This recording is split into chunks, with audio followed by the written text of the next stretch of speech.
Hello everyone, this is Meltman of Gaming Philosophy. Welcome back to All the Mods 3 Remix. I'll be working on some Thaumcraft today. Once again, I'm joined by Bobcat Killer and Jagger Freak. We might have some other friends join us throughout the night via our Discord. If you ever want to join the Discord, I think I should be able to if Tiana put up a command for the Discord. I hope she did. Let's check. Yes, she did! Sweet! There you go. You can join the Discord. If it gets too crowded, though, in the meet and greet, we'll end up having to move the stream to the private stream chat. But we're just hanging out in meet and greet so far tonight. Just wanted to go ahead and have a chill night, play some Minecraft. No biggie. You guys are welcome to go ahead and hang out. Alright. So, update on my armor. I have gotten it almost completely done. As far as what I need. It's just a matter of leveling it up now. And it levels up by me taking damage. Yay. But I almost have all 4 pieces with the maximum fire resistance, which basically will make it so lava ain't no thing. Now, of course, it uses experience that it stores in the mending moss, psi, which it is a passively generated resource that I have unlocked, and fire to repair it automatically in all 4 pieces. So there's 3 different things that are repairing my armor as it's getting damage. I have my armor reinforced with diamond and polished with Ingvar to give the highest toughness, so just passive damage reduction across the board. And I have it all imbued with redstone, so it makes me move just faster. So it allows me to get around as quick as can be. We're about to make the last bit of the fire resistance mod. It looks like it's nighttime out. And we're gonna get to daytime. I'm gonna go ahead and slip cast the last bit of lava I need. Turn it into lovely obsidian, and then we will go ahead and use that obsidian to make the last fire resistance mod for my armor. So I should be pretty much completely resistant to fire. Boop, boop, boop. Sounds pretty lit.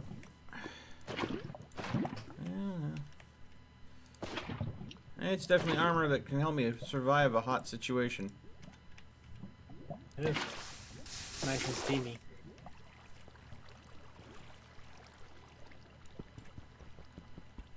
Doesn't make me immune to damage, though.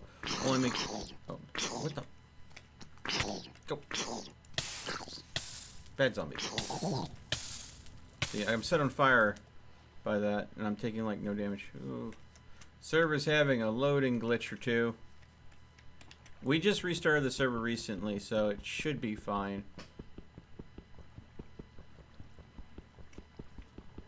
Great thing about Cobalt Hammer is the 3x3 mining range. But I think I might end up putting some redstone on the hammer just so it'll go ahead and get through the material a little faster. I mean, there's 2 modifiers on it, so I could easily slap some redstone on that and make it go ahead and mine a bit faster. But because its bar is made from the psi metal, it's got the Globe Traveler, which means the material it digs up is automatically stored in my... Well, if you ever need crystals, Mel, let me know. I will always need crystals. If you're talking about Viz crystals, Yep. I will always need them, and you can literally just throw them into the Water. throw them into my storage shelf, and they should automatically get put in there. Alright, and with this mod put in, Boom. Any We're done. particular type you need?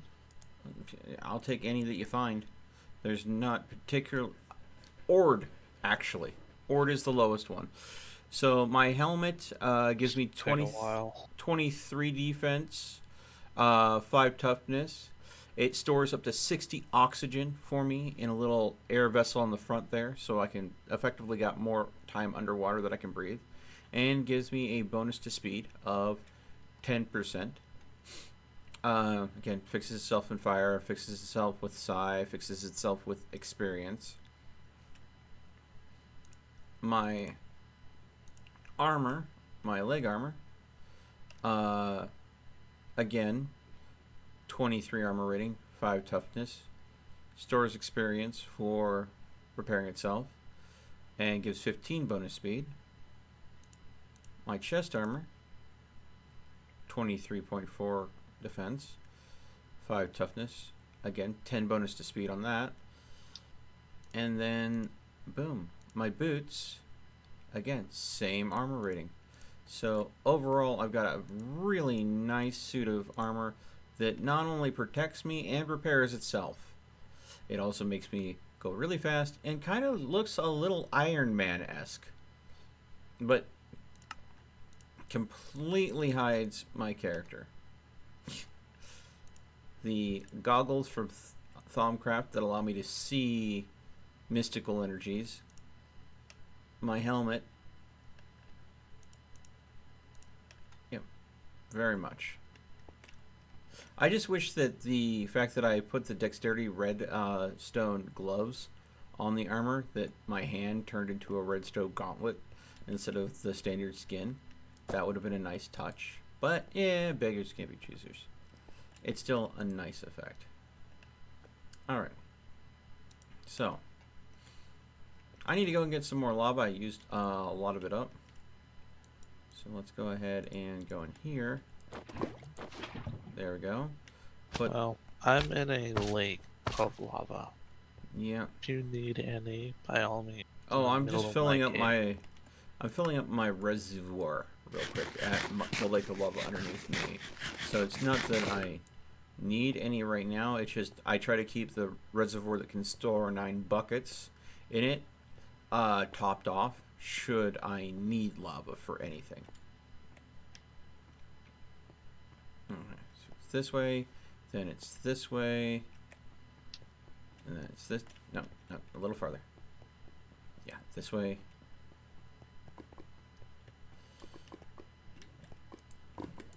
Then Phil. My name is not Phil. And there we go. Oh, 10 buckets. Okay. So. And since it's a bobble, I can put it right there and be good. Alright.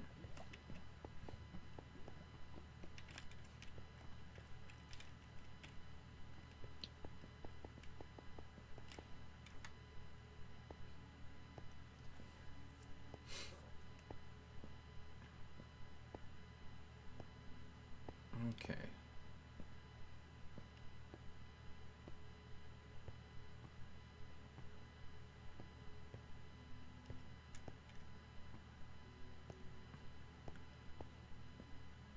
I may eventually cut this out and just put stairs in here like this, because I imagine I would make a little bit better time that way. Let's see here. Saves a headache too. All this different random material in here. Ooh. Let's go ahead and take a slime ball. Ooh, 4 more diamonds. Put that there. And then... Huh. Could have sworn I could have made a slime ball mode, but apparently not. Okay. Time to go ahead and get into Thaumcraft. So, what I need to go and start making is the alchemical automation. It's a better way to go ahead and do the crucible crafting that's in Thaumcraft. The Advanced Ascension ports transport is very useful as well. I do want that. But to go ahead and get this as well, I need infusion technology unlocked. Well, in order to get infusion technology, I need to make a niter. While I can make it in my normal crucible, I'd rather make it in this amblic. So I need to make this amblic. Well, the amblic is are using 2 alchemical construct blocks, which require a clockwork mine. Well, clockwork mines are from Golemancy, which I don't have unlocked. The reason why I don't have Golemancy unlocked is because I haven't studied a animated construct. So what we're going to go and do is we're going to make a very, very basic animated construct. Coming home with some snowballs. Oh, that would work. I was figuring I would just make an iron golem. This saves the iron though. Yep.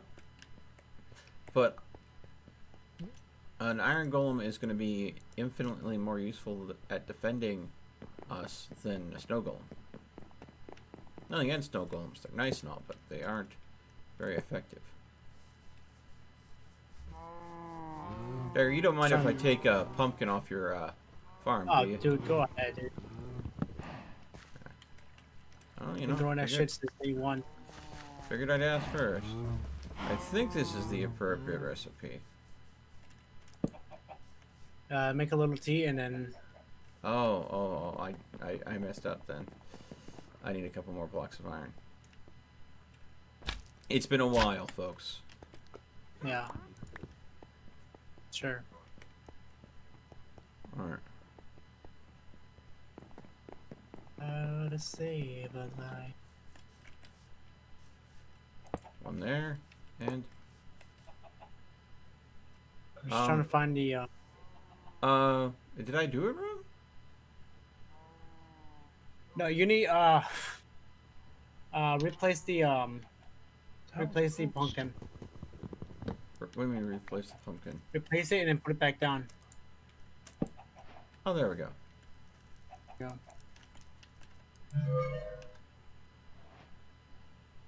Hired help. There we go. There we go.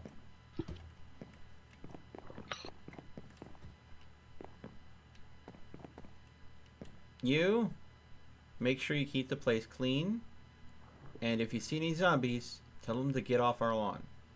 We don't want no zombies on our lawn.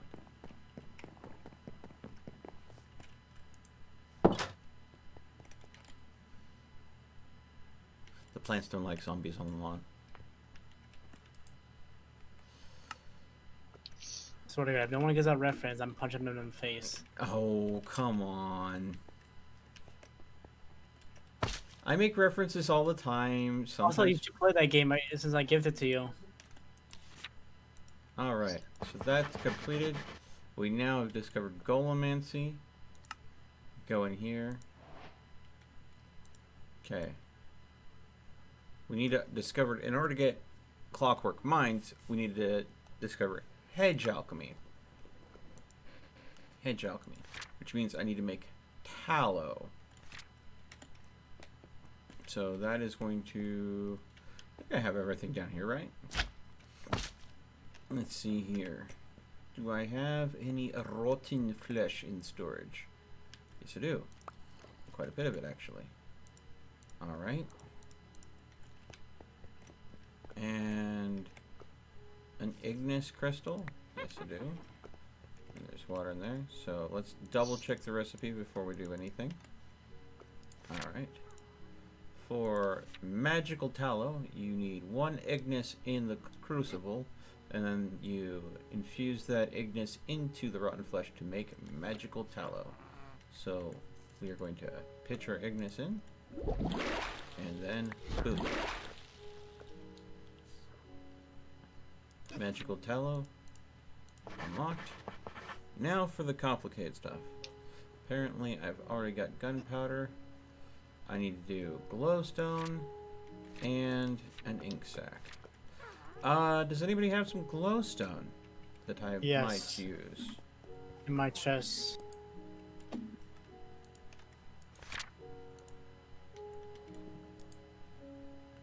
Let's see if I have any sitting around before I go.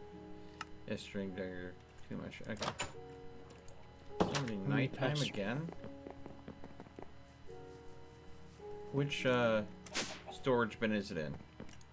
The first one, first crate though, but not the with the stacked on, but on the ground. So first crate. First It's not stacked up. First crate from the left of your teleporter has What? nothing but food. You just passed it. You could be a little bit more descript. Go up to the where the crates are. It should be in the There second you have row. crates all over the place. This is a Look closely. crate. That's a crate. This is a crate. You don't see it right there. You Okay. literally just passed it. There we go. And it was the third crate in, away from the teleporter, not the first. I need 3 more ender pearls. There's another Alright. one over here by me. Taking out a candle. Let's see here. I'm gonna need to get some senses, and I think a good source of senses might be lapis lazuli, but it will create some side resources. So we're going to need lapis lazuli to go ahead and create this. That'll create the senses. Bestia and aqua, which I think I have those. Oh, I only have one bestia. Data storage circuits. I don't And know I what don't- that is. Where? I could have sworn I had some aqua. Hmm. Oh, aqua, and The that's... server is definitely glitching. I have 0 health, but I'm alive. Hmm. Weird. Hmm. I have no food whatsoever. I have a sliver of health, according to the game. We finally caught up to me. Okay, so using the census and the glowstone, and then 2 torches, we'll need 1 more lapis. Okay. So we'll make the glowstone first. That'll leave census left over, as well as some other ingredients. What? So I will just need the aqua and that's gonna be freaking 10 aqua. I don't need 10 aqua, I just need dose aqua. So here we go.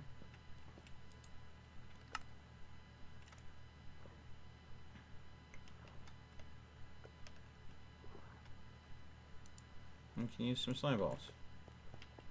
So, I'm gonna be dropping raw flesh because I need that. And give me this fire charm. Thank you very much. What else? Corrupted coarse fruits. Ooh, I remember this one. there we go. And then throw this in. This is gonna take forever to get back my stuff. Okay. And let's capture what's left there. Oh, we got a problem. I'll do. There's still some. There we go. And then there's a little bit left. We can just empty that. There we go. Okay. I wanna grab all these We ended up fruits. creating some Terra, some Bestia, and 2 that I didn't have before. Boop and boop. But we were able to double this as well as this. Okay. So, Hatchmate unlocked. No, they expanded it. So, creating a bucket of lava a string and cobwebs. Still don't have enough beasts yet to pull it off, but I'm betting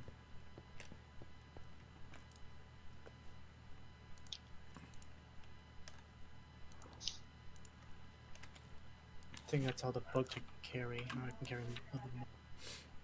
so. A string, funny enough, has the exact ascension needed to turn a piece of wheat into string. So, kind of cheating that. But we need to turn string into a spider web, and that's going to require some vinculum. And thankfully, I have some vinculum. That's not enough, though. Do I have any vinculum that is bottled? Yes, I do. Quite a bit, in fact. So that's 10. So we'll effectively just make 5 cobwebs. Alright. So throw this string in. Take this. There we go. Then made string. And then we throw the vinculum in and make a couple cobwebs. Bingo bongo. What was the last thing we needed to make? Right. Oh, lava. So we need the empty bucket, and we need 15 ignis and 5 terra. Let's see here.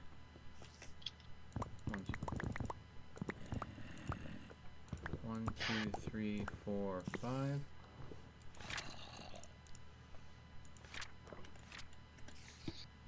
1, 2, 3, 4, 5. All right.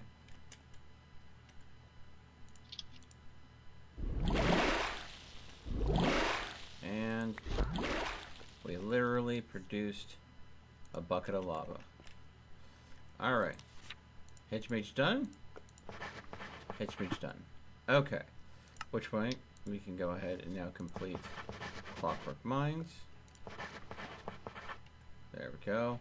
Which will unlock all the things we can start doing, making golems.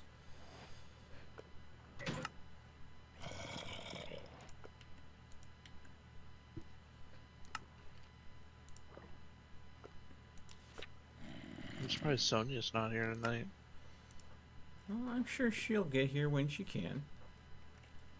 Okay. So now I can make the clockwork mines necessary for making the arcane, the memnotic matrix. I'm gonna have to make a few of these, so I might as well just make them in bulk. I always need a few. I mean, I'm gonna need one because I need to upgrade my my Essentia smeltery to a Thauminomic Essentia smelter. Hey, Sai, how's it going, bud? Welcome to the stream. Fucking hell. Well,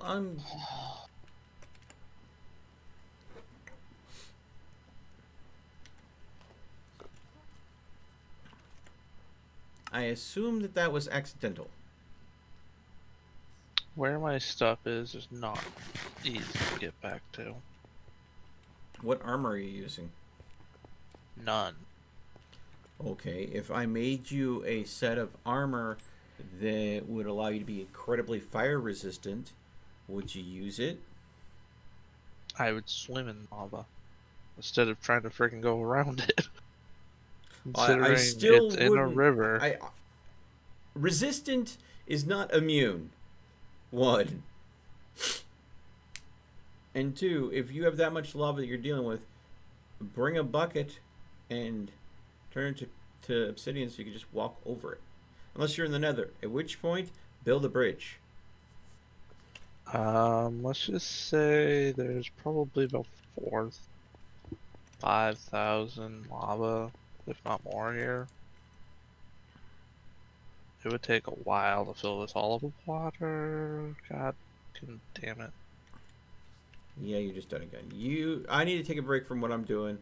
I need to go ahead and get Bobcat some armor here.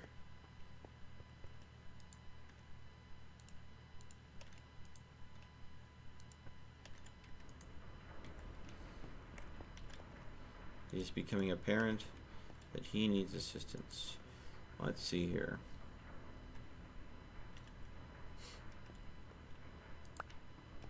Let's go with, let's see, trim plates. Osmium, it'll be a good plate source. I think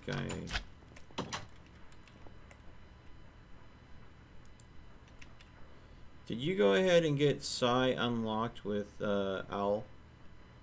Yes. He put it on my hammer for me. Okay. Wish he'd put it on my pickaxe. I forgot to ask him. Yeah, okay.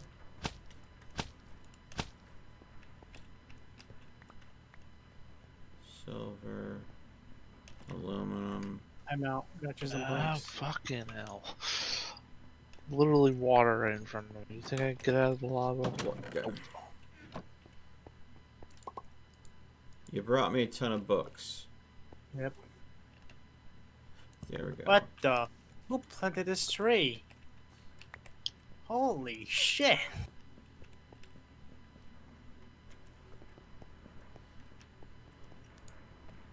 One way to keep a marker. Okay.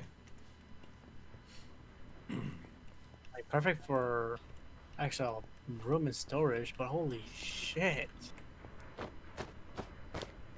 Oh, speaking of holy shit, no. Hey, Galactic, welcome to the stream, bud.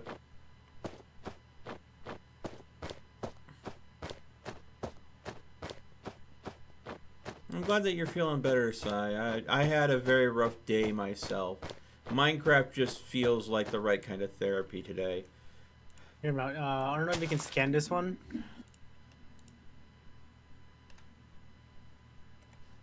Scan. Of course I can scan a fucking switch. There you go. Alright. You just get.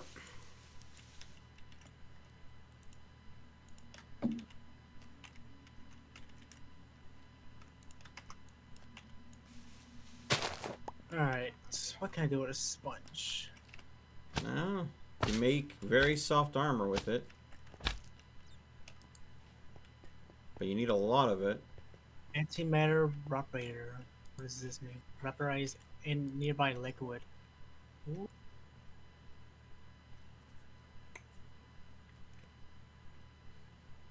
Oh, but that would destroy my farm, though.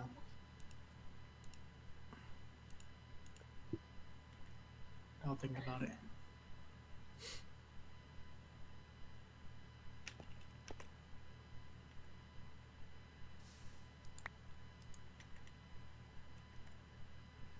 There. You can piss off now, game.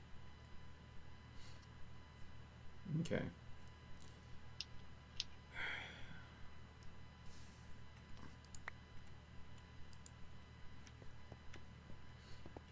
I don't have the...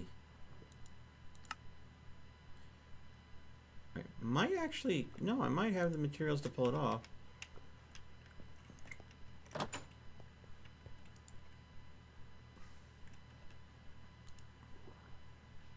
Now I think about it, because I have been stockpiling this.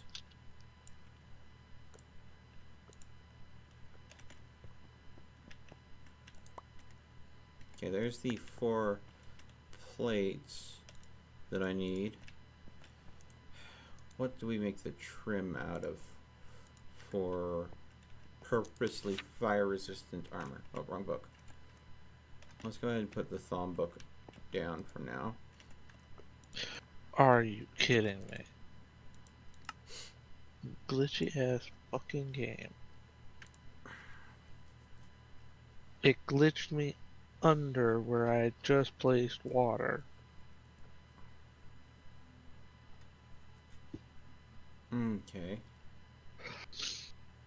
So many death markers.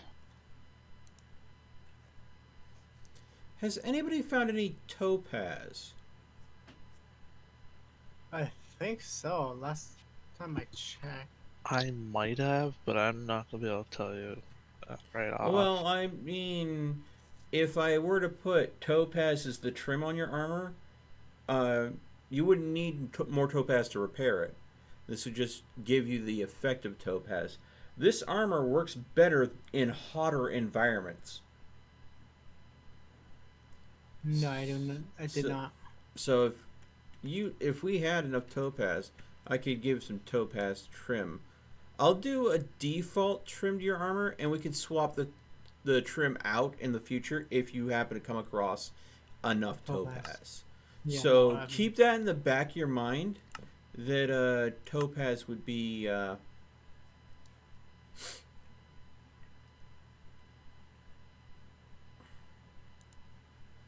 if topaz is available to you. Finally got my shit back.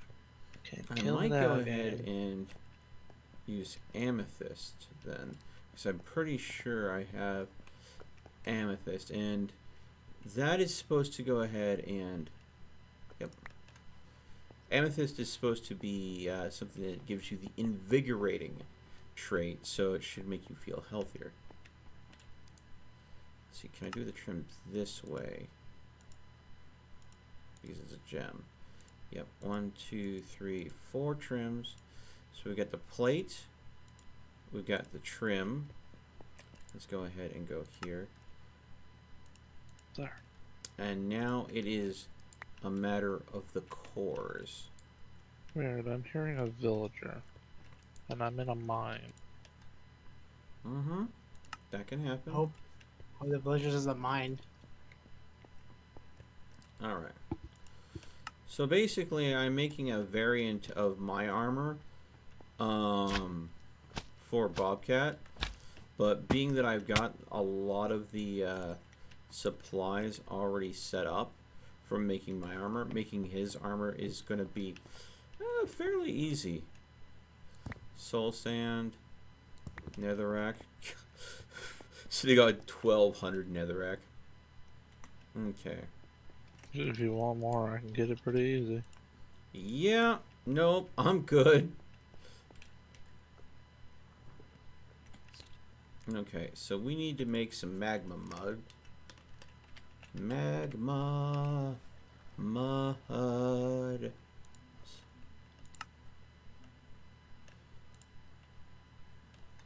Okay. Let's go ahead and get that magma mud starting to fire up. I'm gonna need more than that.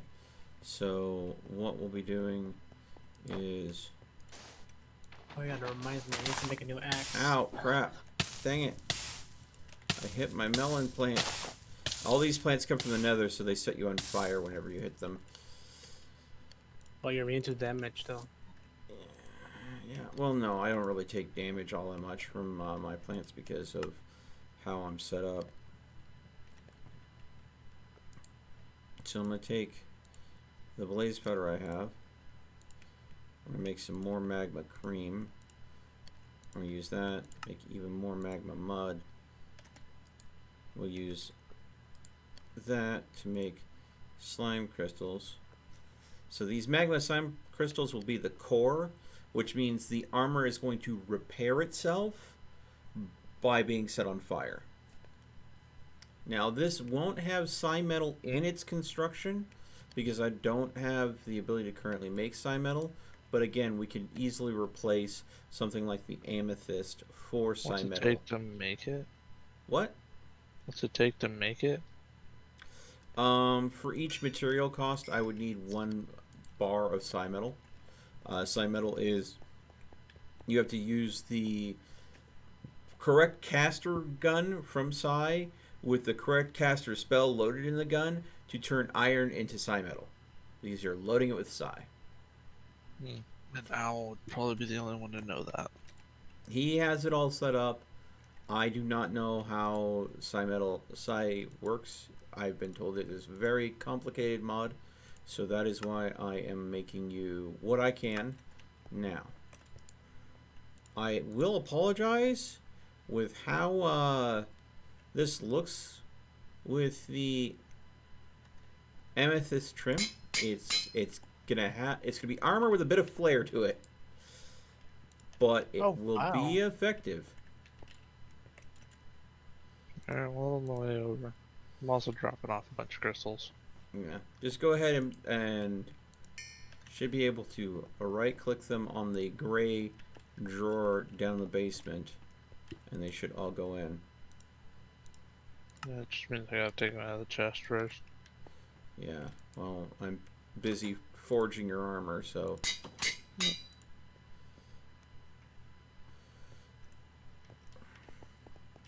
You wanna see what I got? And busy. I will definitely take a look later after I'm done with this. But getting you some armor that makes it so you can survive magma a little better is my priority. Sleep Wow. charm. Don't really have all that much crystals, do you? What does sleep charm do? They need to sleep much faster or something. No clue. I need... Hold on, I need a fart. Oh, okay. Thanks for letting us know, I guess. Okay, there we go. That was a juicy one though. Okay. There we go.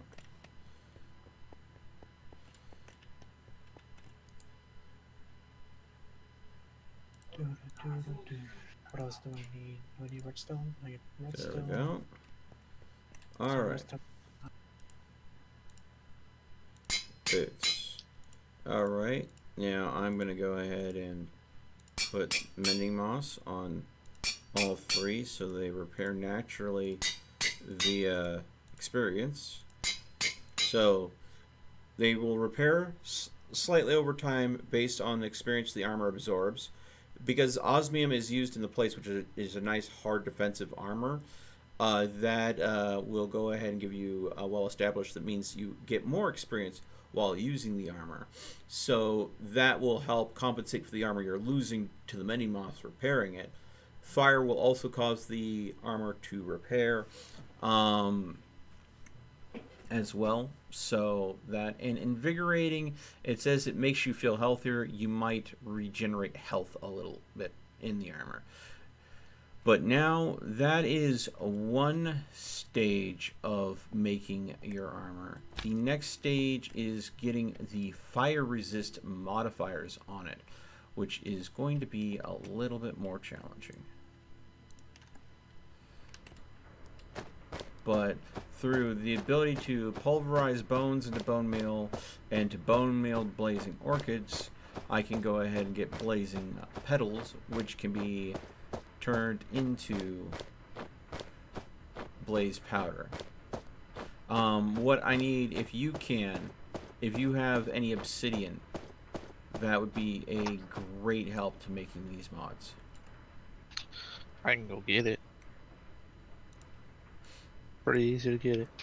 You're gonna go ahead and get 4 times 8, so that's gonna be 32 times by another 4, so that means 2 stacks. I only have one. 2 stacks of 10 stacks was so easy. 2 stacks of obsidian is what I need to make the all the mods for you. What else? Anything else? Well, I'm just okay. There are many other mods that I could put on this armor, but I'm just making what you need for what you're trying to do, if that makes sense. Oh. After this works out for you, and if you're happy with it, we can go ahead and look at doing stuff like imbuing the boots with bounce, so you don't take fall damage anymore, like I have. That would be a very, very good idea. Yeah. Let's see. Molten brass. I need to get more of those. See, I think Guys, we have a baby zombie and a chicken. Beware. we have a baby zombie on a chicken. We have a chicken rider. Yes, so beware.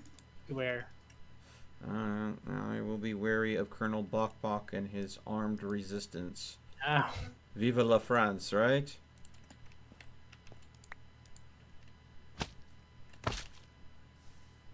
I'll bring him towards you. I don't need you to bring him towards me, Dagger. Uh, Oh my god.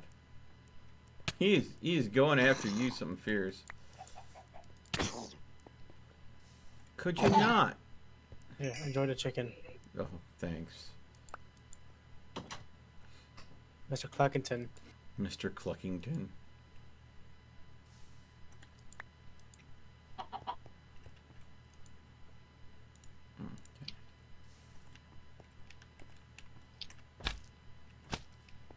Now I need to get more. Actually, I'll do it later. I'm gonna go back to Twilight Forest, see what else I can pull off.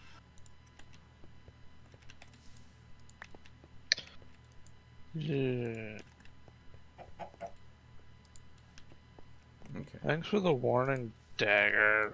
What? Going to the Twilight Forest. I have not and gotten in the Eli. portal yet. I forgot to get food. Just as you said that, I heard you went through. 'Cause I lagged hard. No, I didn't went yet. Okay. Okay, what can I make with these? Beetroot soup, avocados, vegetables. Okay.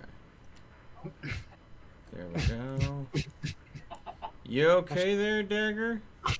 Nothing. Just me being a horrible person, as always.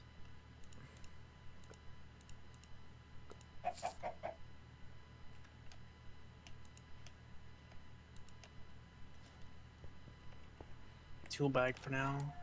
Okay. Let's see.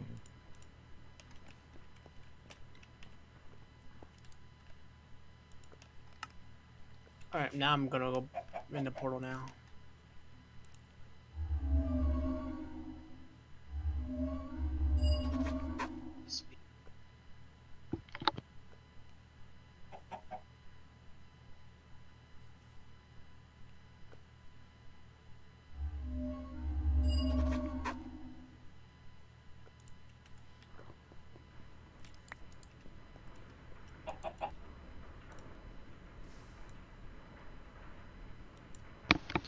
Did you go through the portal?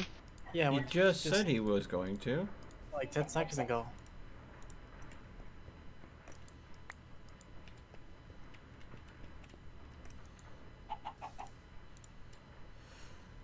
Alright.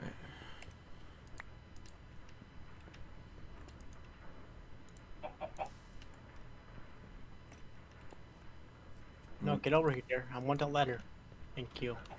Oh, I didn't drop any letter.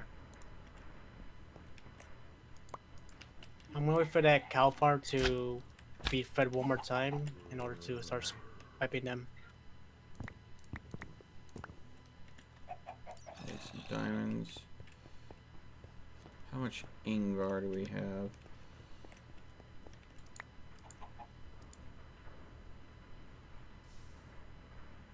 I guess it might be enough. Let me go ahead and polishing kit cast. I need 4 Ingvar to go and give you the. How much did I use of the 8? Good, 2. So I'll have just enough Ingvar to go ahead and polish your armor to give it a higher resistance to damage. Your armor is going to be so pimped out, it's going to be on par with mine that I've been spending so much time making. But now that I've got everything in place to make it, it's going to be so easy to make you a pretty pimped out set of armor to keep you alive. Let's see here. I'm going to need a stack of sand. I have 34 already.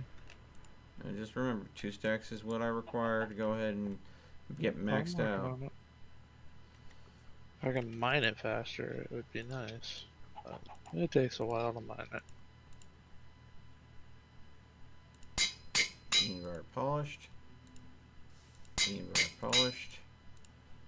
Being very polished. And being very polished.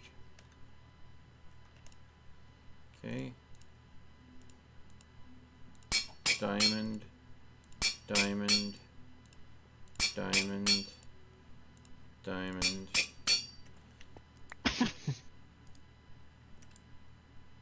Oh, no, weapon holder. There we go. I was about to say, I forgot to bring torches.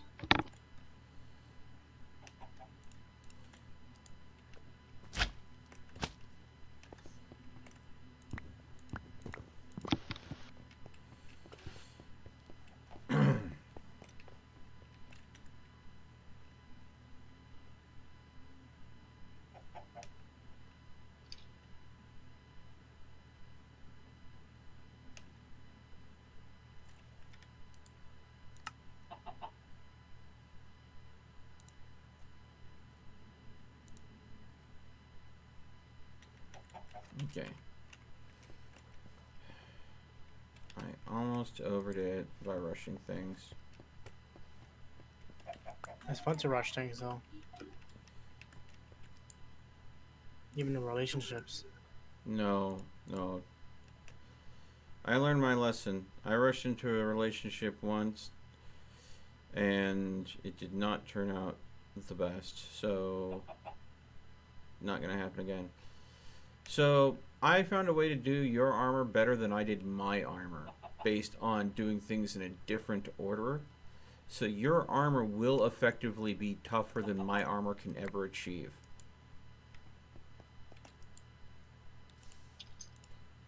I need to remember that you always do the polishing kit first before you do the diamond. I did the diamond first and then polished. That's the mistake. But what the diamond does is it adds a little bit of toughness on the top of your armor, but the polishing kit sets the toughness to the material you're polishing with. Well, since I polished your armor first rather than diamond encrusting it, that allowed the armor to be set at a toughness of 5, and then by adding the diamonds afterwards, that gave a flat increase to that toughness. So where my armor will always have a toughness of 5, yours will have a toughness of 7. In a lot of ways, your armor is going to be better than mine. Moonborb Queen? Let's see here.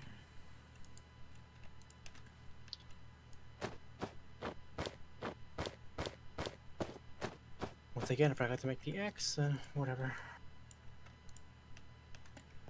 Okay.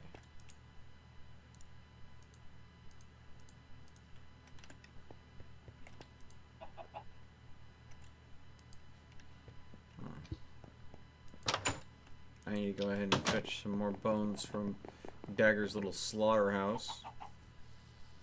Because grinding those bones down into bone meal is what it's allowing me to get the blaze. Hello. Hey.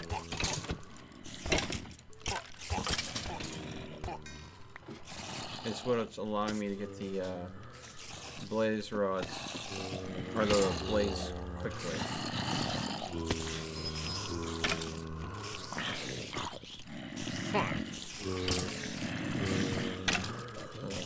Stack of bones.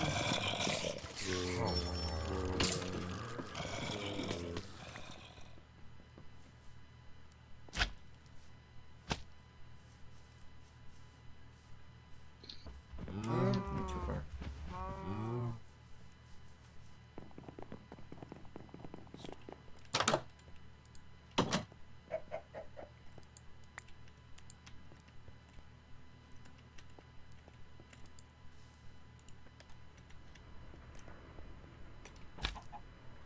Oh, why would you do that to your buddy?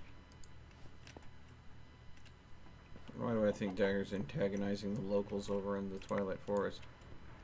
Dude, you just shot a skeleton off a cliff. Yeah? not cool, man. I get to do that, not them. Okay. So, I need to have 32 of each item to go ahead and do the max fire resistance on this armor. The armor has one mod left, but that does not include embossing. So what I can do is I'm going to emboss the boots with slimy, and then so they have the bounce effect.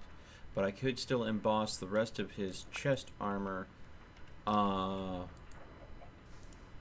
with redstone to give him a slight speed buff as well. The thing is, though, if I do that with the full suit, then I would not be able to give him the ability to breathe underwater with the helm. So what do you think is more important? Just general faster movement speed? Or would you like to be able to, you know, not drown? Not drowned. Okay. Well, then there, to give you an air tank for times that you go swimming, there is a particular material that I need to be able to make that mod. And I don't think I have any more of it. Let's see What here. is it? It is prismarine crystals. I need 1 prismarine crystals.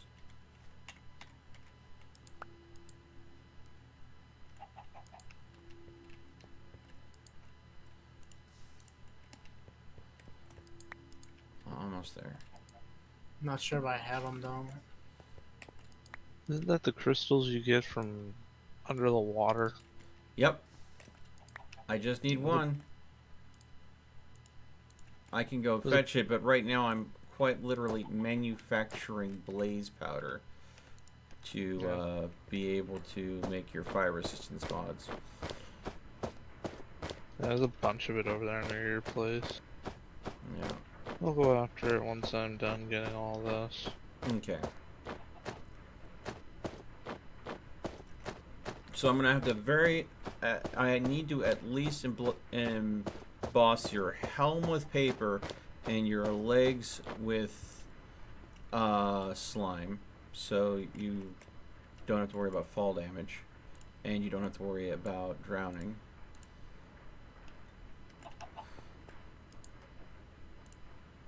Oh, you're waiting for me, buddy? Should have not done that.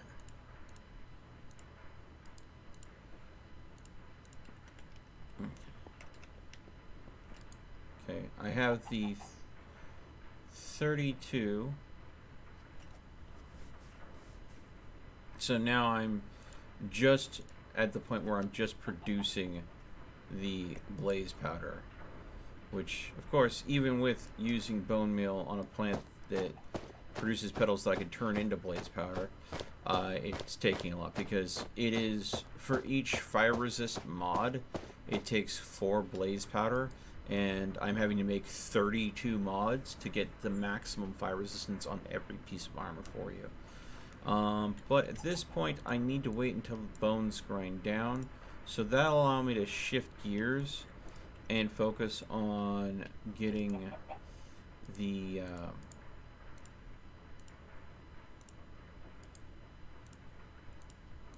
stuff I need for embossing done up. So,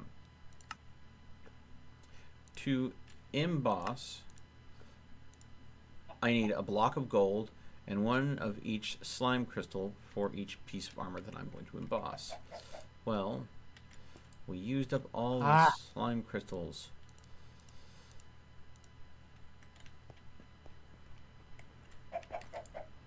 So I'm going to need, for magma, let's see here. So I'm going to need then another 6. Yeah, 8 and 8. Forgot my shield. Are you getting arrowed? Finding the Twilight Bastard.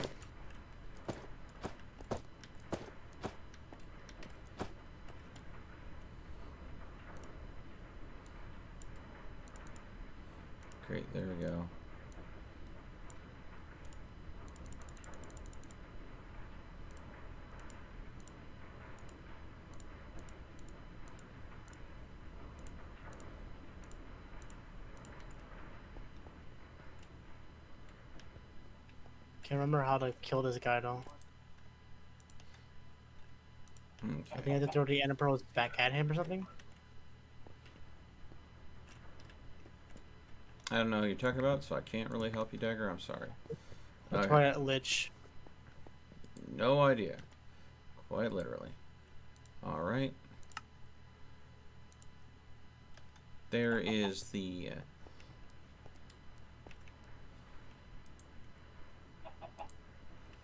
Did I leave the sand up here? No, I didn't. Okay. Now,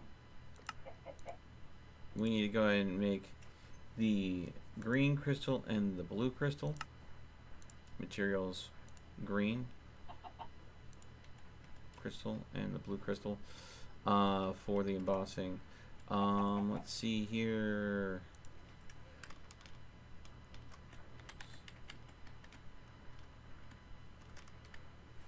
Okay, slimy mud green.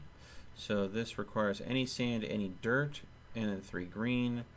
And then for blue, any sand, any dirt, and then blue slime balls, which slime balls are not a problem. So take a stack of sand, take a stack of dirt, come in here, blue, green, but now we can go in here, go to this slime tree here.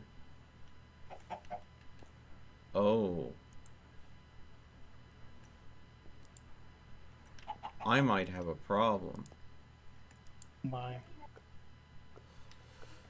I will not have enough to emboss. Because I don't have enough blue slime.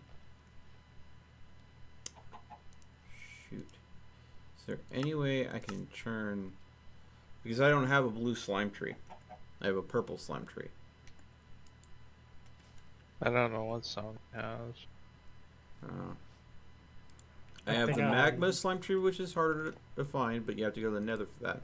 I have the purple slime tree, which you can find on the overworld. The blue slime tree is just another slime island.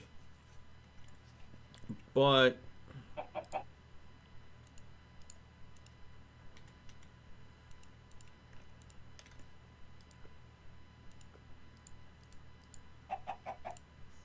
Big chunk of my chest. I might have some slimes. well, the thing is, I need a significant amount of it. Yeah, but the one with the bonsais. Are you telling me you have a blue slime bonsai? Probably.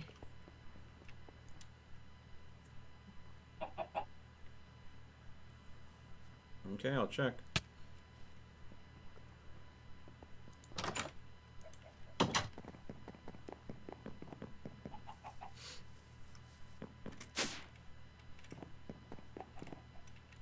Okay.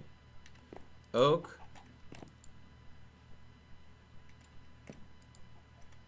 No, you do not have a blue slime bonsai. You have a purple and you have a magnum, and that's probably because those were the ones I gave you, Dagger. Alright then.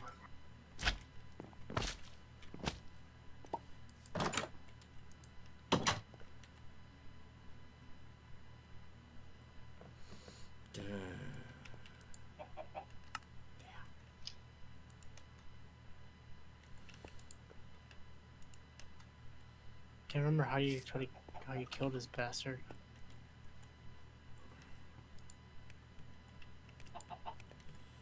Very carefully, apparently.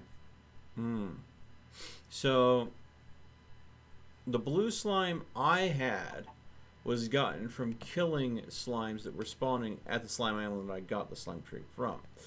Now, I can do one of two things. I can go to that slime island and try to see if I can get some slimes to spawn and kill them and hopefully get the blue slime I need. Or I can look for a new slime island that has blue slime trees on top. Nerd pull my way up there and get the slime tree so we don't run into this problem later.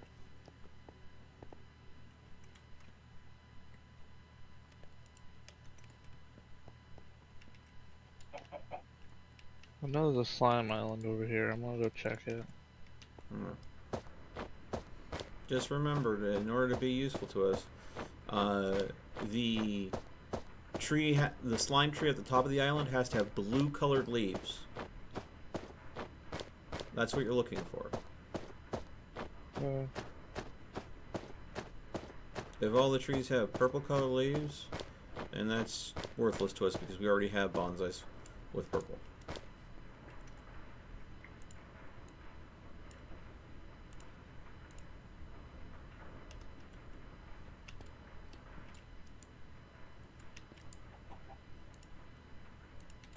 Someone's already bonsai'd up to this.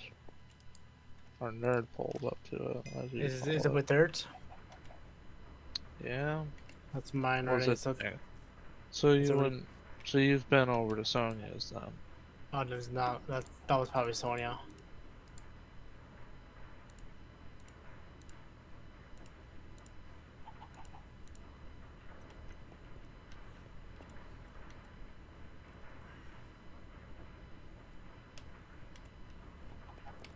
Almost have all the ingredients necessary to make the fire resistance on your armor.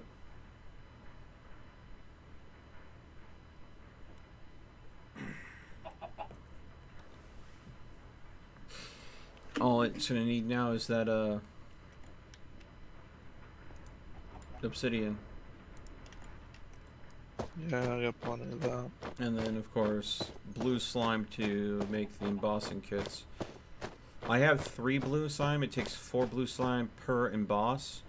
So, and we need to go and do a bare minimum of 2. Ideally, all 4. Yes! God bless Vivian. Thank you for the bits. You have already, it's just been Monday, and you have achieved first place in the bits. The week just started, and you already have first place. So, let's see here. To make 4, let's see, that's going to be 8, 9. I need, at the bare minimum, 9 slime balls of blue nature. God bless. Did I sneeze? So, I probably sneezed, and that's what she's talking about. Alright.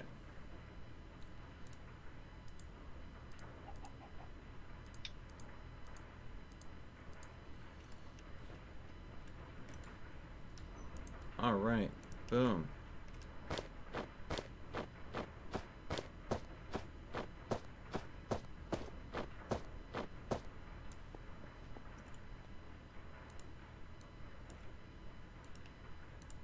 There we go.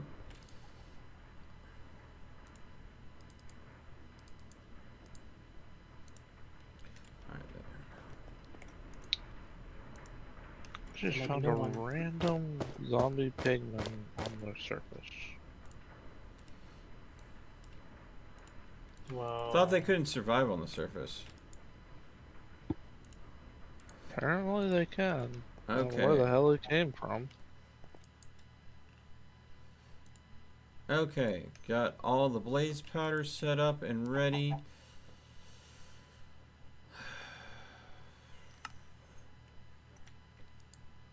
Let me double check. Do I have blocks of blue slime down here that I have stored away? Yes, I do! You don't have to worry about the blue slime. I'm a doofus. I'm a doofus. Ah, I have barely enough to pull this off. With maybe just a little bit extra. Yes. Oh.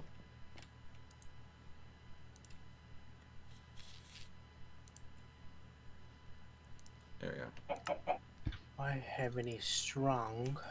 I need one more slime block. Yeah, I'm going to have almost no extra, so I still would appreciate. Come on, Gabe. Give it to me.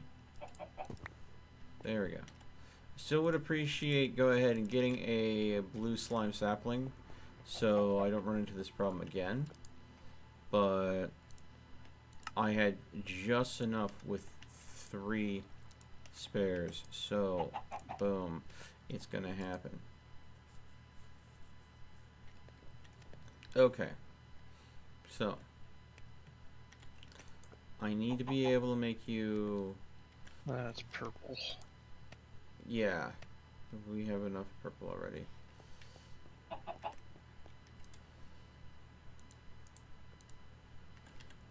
Okay.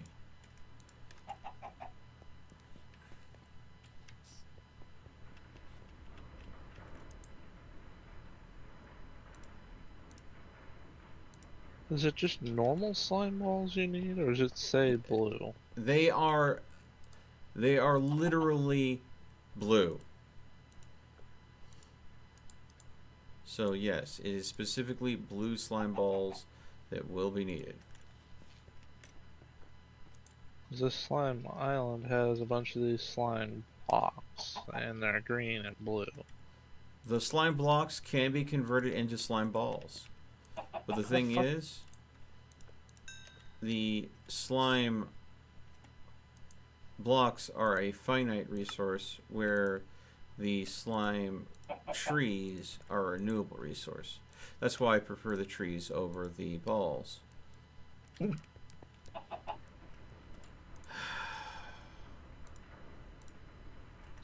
Well, they would give you at least some to use right now.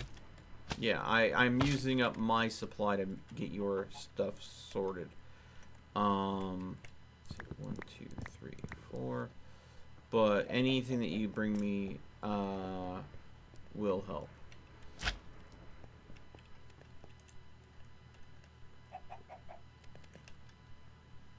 You want the green ones too? I have crap tons of green. I do not need green.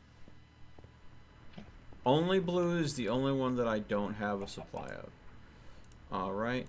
I am embossing your boots with the power of the slime as we speak. So they're now bouncy. Your helm will be embossed with papar. And so will your chest and legs, so we can get additional mods on them. I'll just take some paper from here. And for your head, we'll use that additional mod for your breathing apparatus.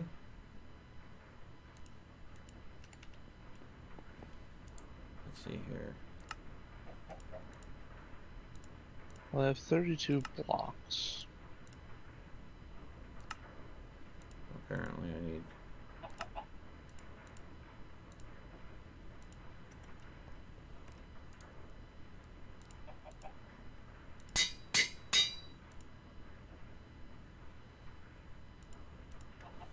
So that gives it an extra mod slot there.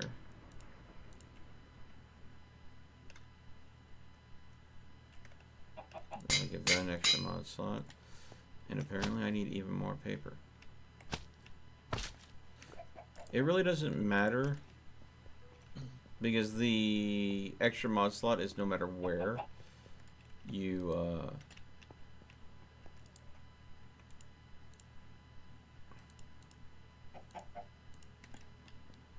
put it on. So I went ahead and just decided to do this just to be quick and easy. There we go. So now the writable is on your... Okay, there we go. So your boots will now mitigate fall damage. You will bounce instead of taking damage. I am waiting for the prismarine shard. I could probably go get while I wait for you to come back with the obsidian. I have 7 or the product for 30 shards. Never mind. Yeah, they need to be prismarine shards. Yep. Crystals. My mistake. A goofy goober. Yes. Hello? Oh, hey. You back? Yes. Alright. They're not downstairs. No. No. I was just heading out to go and get you the prismarine shards. I mean, the... Okay. Yeah. 2 stacks of,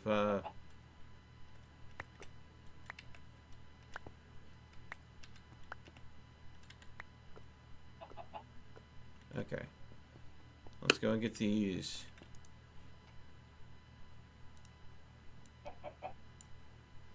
On here. Boom. Alright. Chest armor.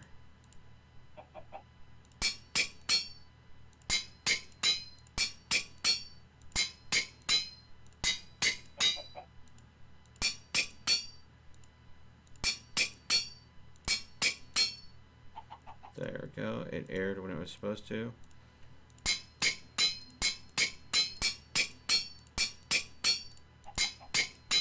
How the hell do you spell prismarine?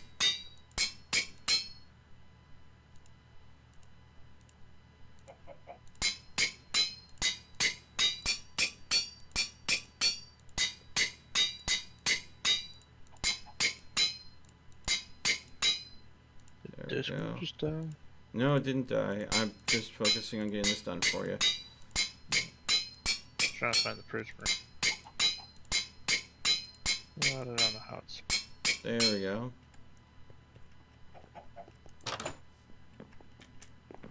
If they are where I think they are, I'm trying to go ahead and see if I can go ahead and find Are they some. blue or are they green? They're blue. And they often appear underwater in sand. Well, I think I have that. They look like 3 small crystals, and I'm looking at one right now. Is it this? No, that's aquamarine. Dang it. No. No. Prismarine. Same thing.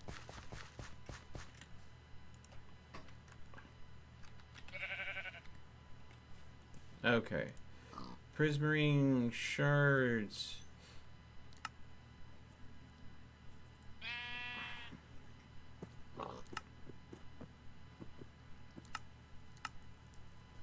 They can be gotten off of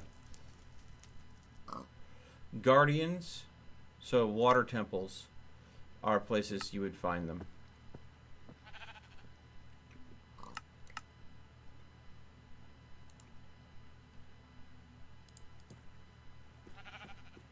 If you saw a sea lantern anywhere, breaking the sea lantern would give you the shard we need.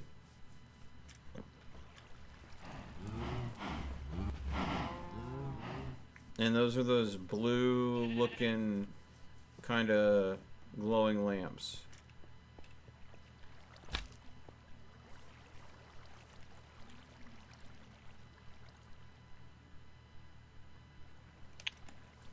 I'm going to go and put the speed bonus on your chest and legs. And so the only mod we'll have left to do is that one.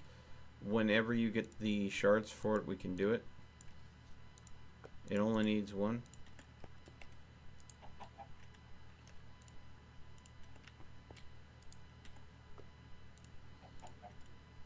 Well, I'm looking. I'm even in a boat looking for a temple. It doesn't have to be a temple. I mean,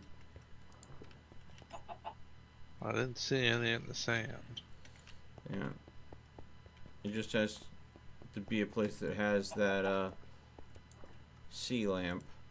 And sometimes there are small little shacks and wrecks under the water that have them. I would say look for places that you see bubbles coming up to the surface. That usually gives away those locations.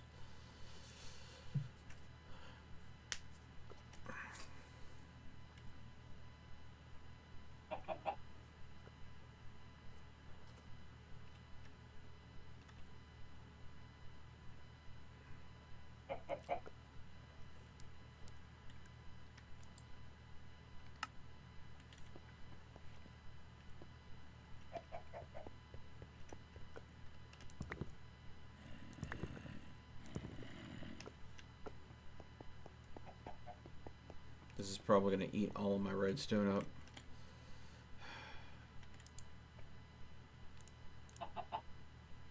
How many did you say you needed? Just one? Got 2. Well then, head on back. Trying to without dying. I had to dive pretty deep to get it. Alright. There we go. My armor on the trade-off, my armor is going to be a little faster than yours. Let's see here. We want... Where is it? Amphibious. So just get 2 glass blocks. I probably have those sitting around somewhere. Maybe. I'm gonna guess I found a lamp because it was like a square glass. Yep.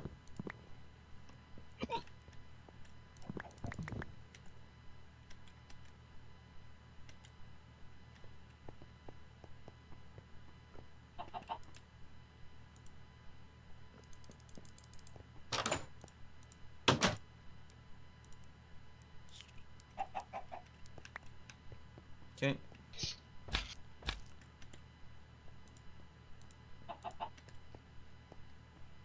Put that away. Put that away. Put the what little redstone I have left away. You're out of redstone again? Putting speed on armor eats redstone like nobody's business. So you're going to be getting an overall 10% speed buff because I sacrificed so much on your armor. Well, So complaining about me running out of it quickly when it's being used to make something for you, it's a little bit. Let me take a look here. All right. Yep. Dude, your pimped out armor is done. The only thing I can do is if we get the psi metal to go ahead and replace the trim.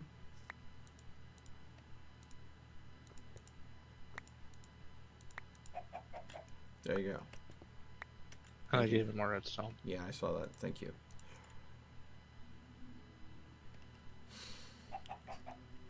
I know it's a little ostentatious looking, but you're immune to fall damage.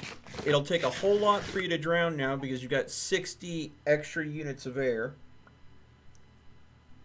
Yeah, I haven't been able to drown using that yet. You'll be pretty much immune to fire.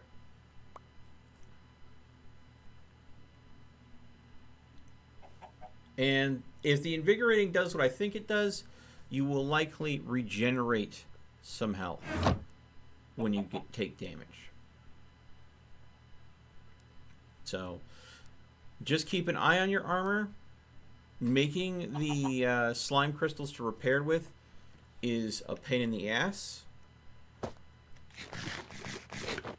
So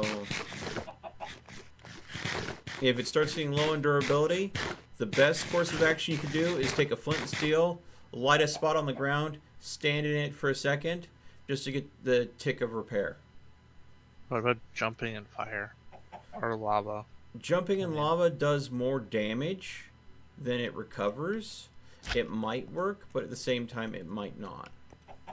I've had mixed reviews depending on the mod pack. But you should be good that if you fall in lava now, you'll be able to get out of it and survive it. But if you are starving yourself for food, it only greatly reduces the damage. It does not make you immune. So if you are not feeding yourself appropriately, then you will still run into problems.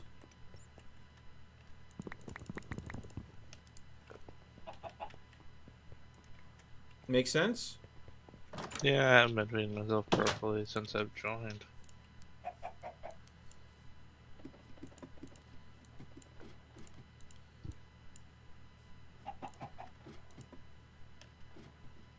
Who you calling a goofy goober? Huh?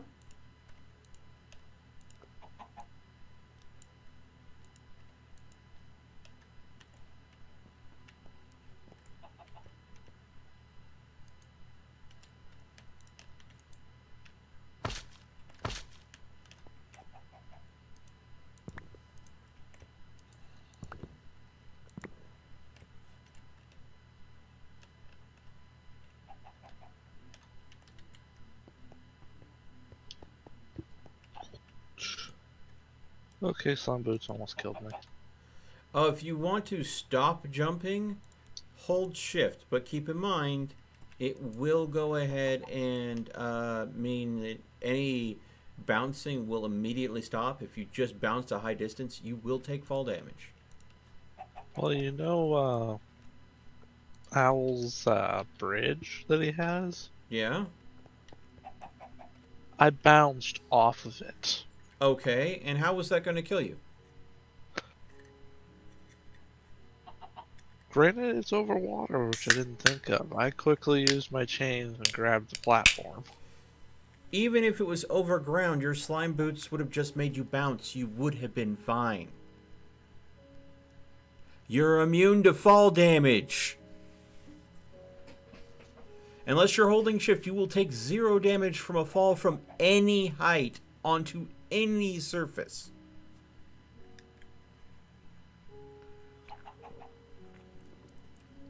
As long as you're landing boots side down.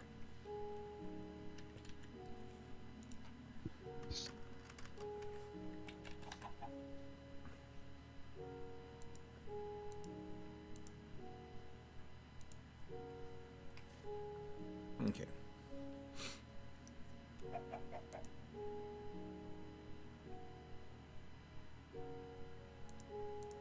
Can you make it so ore is attracted to me? Anyone put magnetic on your tools? I would. Are you using your pick? Are you using a tool that has psi metal on it? Yes. If you're using a tool that has psi metal on it, you don't need ore to be attracted to you. You shift click a container anywhere in the world, and when you mine with that tool, the ore will magically disappear from wherever you mine it and appear in that container until that container is full. Well, I know the next thing I'm making now. Make yourself the biggest crate possible? Yeah. Yeah. I advised you of this at the start of the stream.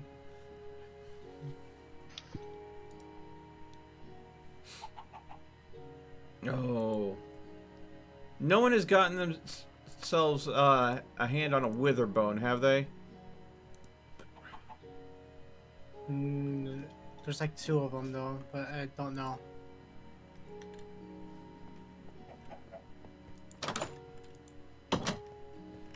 I have a project that I would like to work on, and it would require a wither bone.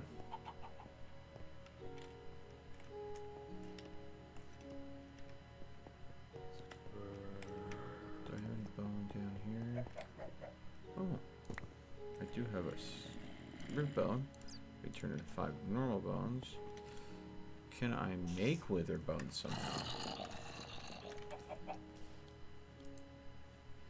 No. No, they can only be gotten off wither skeletons. Well, they can be gotten with wither skeleton seeds, which is going to require mystical agriculture. Nether X. So that's wither dust. Wither dust is gotten from a wither bone. Okay. Which is gotten from slaying withers. Okay.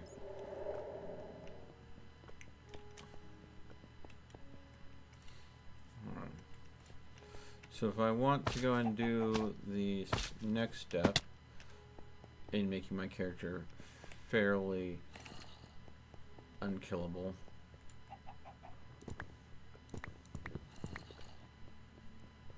need to go ahead and get my hands on a wither bone. That's the hard to ask material.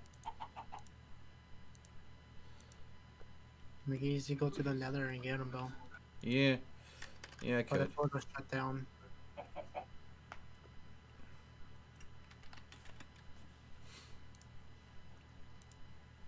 Need to make myself a relic apple. What did you say, Dagger? What? You said something about portal. No. So we can go to the nether, but the portal was shut down. Go up to Godless. Owl's place.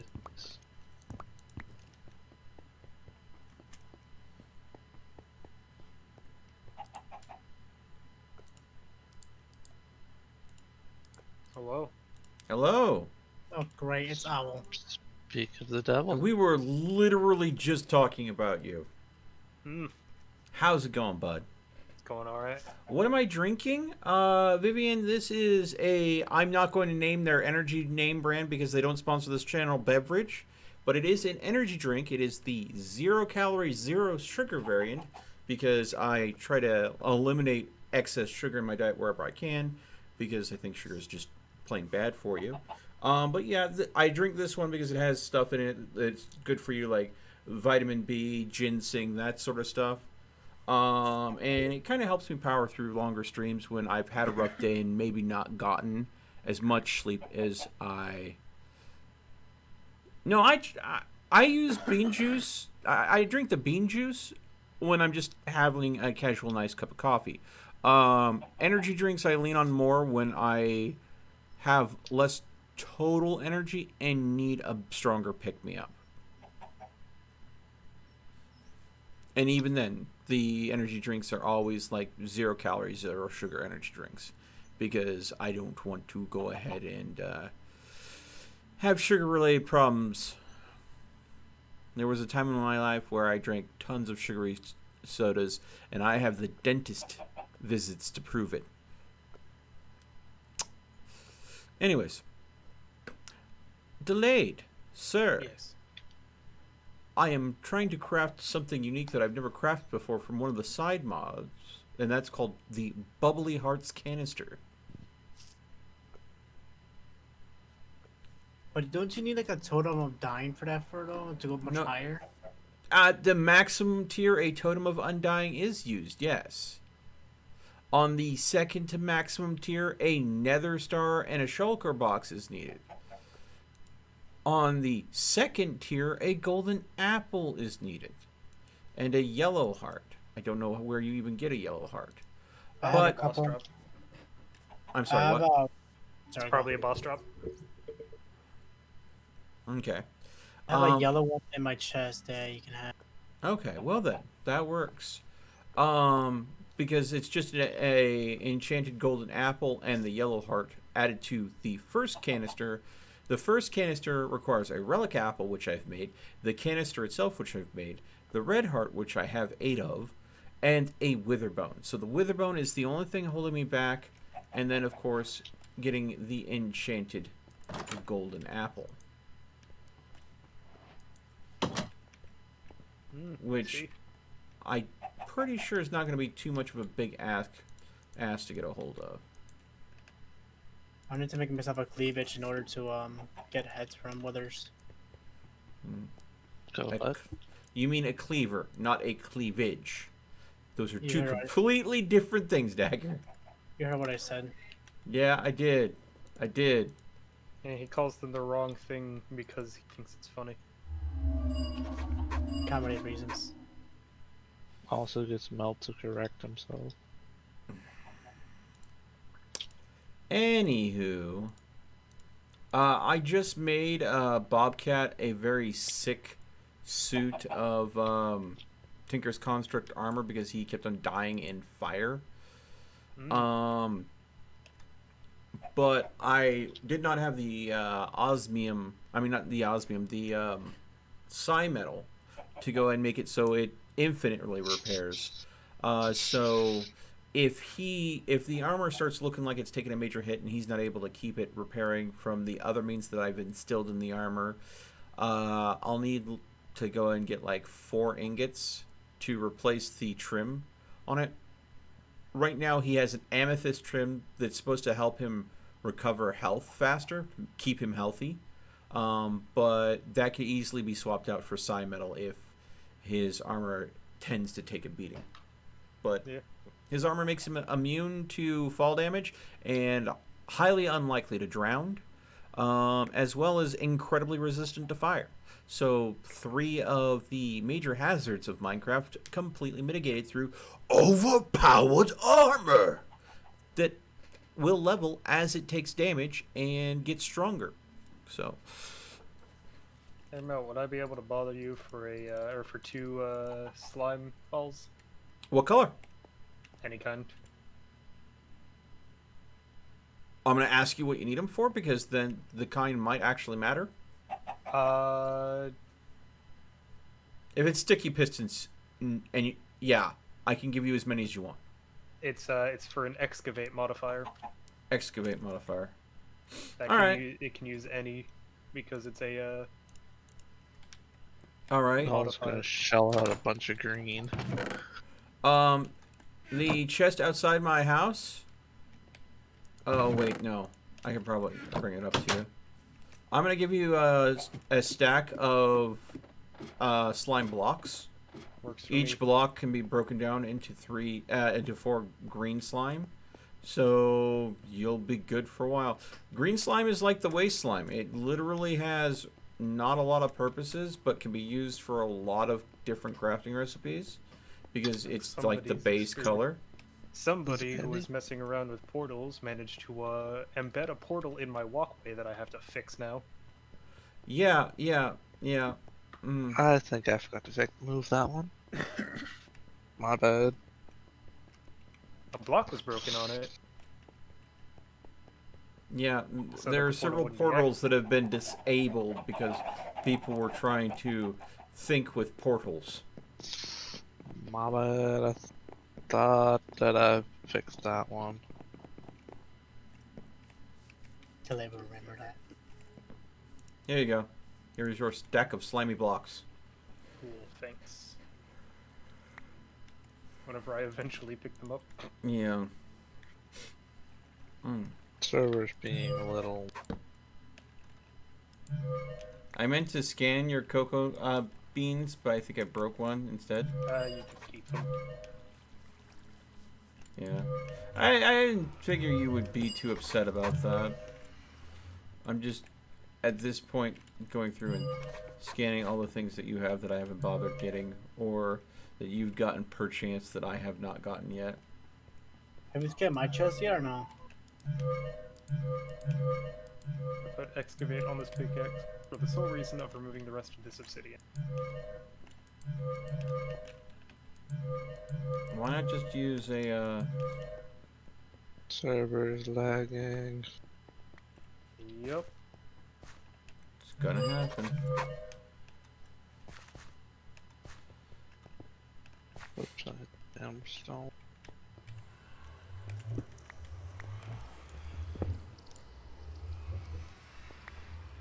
Yeah. Do you remember what you gotta do in the Twilight Forest, Al? Activated the glitch. What else do I need to kill? Does anyone have ELM wood? Elmwood? Yeah. Can't say that I do.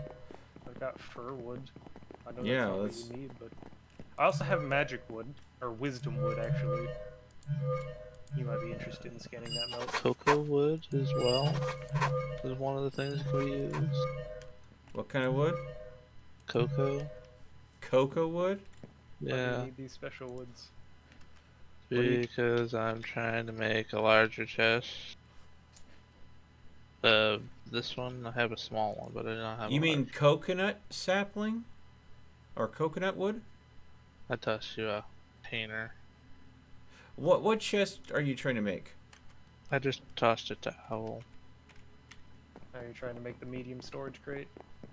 I'm trying to make the large, but I gotta work on getting to the medium one. I mean, if you take a look, it says it accepts any plank wood, which means you can use any kind of plank. Yeah, Oh. it was just rotating Uh, through the different options. That's what you were Uh, saying. It was rotating so fast I couldn't tell. It's okay. Mm. Easy Okay. mistake for anybody to be able. Oh my god, it's a Lucas. Hello, people. Hey Lucas, how's it going? I am doing just fine, thank you. There is a very large you? tree that is grown in the middle of the world. I don't even know how to pronounce this. VOID. Void. Void. I don't know what the Um, other one- Melt, Yeah. I did it again. Did what again? I went to a KFC, Okay. stated a specific item, and said, "Give me all that you have." Oh god. Oh goodness. They only had literally one hot wing. I asked for hot wings. Was They that literally pumpkin? only had one hot wing. So I'm like, okay, that makes me sad. So I got literally all of the drumsticks they had. Oh. Oh, void I got a block. couple in my base right now. There's another word that's there too. White crystal C-R... blocks. Void Yeah, crystal. Yeah. crystal Yeah, blocks. that's not an easy thing to get a hold of, but I have Wait, Actually, it kind of is. Once you have, at the very least, some power, you just need coal blocks and you can get void crystal blocks. I have some. what machine? And atomic reconstructor. Oh, only an atomic reconstructor. Yeah, that's easy. It is. How many do you It's have 4 there? iron, 4 redstone, and a iron casing, which is 4 sticks, 4 iron ingots, and a black quartz. It's not expensive to craft one of those. Really? Yeah, they are actually super cheap. Color me impressed. How many did you say you had, Dagger? I have a And like 2 blocks of them in my chest. I think he needs Yeah. 4 of them. I Oh, need these 4. 4. Do you happen to have that machine that he was just talking about? The No. atomic reconstructor? No, I do not. I can make one. Need that. But I don't have a powered source. Just I was- survival generator, dude. It's the cheapest power source you can do, and it works for multiple different power types. I know that one It's generator just that going to be kind of a crap coal power generator. I know one generator that gives up bones and literally is very powerful. Oh, you mean the death generator? Damn it! You had to say it out loud, because owl. Yeah, no one's gonna fall for the death generator because of what it does. Produces an you AoE so where you sure? just die when you're standing near it. Yeah, it is literally, it generates an aura of fucking death. It literally kills people. Oh hey, there's a slimy generator. Yeah, and I showed you once though. That was kind of funny though. Yeah, I made it once because I went with the troll to see what the hell you were talking about, and I regretted it because the only way to get... Yeah, give me like 5 minutes, Bobcat. I'll get something put together for you. Okay. Is it okay there if I anything you need? re-establish my portal so I can go ahead and, go try to get a, Go for it. It should connect to the portal that's there. You need any iron owl or any type of resource? I'm just pulling some iron. Most of my iron is stored in here, so I have a lot of it, so I was asking what did you Okay. need. yeah. Also, yeah, I have a large Boop. smeltery. I don't know if you noticed that. boop. It's small. Sonya's is bigger. How much? What's the block storage in hers? One moment. Let me go take a quick count on that. All right. I don't remember exactly. I am definitely inside an area someone else has cleaned out. Mined out, and yeah, it's mine. Blocks? Or ingots, Yeah. rather. What's the ingot capacity? 2,944. I see. So it is bigger. Are you streaming, by the way? Of course. Smell, when isn't he streaming? Answer I mean- earlier in the day. Yeah. If it's earlier in the day and I'm not sure if I'm going to be regularly interrupted, then yeah, I might play some games and just chill. But if it's this time of night, I'm pretty sure mom's like asleep and in bed and not going to cause any major problems. Then I'll be likely. I Well almost then, I shall did an oopsie. wait. I shall wait for later to commence my manic storytelling. Oh boy. You've got more stories, do you? One is less so a personal story, more so of a historical story, but it's kind of a related thing to me with a little tad of WTF. You said you needed coal. There's a little Okay. thing in Need, history that's coal kind of like blocks. someone specifically went back in time to make sure something never happened, despite the multiple opportunities that it could have. Wow, someone really wanted to get rid of a ton of netherrack. Why say that? Because it was sitting in a hole. And it didn't despawn? No, it doesn't. It just lags the server. You have a trash can in your menu. You can just throw it away. News to me. I Yeah. usually just threw it in lava, but I didn't have lava at the time. Hey, Melt. That might Yes. be why the server's lagging. You know how the Nether is hell? Yes. Well, you know how to get a lot of netherrack in hell? How's that? Find a succubus. Oh. Have a nice day. God. Nether rack. Ha ha ha ha. Oh yeah, the server is struggling a bit. Server's chugging a little bit, yeah. Yeah. See you later. Yep, and he is gone. Didn't think he was actually gonna leave. I thought he was just part of the bit. Okay. Cool. I do have some black quartz ore. Oh, if you need Do you some need black it? quartz, some smoky quartz, I have some in storage. Help yourself. Not smoky quartz, it's the black quartz from the actually editions. Yeah, I think that's what I'm talking about. I have quite a bit It of was that. black quartz that was mined out of the ground. Yeah. Yeah. Yeah, I have, 32 quite a of it. bit stowed away. Yeah, I have some. I'm just putting it all together now. Alright. Did Thauminomic this portal that you set up and carved out a tunnel to, did it have access to any sort of place where there were creep spawn?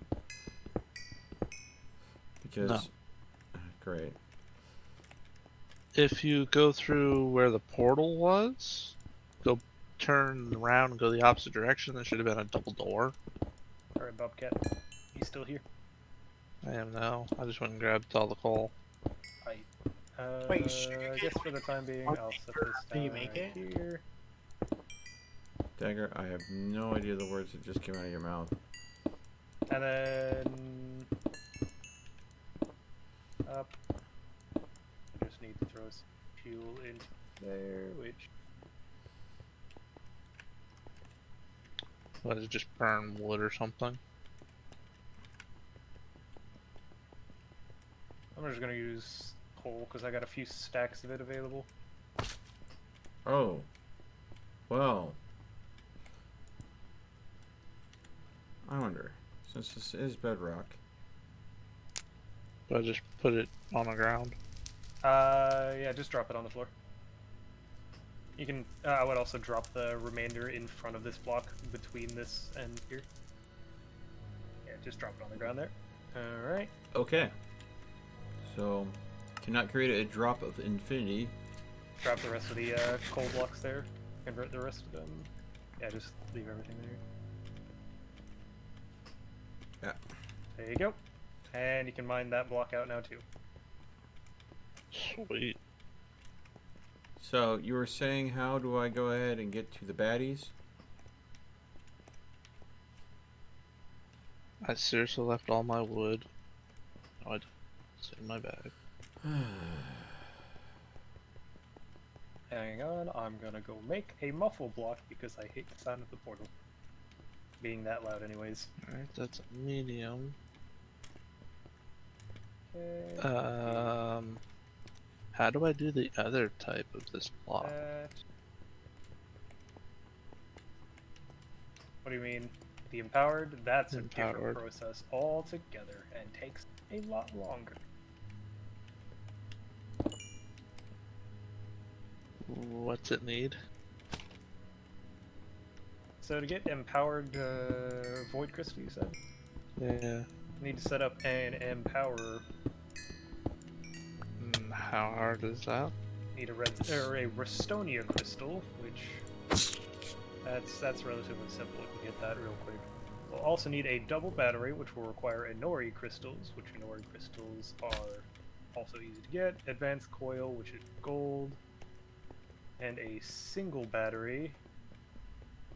It's just a lot of using that that machine that I made, along with a couple more iron casings, and Okay. a display stand, which requires athetic quartz, which requires running quartz blocks through that machine, and athetic green blocks, which requires running chiseled quartz through that. It's gonna be a few more minutes if you want to get everything set up for new power. So, how much material do you want me to bring? Well, let me see here. For the Empower, let's see.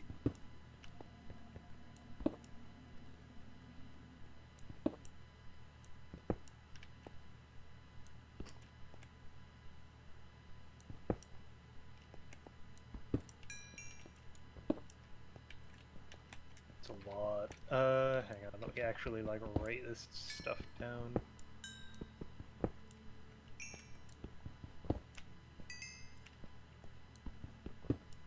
Okay. Notepad to the rescue.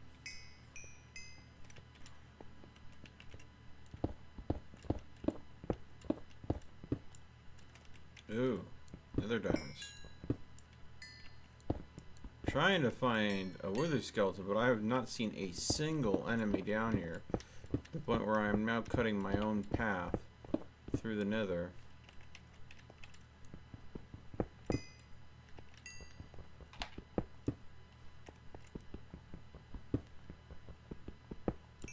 I have a lot of ore, so I just don't know what I need to bring and what I don't need to bring. Let's see.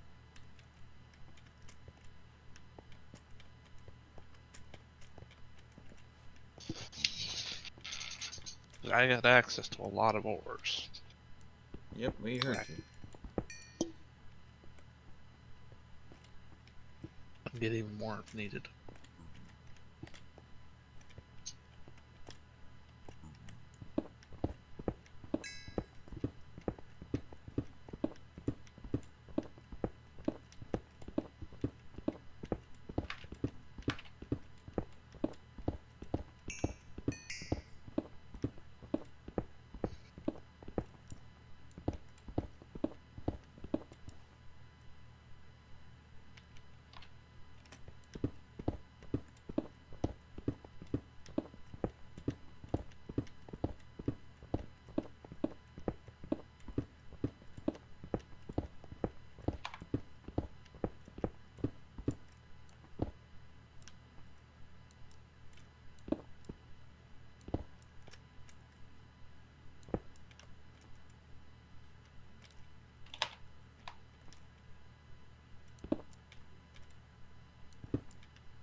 Great.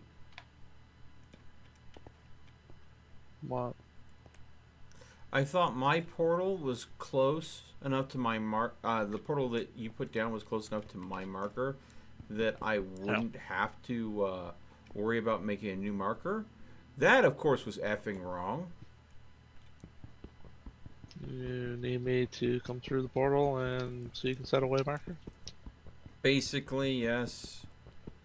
Not anytime soon, but whenever you get a chance to it, because I just cut I'm already coming through. myself a path to my old portal. Okay, Bobcat, I think if my calculations are correct, I have a list here of what all resources you will need.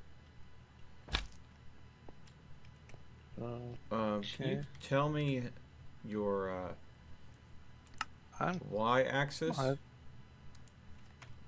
95. Well, that explains a lot. You're below? Yeah, like y-axis 17. You're up in the freaking ceiling.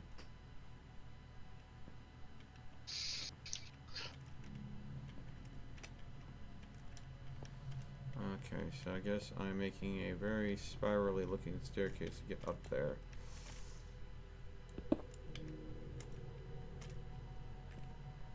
Oh my god, stop it, server. It's probably because I just jumped back through. Alright, what ores do I need to bring?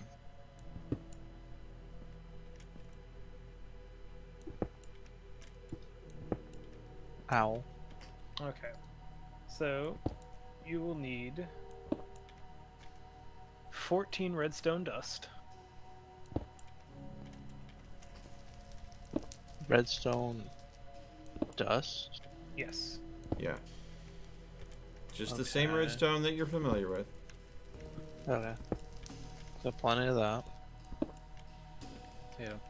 14 redstone, 18 iron ingots, or 2 blocks of iron, Got plenty.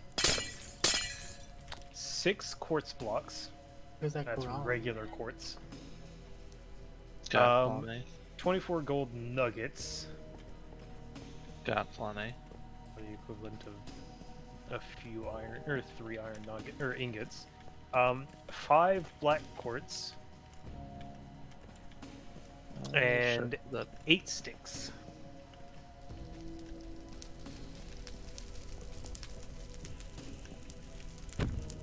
Which sticks aren't Got actually that plenty. big a deal. I can provide the sticks. I got that too. Okay. Is that it? Yeah. That should be all that would be needed. I am behind you. Okay. Let me Wanna do grab it a all to you? little bit of inventory management here.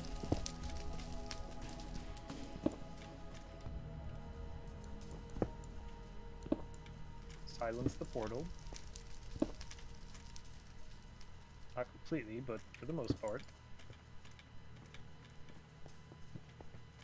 Let me know when you're ready.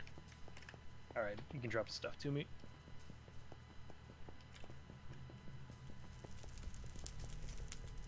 Okay, now I'm at the other portal. That.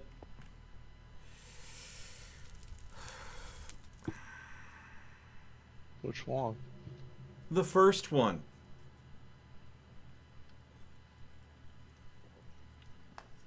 There. I need to go apparently even higher now. I came back through.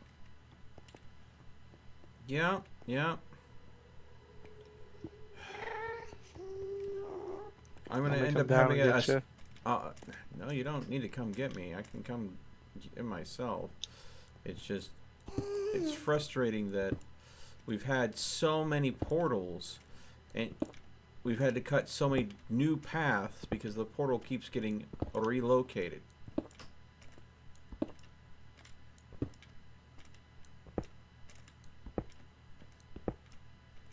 If you can come to me, there will be a ladder.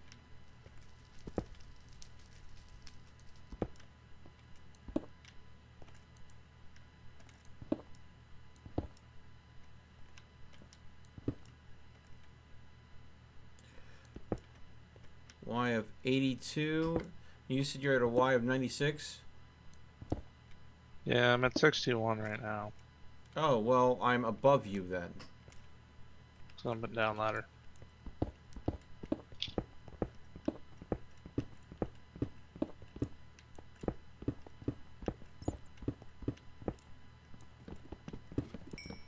Oh, I hear you. You're close. Yeah, I heard you there for a minute.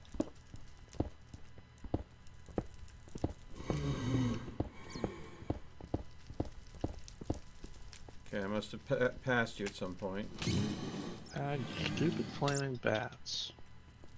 The flaming bats are probably the biggest nuisance Ah, in the nether. found the ladder.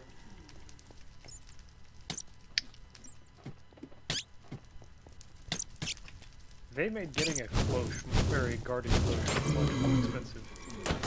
Yeah. Because, think about it.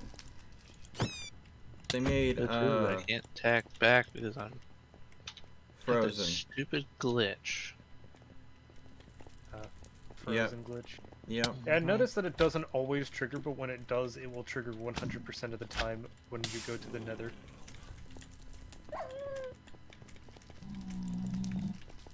Easiest thing to do is immediately leave. Yep. Okay. Alright, need to get rid of redstone. It was 14. Right there. Powered on, so it should fire.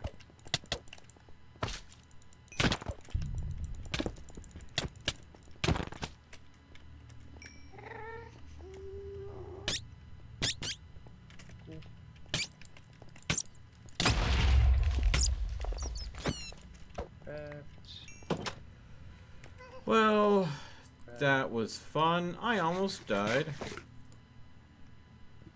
Don't do that again next time. Yeah, well, I mean, if I knew where everything was in the Nether, that I wouldn't have these problems. But things are getting changed every once in a while, so I have to adapt to that change. Right, I need. Well, when you go through, you should end up at Owl's portal. You know, I'm not ready to go through. I was just telling you. Hi. Yeah.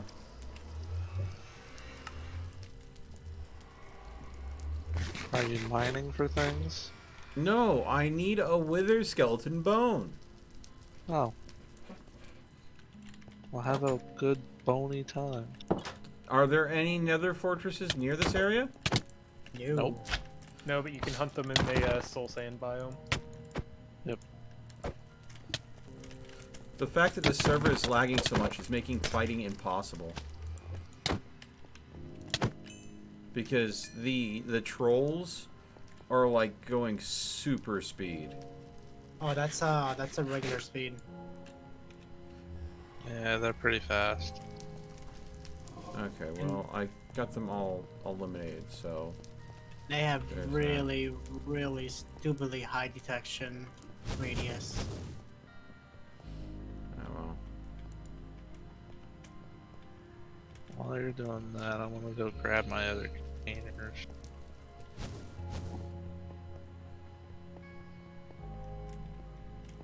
Oh, that's a lot of containers. I got a waypoint marker as to where home is. Yeah, small stuff. Loads. What happened to all my cows? I don't know.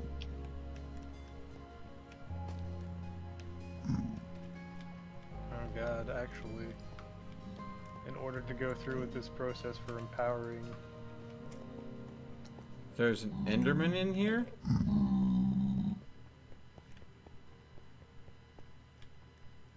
yeah, Bobcat, in order to do the empowering stuff, it requires having an energy system more complex than just a single generator, because it requires a lot of energy.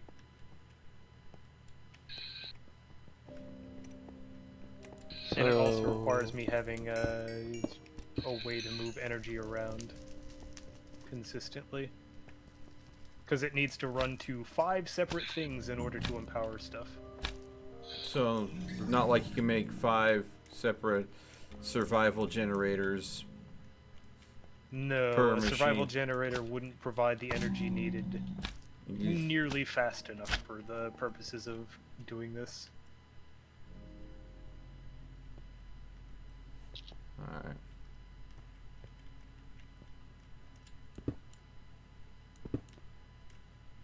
Even if we set multiple power sources to that one block. Yeah, I mean, outside of that, making the void crystal blocks. I mean, if I've got 35 of them. Making the empowered void crystal blocks. Oh, So, after having the void crystal blocks, it'll require relatively easy to get materials: flint, charcoal, stone, and black dye of any kind. But then so it'll be 5 things, or 4 display stands and the empower, which all need to have their own energy, like deposit of energy going into them. Okay, I found a soul stand biome. So Hopefully I can find a wither So skeleton. what would a good power source be? well, yet to really delve into any sort of generators, so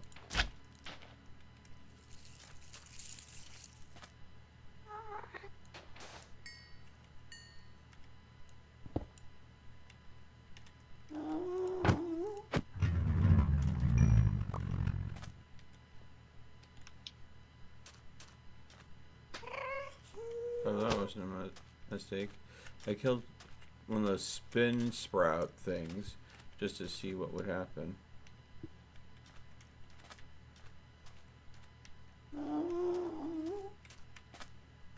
No big whoop, no big change.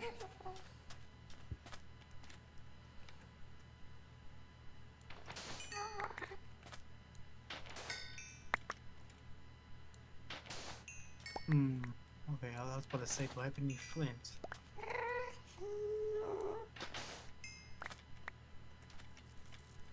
Two. Oh, I thought that was nether diamonds. It was nether emeralds. Eh. Oh, there we go.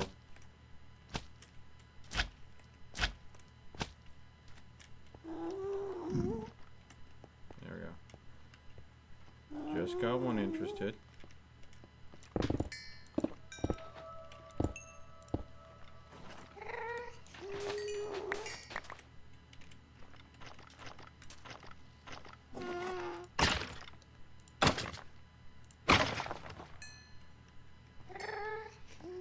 Got myself a little cubby hole that I can hide in. As always. Well, that's how you fight nether skeletons, unless you want to get the wither. You go and No, get they their don't- attention, they you don't. bait them to you. What do you? Dagger, do you have dark oak? Plenty of them. Come grab some off you. Okay. I need the logs. How many of them? A stack if you have extra. Oh yeah, definitely. I'm just looking from glass. I had glass here somewhere.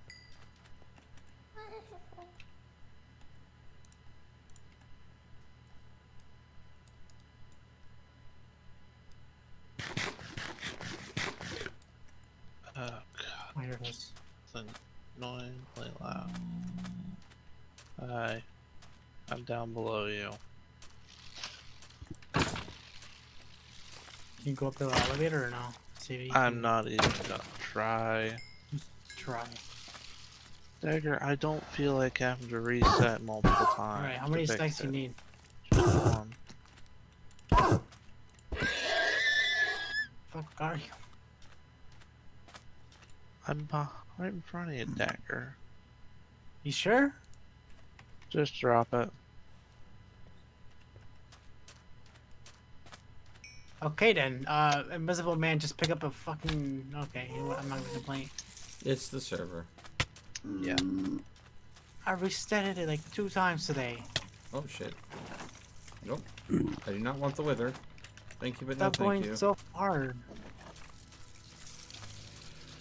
Well, you have me off in, you know,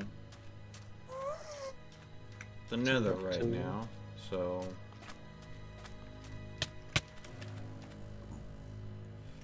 Alright. Guarantee wither skeletons can't get me up here. Did you finally find some? Oh yeah. Killed a few. I'm assuming that I got at least one bone out of them. Now it's a matter of getting home. So I'm cutting a quick and dirty tunnel.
What else can I put on my pickaxe?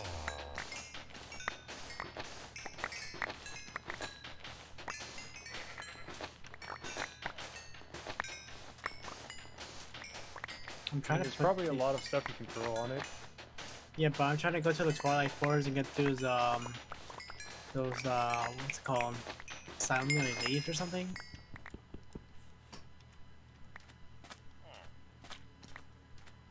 I have no idea what you're talking about. Those leaves that come from the Twilight that So- you can make. Steel leaf. Yes, still leaf. Steel leaf? Yeah. Yeah. Why do you yes, want them so because- bad? I can put on my on the handlebar of my pickaxe. Yeah. Why do you want to put them on the handlebar of your pickaxe, Dagger? Be specific. Well, to get rid of the magical wood modifier. So I can get the extra 2 modifiers. You do realize that if you get rid of the magical wood, it requires that you have 2 open modifiers to replace magical wood, right? Yeah, I do have 2 modifiers open.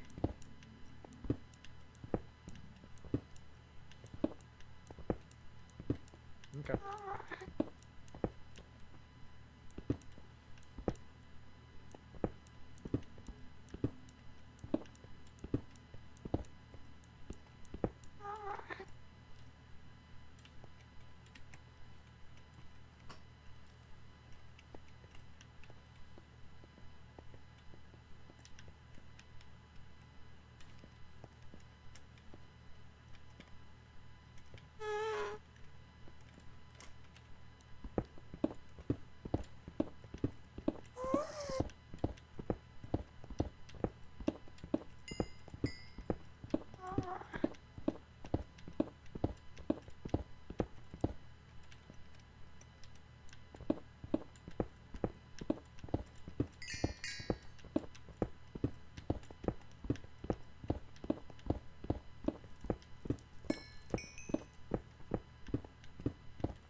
Are you f***ing kidding me? What? Thank goodness I could still climb a f***ing ladder, but I can't get into the portal now. Yep.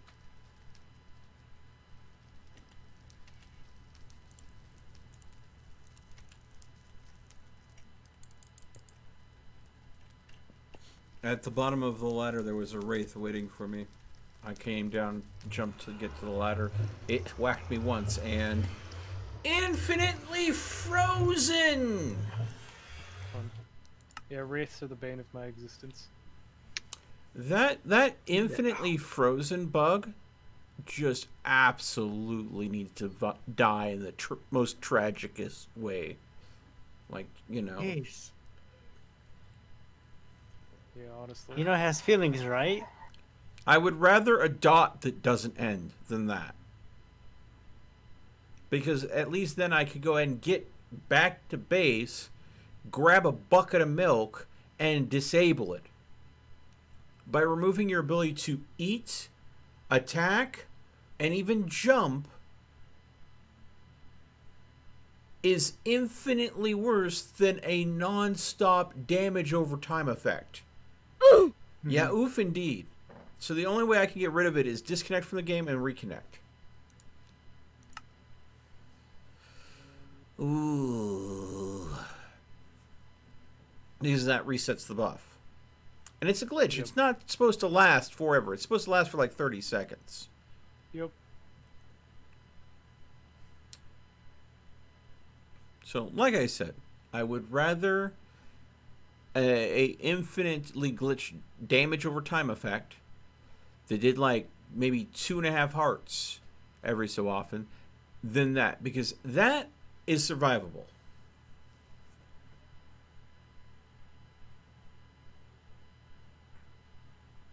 Can't believe something killed all my cows. Dagger. What? I'm pissed that all my cows have been completely slaughtered. Who would do that? I know that I would not touch your cows that way. And any time that I've ever touched your cows, I breed them first, lead, and only go ahead and kill enough adults that the children will easily repopulate the loss. So, That's the point. They're fucking traumatized now because their parents have been slaughtered. oh my god, Dagger.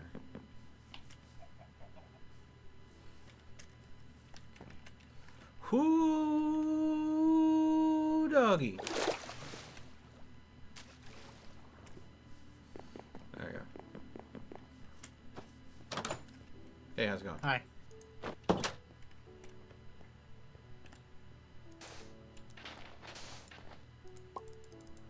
Making sure if you have like a couple of strings. I needed a couple of strings to make this belt. Okay, that's nice.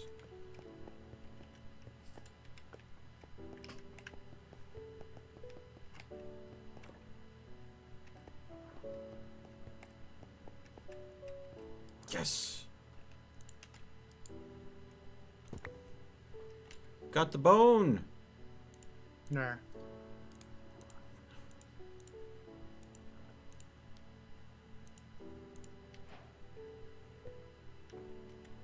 Red heart canister.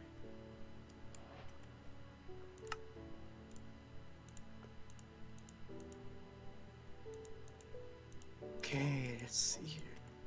Now what does it do?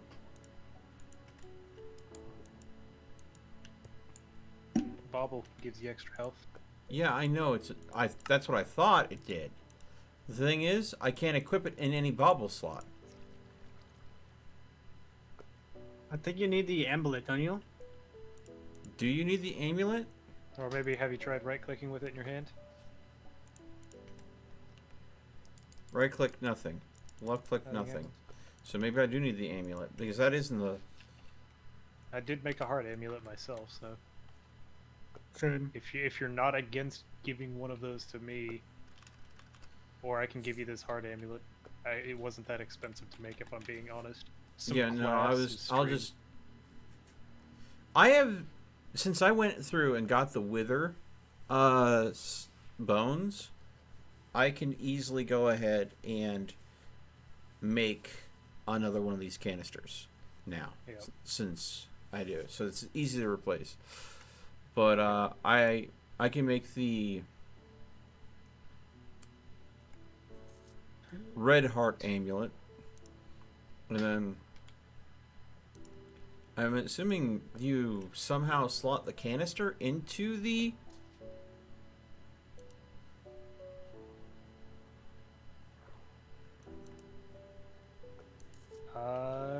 Maybe once you have it equipped, you can just right-click.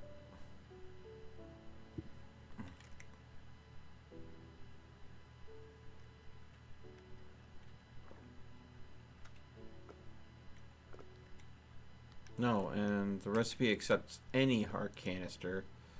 So that tells me that... So I need 3 glass, 2 string.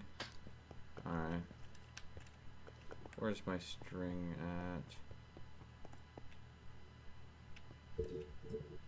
Should have some glass already made up in here. And 2 string here. Okay. Make this. Boom.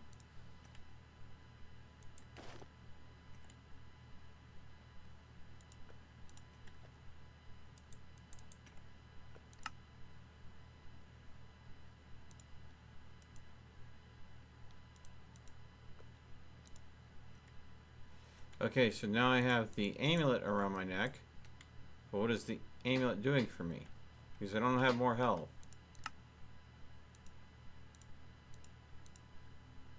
Don't know.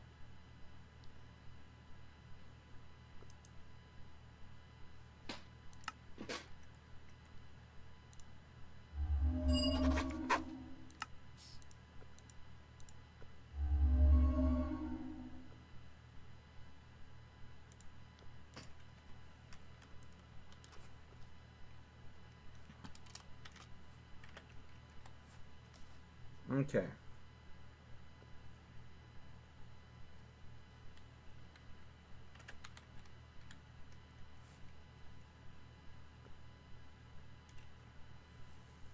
Okay, so that's all the items that are a part of this mod pack. So it's got to work somehow within this mod pack.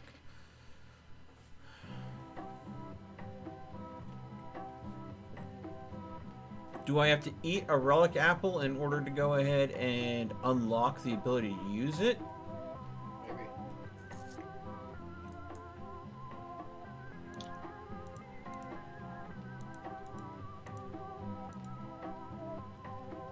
Do I have to drain health somehow into it to charge it?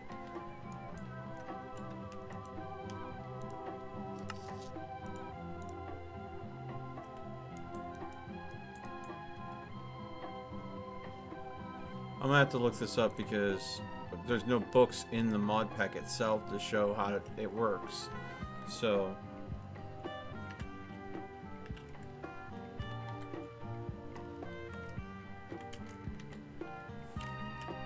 ha! Alright. Bubbly heart canisters. Let's see here. You said I had to shift click for the hammer to automatically teleport stuff? You shift click the hammer on the container that the stuff is going into once. And then whenever you use the hammer, as long as it's on a material that the hammer is designed to mine through, it will automatically be put in that container, as long as that container has space. If you wanted the entity, that would require a side gem, which requires some diamonds. To make some cleavage. Can I put it into more than one container? No, it'll only take one container.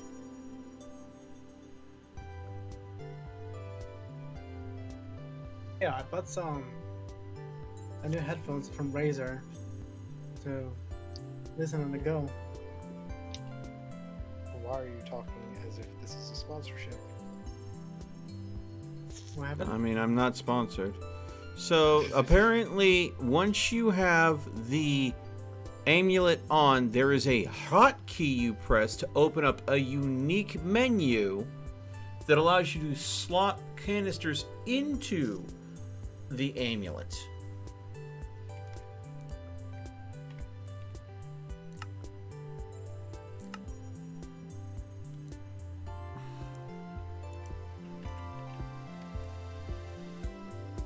Baubles inventory. Amazing. And the key it is assigned to is none. So. Oh. Well, that didn't work. Because Baubles inventory just opens up your inventory with the baubles turned on. Hold the amulet in your hand and shift right click. Shift right click. Yeah. Hold the amulet specifically. Shift right click. There we go.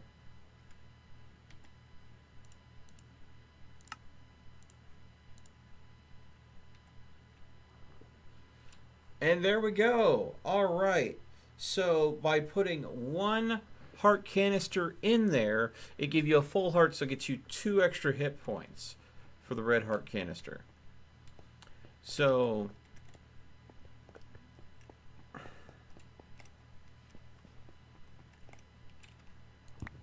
which means I would have to make a heart canister for each individual heart I had, and then I believe it, from what I saw on the wiki file, you can stack up to 10 of each type. Do have a yellow heart though, but we need to go to the end first. Why do we have to go to the end? To get those shulker cube thingies. No. That's the shulker is for the to make the green heart container. The yellow heart container needs a yellow heart, a golden enchanted apple, and a red heart container.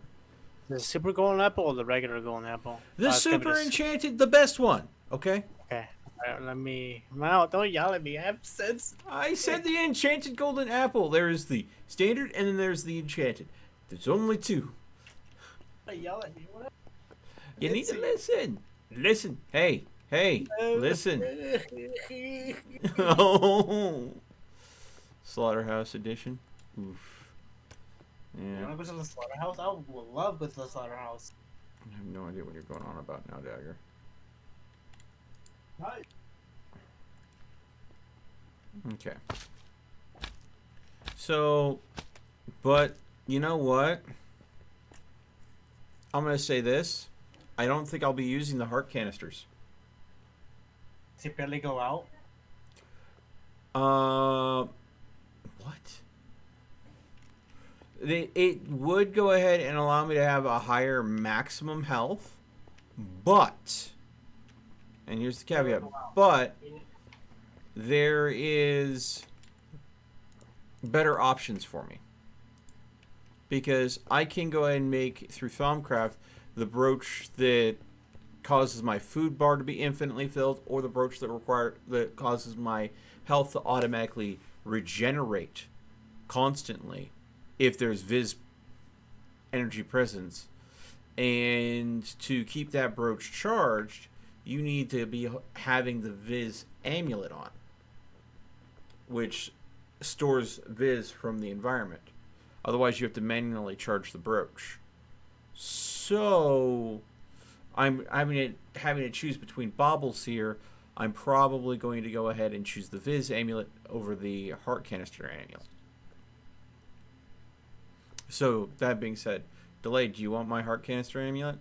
Since you already got one, or? I've already got a heart amulet.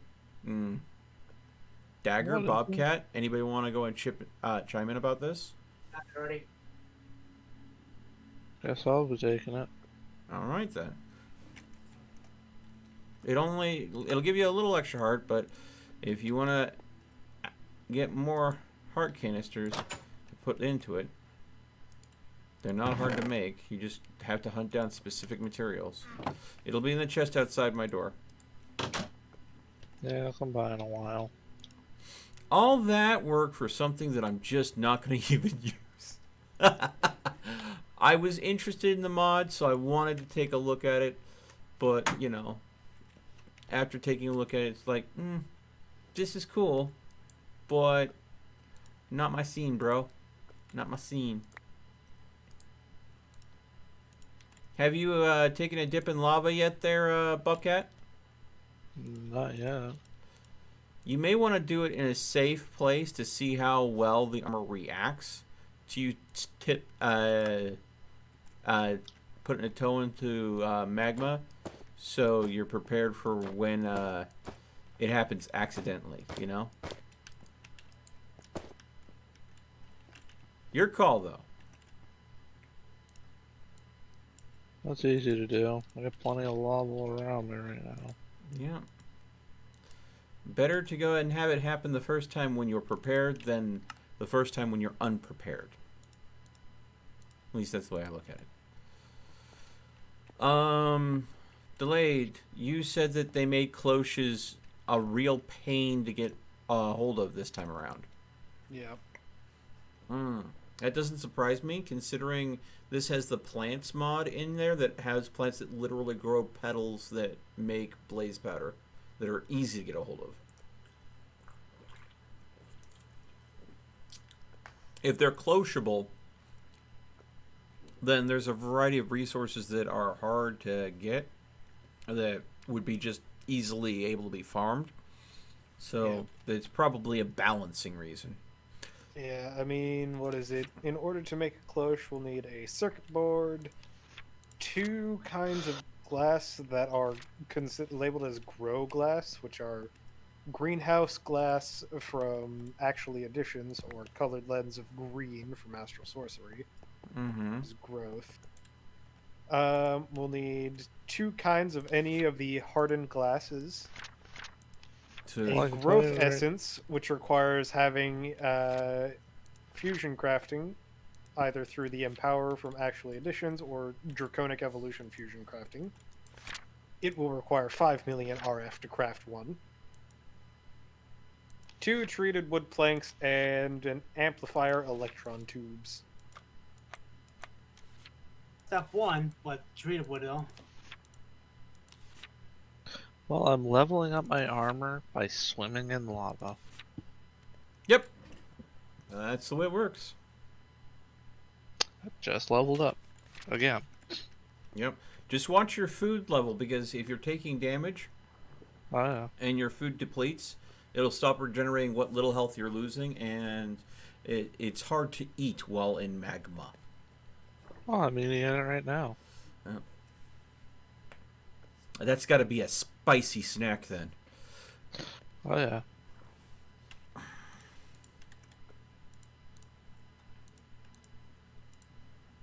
I have to eat constantly.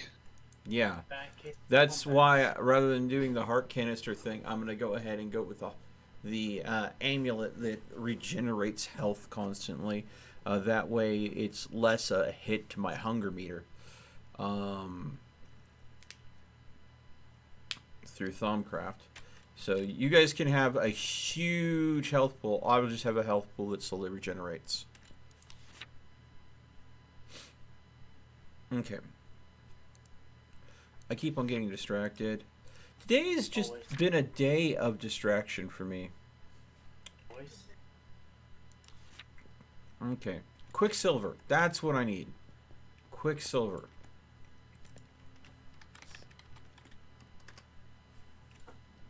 The superhero Quicksilver or the item?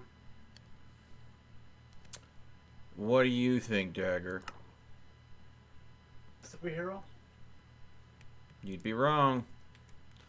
Cinnabar or... Cinnabar or... Cinnabar.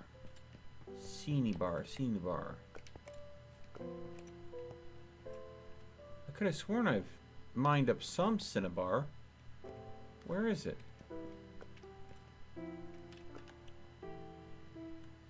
Did it?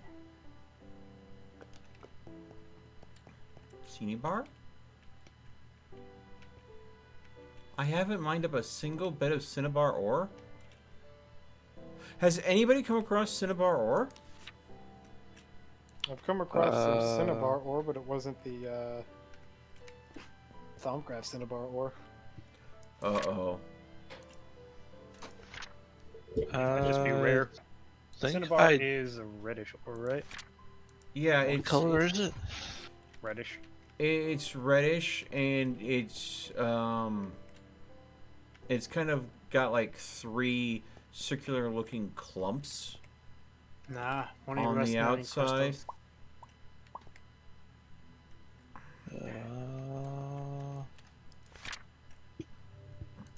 Because if I'm going to make some of the advancements to the better stuff, I need to be able to make ascension tubes. I need to be able to make tubing for my alchemy. And one of the ingredients is Quicksilver drop. Well, Quicksilver drops are made from Quicksilver. Quicksilver is made from 2 sources. The little silverleaf plants that you find under wild silverleaf trees, or Cinnabar ore. And you were talking about how someone killed all your cows, Dagger? They're there for me. Yeah, your cow pen is fucking packed, dude. What the I piss? did find a couple of simmer leaves. I might have a little bit though.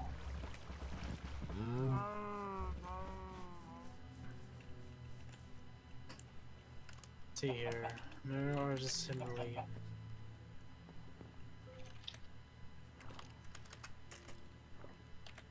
Here. Resonator. So I've definitely seen like the amber bearing stone and whatnot. Yeah.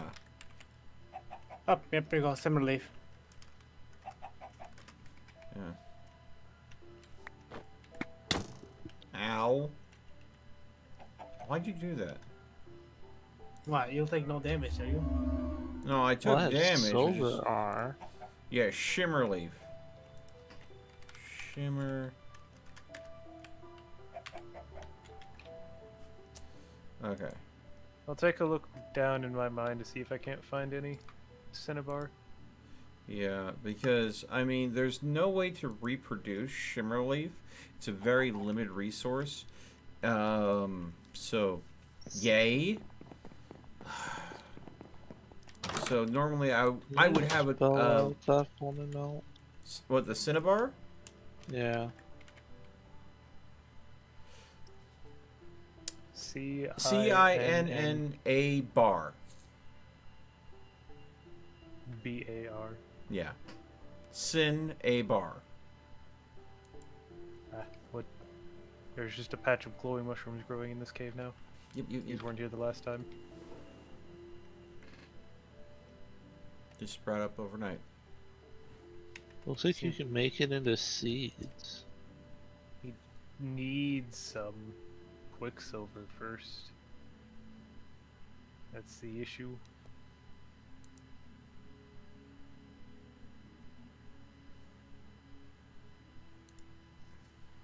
I've seen cinnabar before. Why do I feel like I threw it out? Okay. See, that's the thing, though. The seeds for cinnabar ore, they make cinnabar essence, which makes cinnabar dust, which makes a block of cinnabar. It does not make quicksilver. It needs to be Thaumcraft cinnabar, which cannot be made into seeds. So, which means it has to be mined. And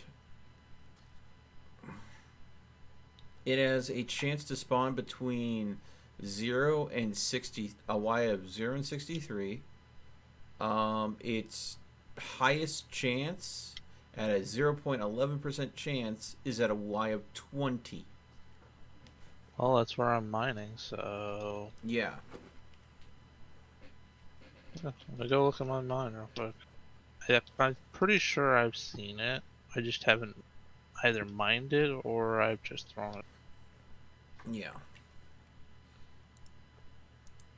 So let me go look.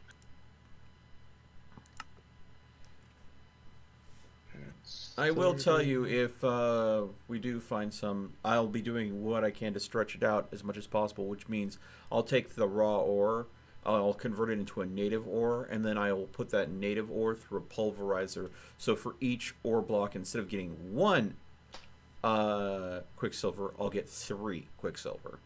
I think that's my mine is at lower than 12. Well, anyways, it's anywhere between 0 and 63, so it just, that's the highest. It's gonna take me a minute because I'm running through literally aisles of just rows. Well, yeah, I mean, I appreciate the help. Thank you for taking your time. I did not see it. Yeah, I could have sworn I had mined some up, so I wasn't worried, because normally I end up getting some as I go mining, but this time I haven't found any, and I'm wondering if it's because other ores have effectively supplanted cinnabar. Might as well go mining myself and see if I can find any. I sadly didn't find any. Well, no, let me go and use the quicksilver plants I've got.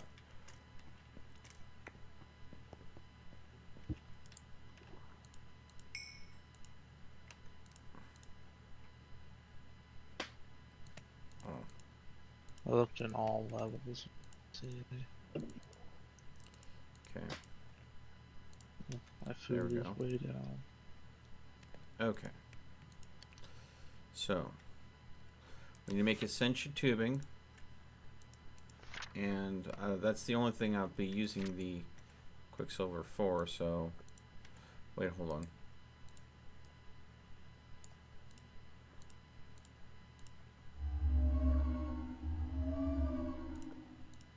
Might as well go ahead and get most out of it as possible. Wow, way to crack it right into the mic. Jesus. Sorry, I forgot I was on. Oh yeah. Pfft. You know how much I don't believe that, right? Don't know, I don't care. Oh.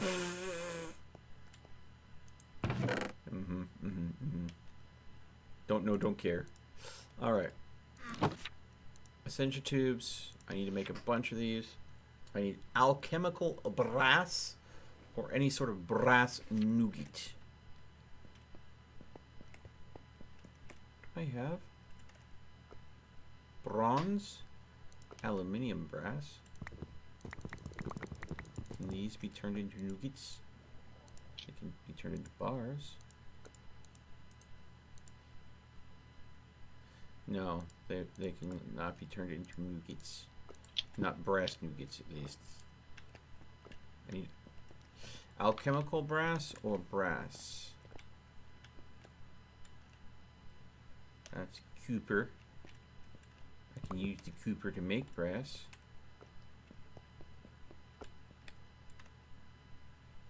It's more copper. Alright. Alright.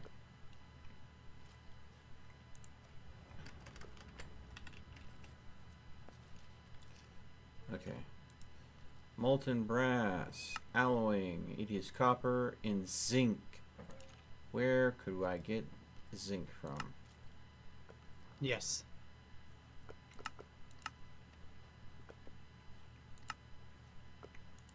Zinc dust. Pulverizer zinc dust is a side effect of pulverizing sulfurite, which looks like a nether ore. Great. So zinc is really freaking hard to get a hold of. Yes.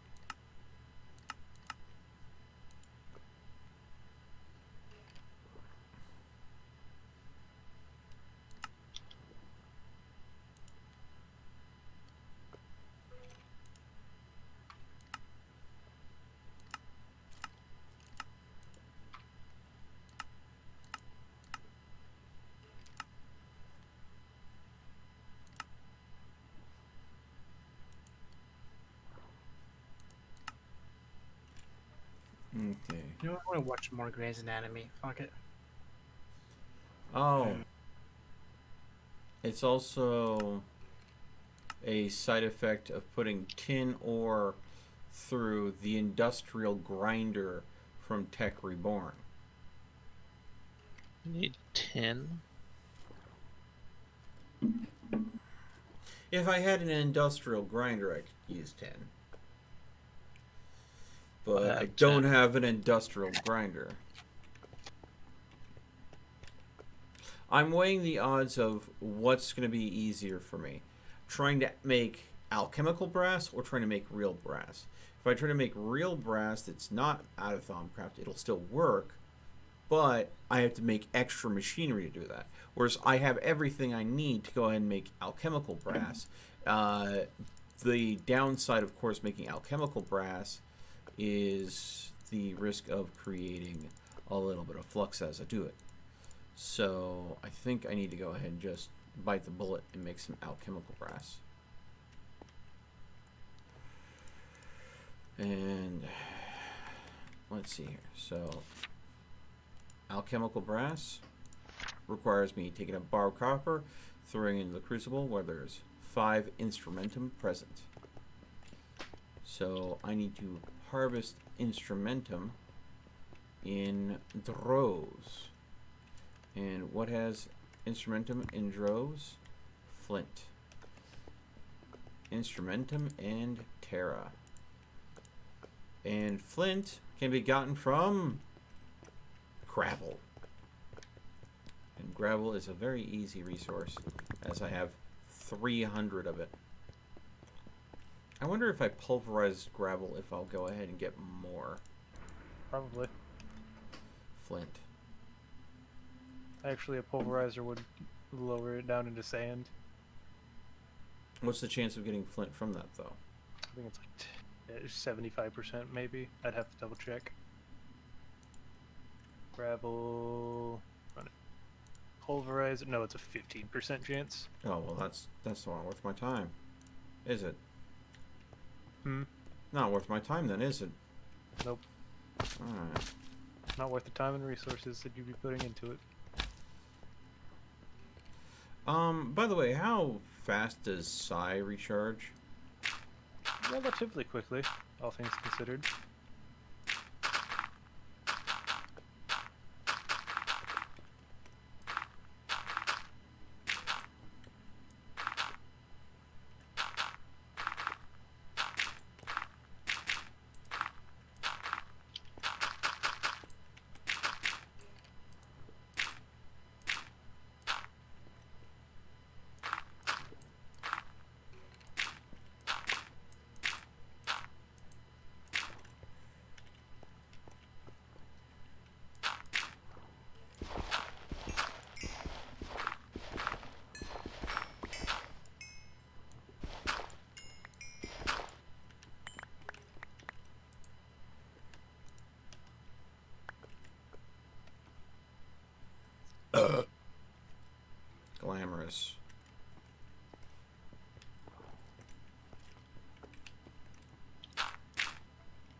Oh, whoa, whoa.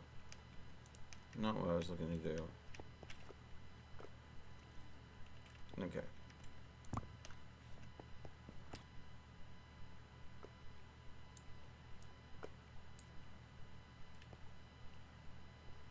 There we go.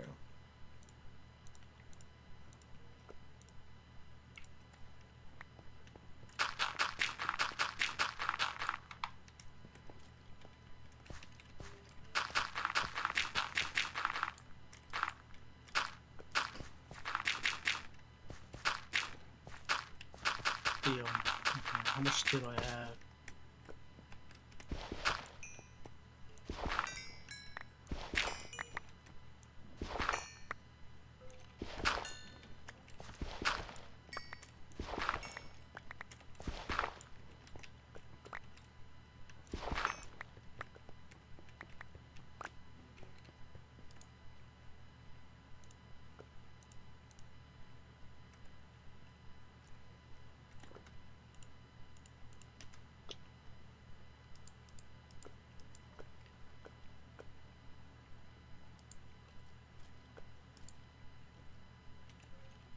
Okay. Currently manufacturing instrumentum from the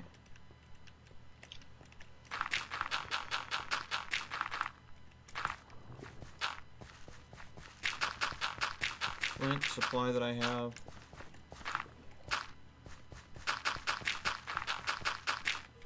Making a lot of stinky flux in the process, but technically I kind of need to have a little bit of flux going on. So my character eventually goes, hey, flux is a bad thing. We should go figure out a way to clean that. But I don't want to, like, freaking pollute the world, if you know what I mean, right? Mm-hmm. Because, you know, if I do end up spoiling this area with way too much flux, to help it recover, I either have to take out all my Thaumcraft stuff and not do Thaumcraft for a while till the region settles, or I have to relocate altogether just to keep on keeping on.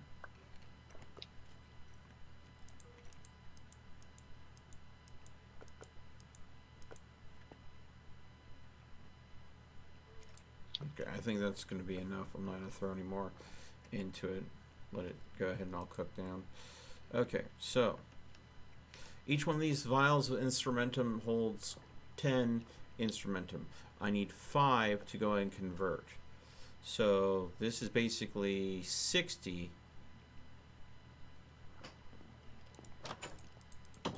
worth.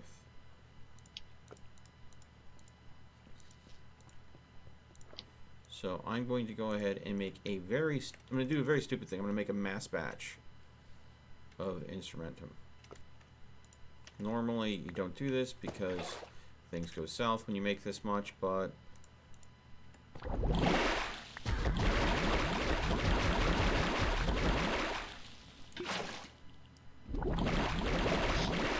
oh shit. I just screwed up. Crap. Screwed up again.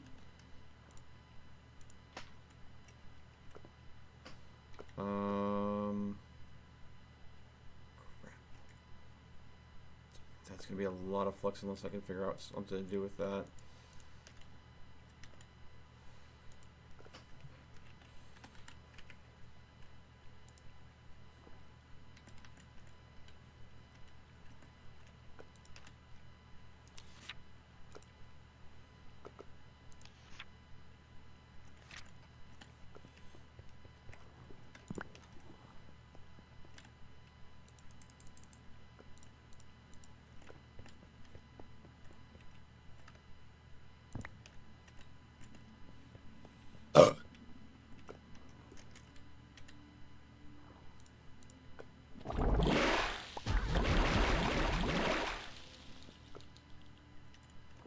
That didn't help. That made things worse. Oh well. And that's why you don't do that, folks.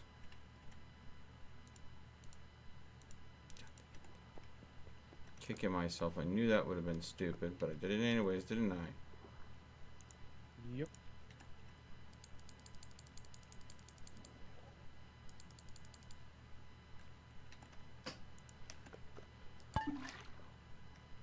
How bad is the flux right now? Not terrible. Not gonna... Will you stop? I'm sitting here having problems and working on trying to fix things and get things going. And here Dagger is trying to go and be cheeky.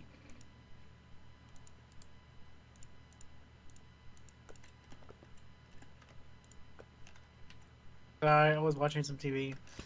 Bullshit.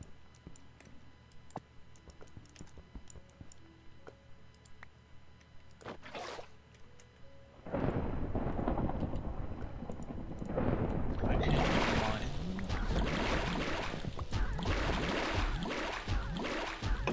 I found something that I can't mine. What is it called?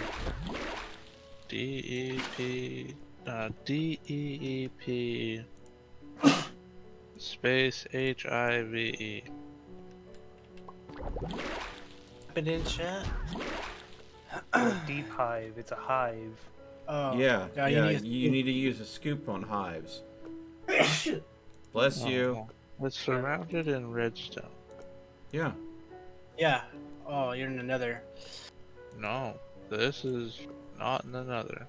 Dude. No, deep hives are overworld hives. They just can spawn at cave levels. Yeah.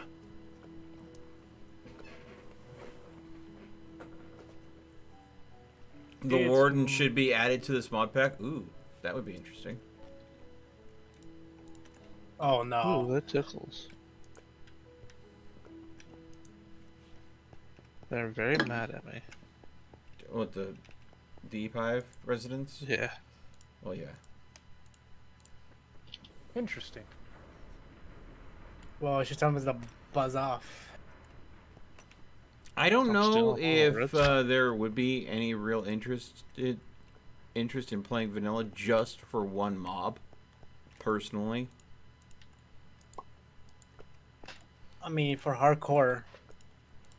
Well, if we do a hardcore, that would be interesting. But But just like basically doing a thing like, hey, the update dropped. Let's check out this one thing that was added.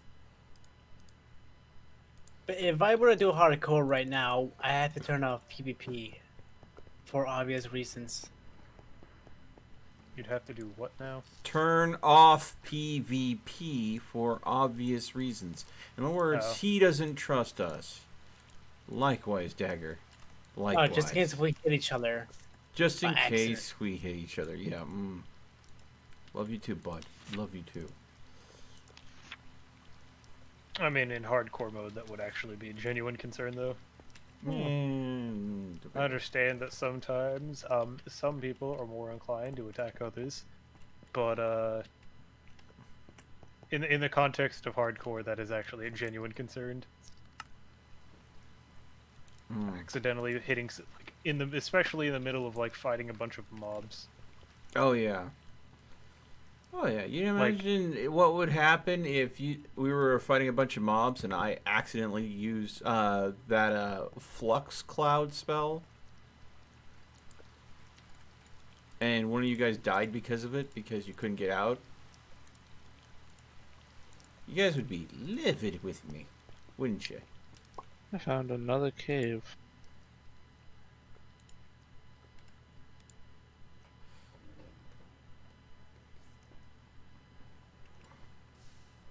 Plate cast.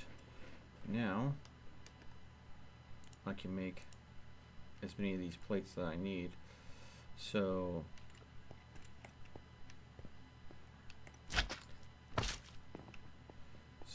with this, it is glass in the center. Alright, no. Brass on the bottom. Quicksilver on top. And then it is going to be... Need 18 plates of this. How much material is this? I had single ingot? Okay. Wait, I didn't mean to click on there yet.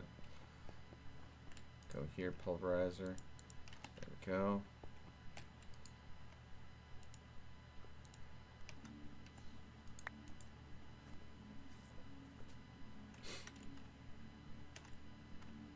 Holy crap.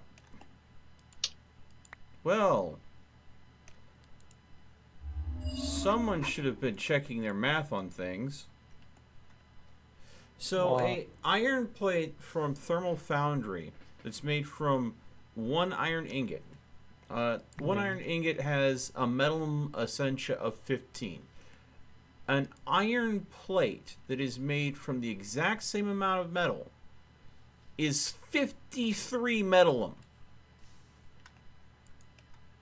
Nice. So that means that if I were to wanting to, I don't know, make a whole bunch of alchemical metal, and I needed just a supply of metallum, I could just make one iron plate this way and just be set. What are you complaining for? That it's unbalanced? This is the thing that with me, I hate this. I know it's because I've played games for so long. If something makes things too easy because it's not there's no balance thought to a specific thing, I know I'm going to capitalize on that unbalanced nature, and it's going to make the game incredibly easy for me. I'm not technically cheating, but I'm not exactly... I don't know. It just feels a little hinky. You refer to the ways of exploits. But is it exploiting when the developers themselves put in a numerical value that does not make any goddamn sense? Like, example, in Cyberpunk 2077, you can buy a soda can from a vending machine for $10. With the right crafting perks, you can carefully scrap that soda can into components that equal $27. But without the right perks, you still get like $12 back in value. So even a novice at crafting in Cyberpunk can make money by literally buying sodas from vending machines and stripping them down for parts.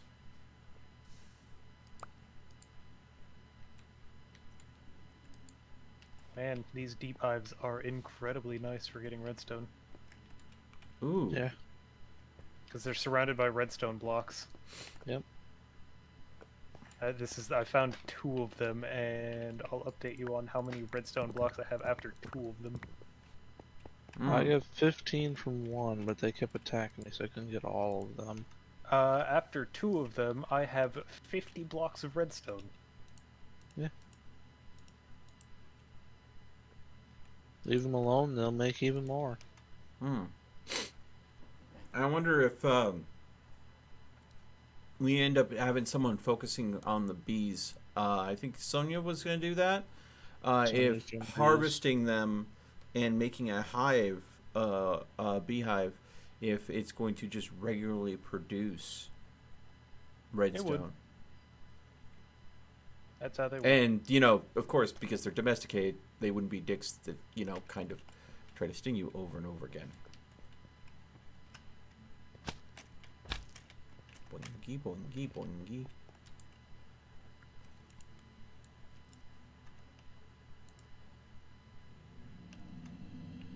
There we go. The start This of cave my system is massive. start of my ascension tubes.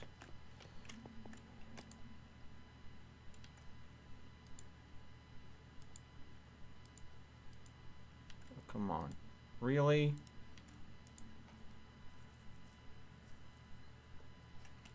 Oh, now I think about it. Do I have any? Yes, I do.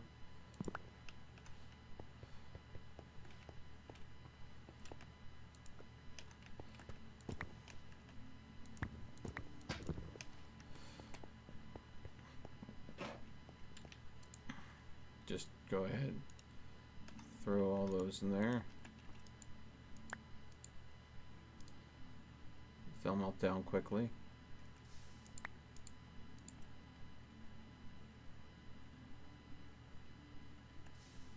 Hello, I have found an abandoned mine shaft. Oh, lovely.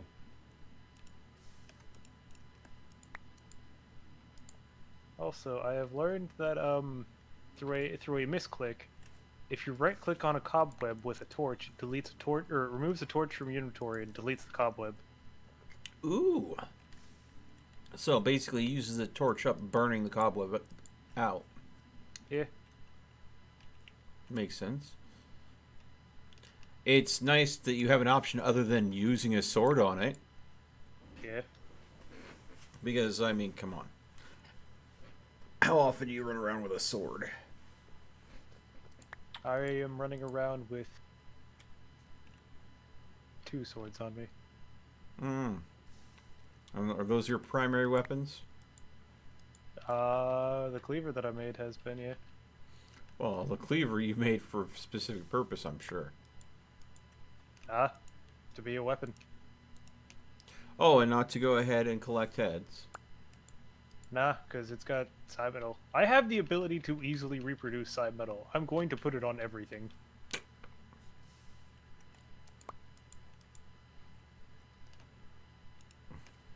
Also, I just used a skeleton skull to stop water. Well, at least the skeleton will be happy that its skull was useful.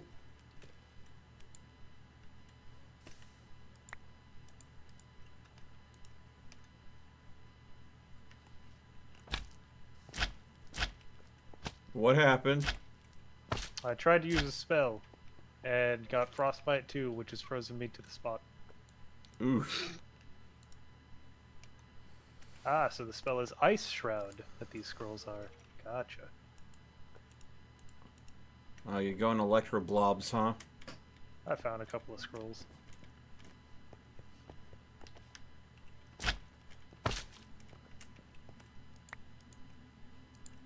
Ah, the best way to study magic.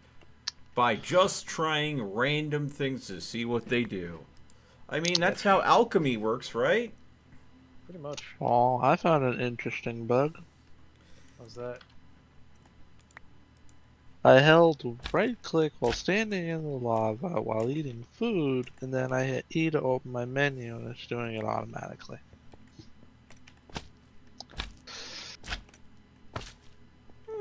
Amazing. So there's a button combo that makes you eat infinitely? Yep. Hmm. I wonder if that's more of a feature than a bug. Ooh, an enchanted scroll wow. of true sight. Ooh.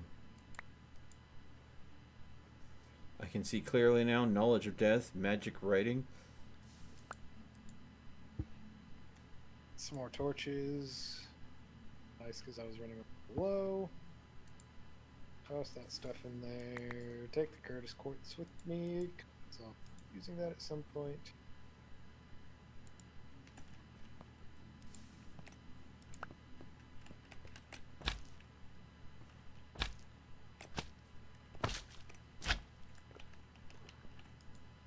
Also, in case you are curious, or in case you may be interested, there exists a thing known as inventory generators from the inventory generators mod, which are just generators that go in your inventory. You can use them from your inventory, and they will generate power from your inventory. Can be used to power. What do they items. consume to generate this power?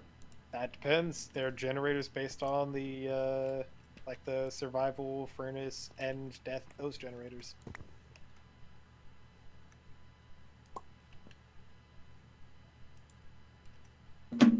So you could get.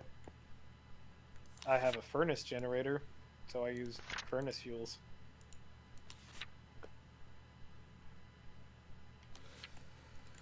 Oh, goodness. I need to make a whole mess of these iron plates.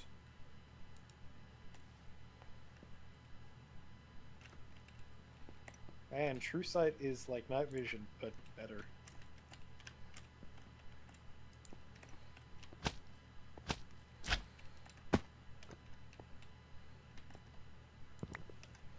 Well, here goes the last of my iron. Hey, that's the first set of diamonds that I've actually found in the overworld. Here. I happened to find it right next to a cave spider spawner. Oh, lovely. Well, if you need more diamonds, I got plenty.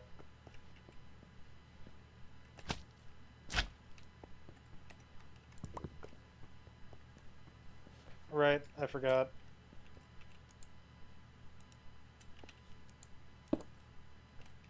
God, that was tedious and mildly annoying.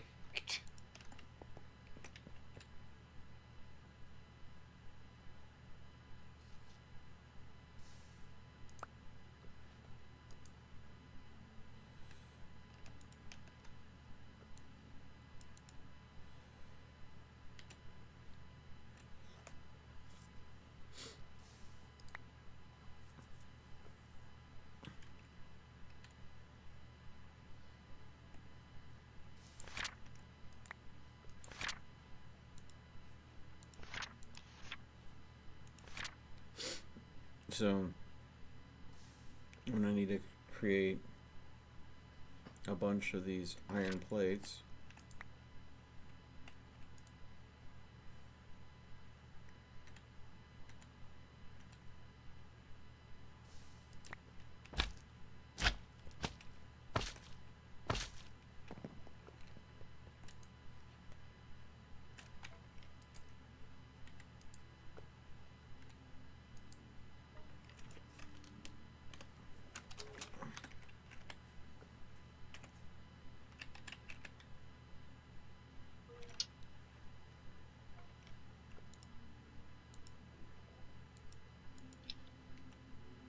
Are you kidding me? No. Okay, I need gray wood. The game's like, well, you don't know how to craft that yet because you haven't made it yet. But I've unlocked the ability to know how to craft it. Can't I just go ahead and use the crafting recipe? Nope. You have to make it first. If I know how to make it, I shouldn't need to have to make it to know how to make it. Grr. Arg.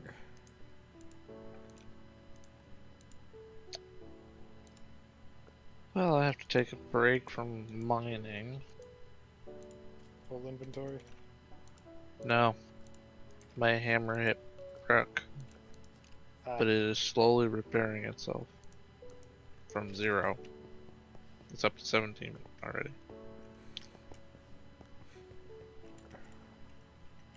ouch. Alright, gives me Did I time to not go warn into you the about chest. that?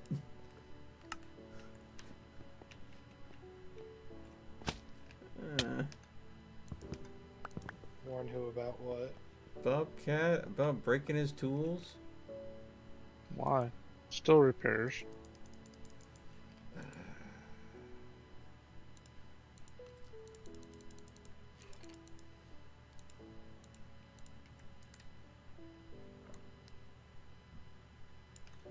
Alright. Boop. Boop. Boop. Okay. Boop. Boop. Boop. Boop. Boop.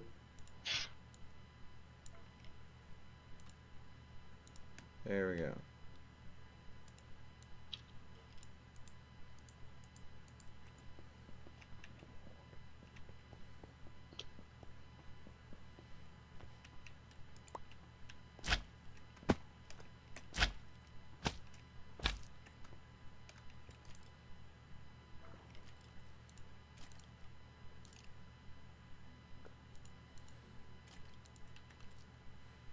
Okay.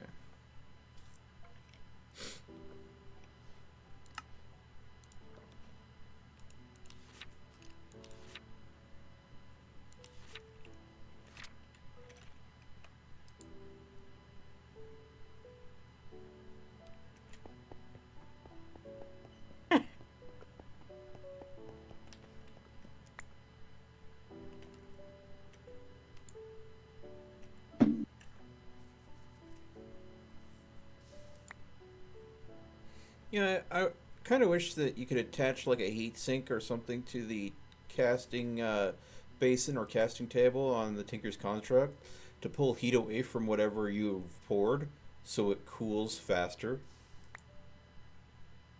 It would be nice, yeah. Because I'm literally sitting here waiting for iron plates to cool.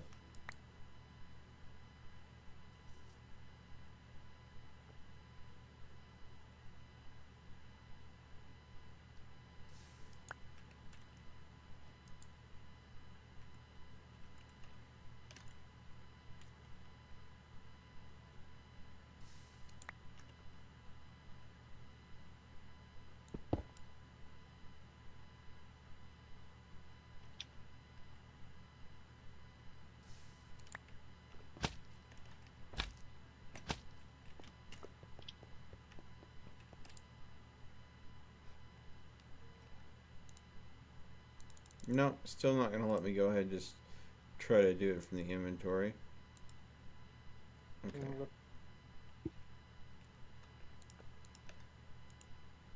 Oh well.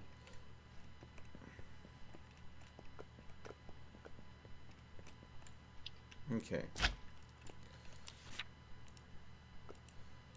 I need to go ahead and make 4 arcane stone bricks, and I need to go and make some niter.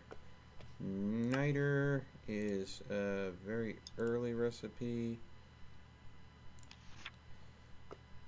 Ignis, Lux, Potentia.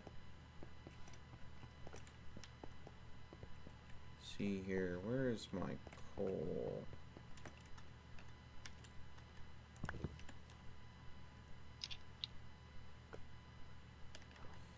So I would just need the, should I make that? Let's see here. No, not that. Yeah, that would be enough. I would just need the glowstone. Glowstone, glowstone, glowstone. Which I have one here. Okay. And then make sure I take the quartz slivers. Where's my quartz slivers at? There they are. Hard to notice. So we're going to take 1 bit of coal, 2 torches. There we go. That's fairly clean. We had 1 Bestia crystal in the process. Okay.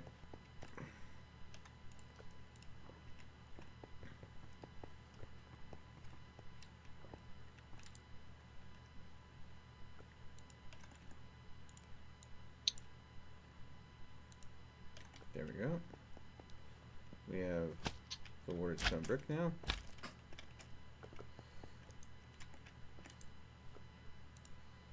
Hup, hup, hup, hup. And hup. Runic matrix. Boom.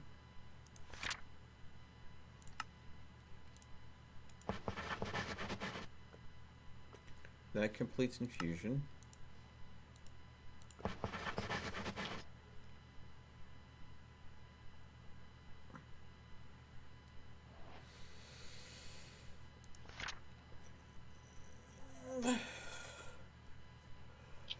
Man, that cave took me so far to the north that I actually went past Sonia and Bobcat's house. Alright. No. I have more than one place.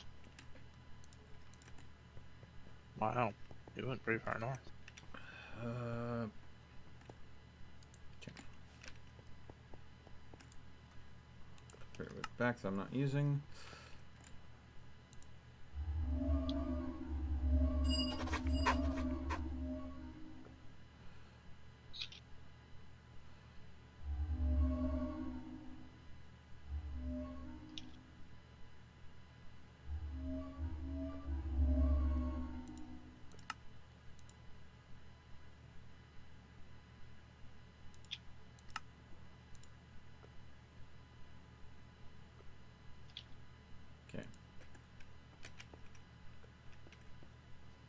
Oh, lucky blocks with dragons? Yee.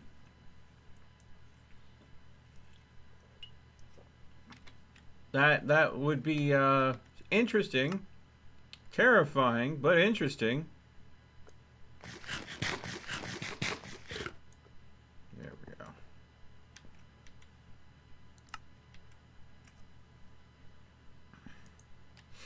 Okay. So, what am I doing? What am I doing? What am I doing? I need to go ahead and make some filling and dispensing tubes, which means we make brass.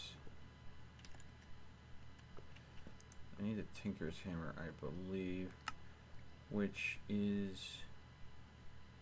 where? Where did I put the tinker's hammer? To the left.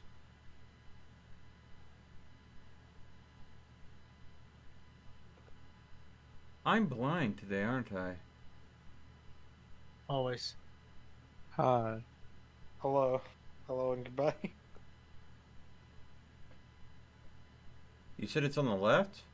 Yeah, it's on the left. Bow.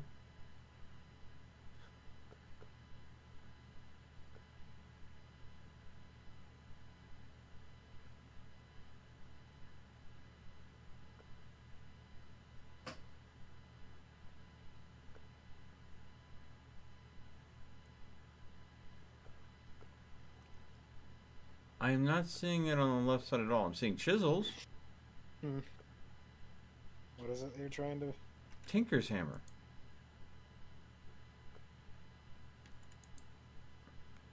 I could have sworn I had one in here, but it's not showing up. Did I put it somewhere else? Maybe.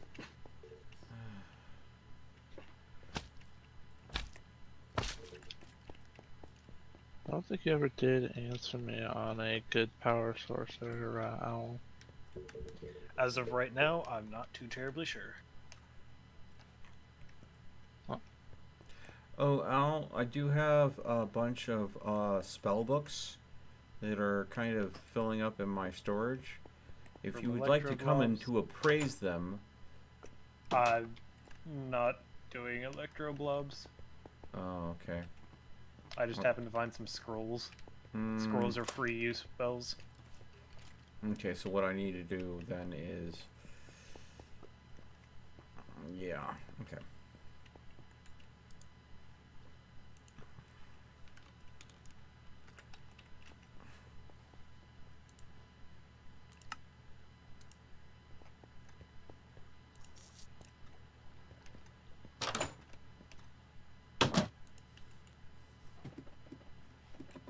Bobcat, you're invisible. I just saw my doors open and close on their own.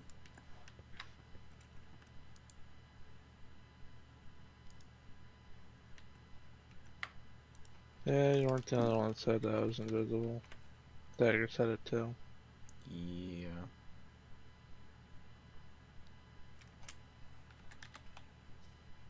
I'm gonna guess you didn't see me. Mel, Yeah. we have a slight issue, something that's black and is trying to tear the world apart. Where? Oh, the rift. Rift, The that's a rift. rift. Where? Above you. Going towards owls. Oh no.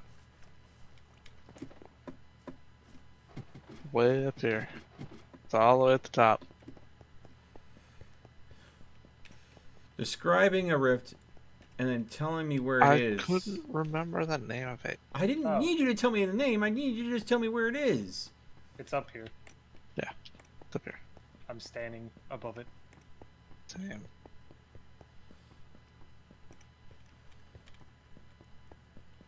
Pretty good sized one at that. It shouldn't be. I haven't been doing that much. It's fairly large, yeah. Yeah.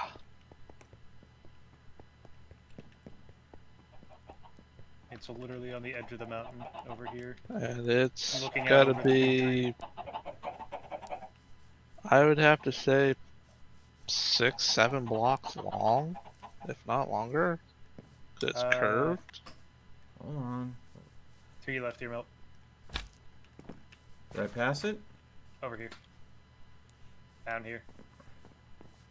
Oh, yeah. No, that's a normal size. Hold on. I need to do a couple different things with it. If you want me to clear out an area, then just let me know.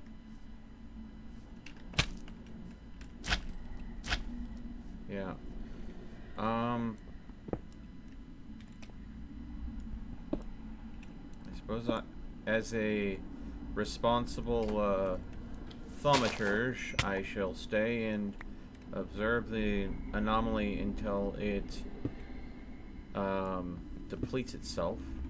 Until it does something. Yeah. Because, oh, thanks, game. So, Dagger, do you have a portal to the Twilight Dimension? Dagger's still here. Here you go.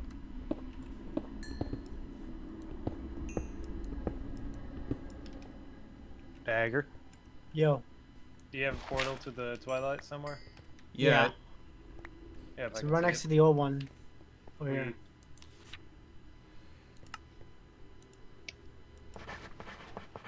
Okay. I want to reset real quick, since Okay. everyone keeps saying they can't see me. You are invisible, or were invisible. Me? No, Bobcat was. Oh. Okay, so Well, I have a question.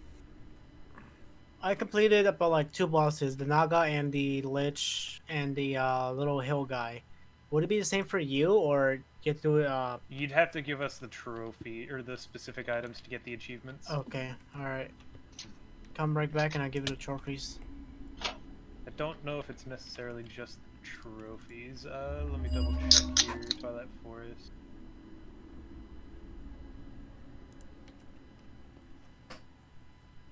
Say that I got the achievement for going into the Twilight Forest, because that's. Alright, I'm coming to Charlotte Forge now. Let's see.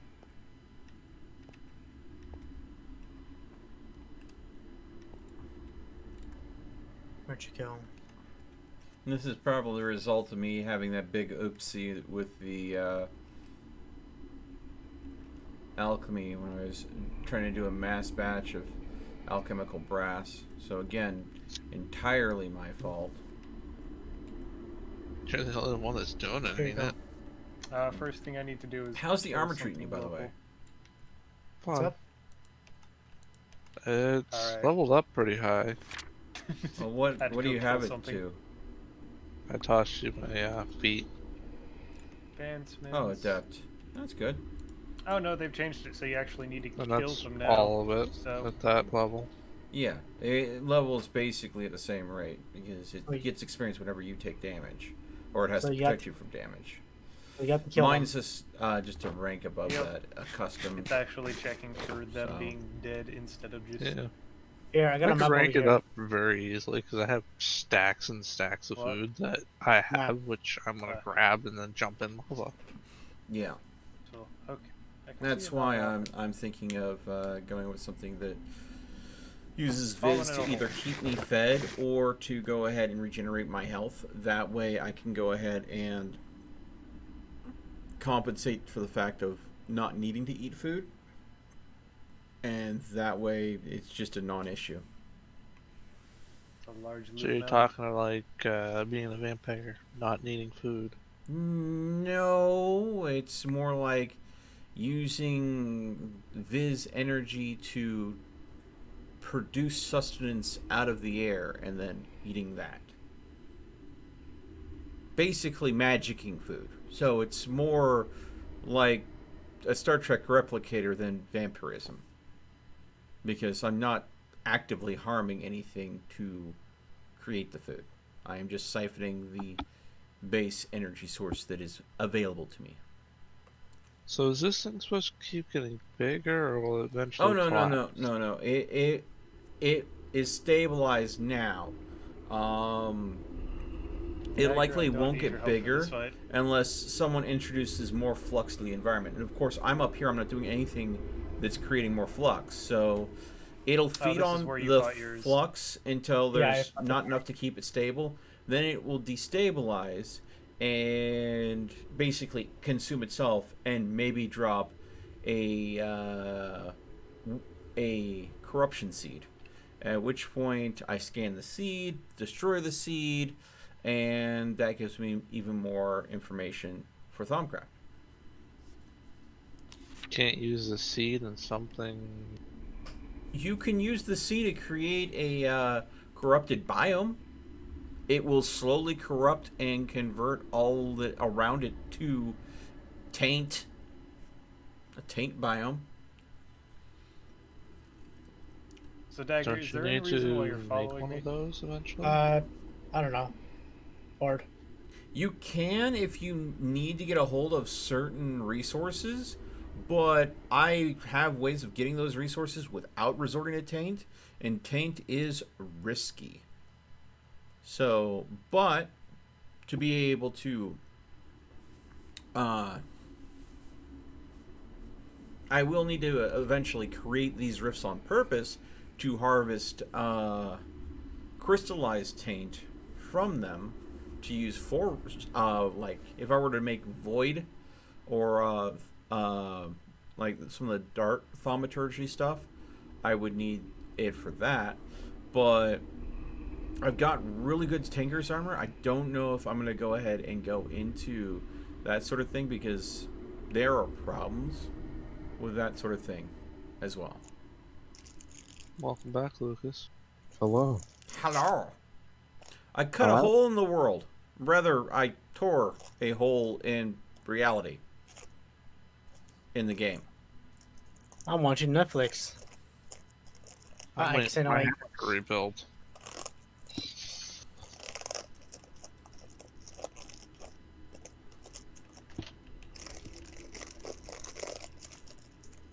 I hear some sort of plastic wrapper.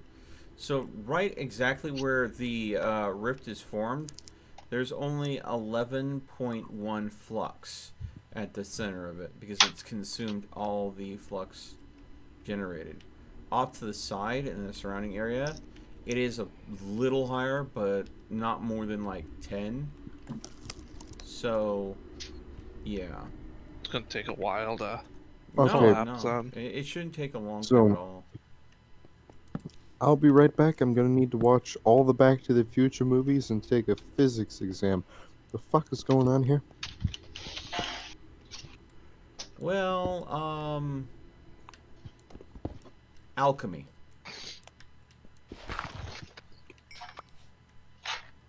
Yeah, I wouldn't say that that's alchemy. Oh, you're looking at what's on screen, huh? No, I'm not. I'm saying I'm an alchemist and I never had to deal with holes in reality and flux whatnot. No, it's mix these and this ingredients together and get medicine. That is incorrect. That is not what alchemy is. Alchemy is pretty much chemistry. just There is alchemy a is difference. basically just chemistry. That is incorrect.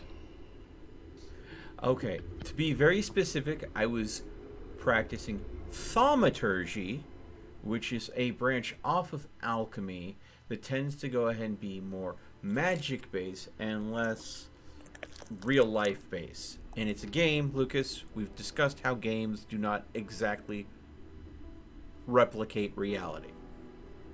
Or need we go back to there only being 4 different types of ammunition in Cyberpunk 2077? Real life alchemy is basically just chemistry but with a purpose. Chemistry and herbalism combined but with a purpose. That's also not entirely true. Alchemy is basically a pseudo belief system. That depends entirely on your interpretation of alchemy. Nah, if you even read a little bit into what alchemy is, you'll realize that it was its own sort of belief system. In a way. Well, I believe you're talking about medieval alchemy and not modern practice alchemy. Yeah. Keep in mind, both of you are talking from different experiences from different parts of the world, and cultural dialect sometimes twists words and the meanings therein.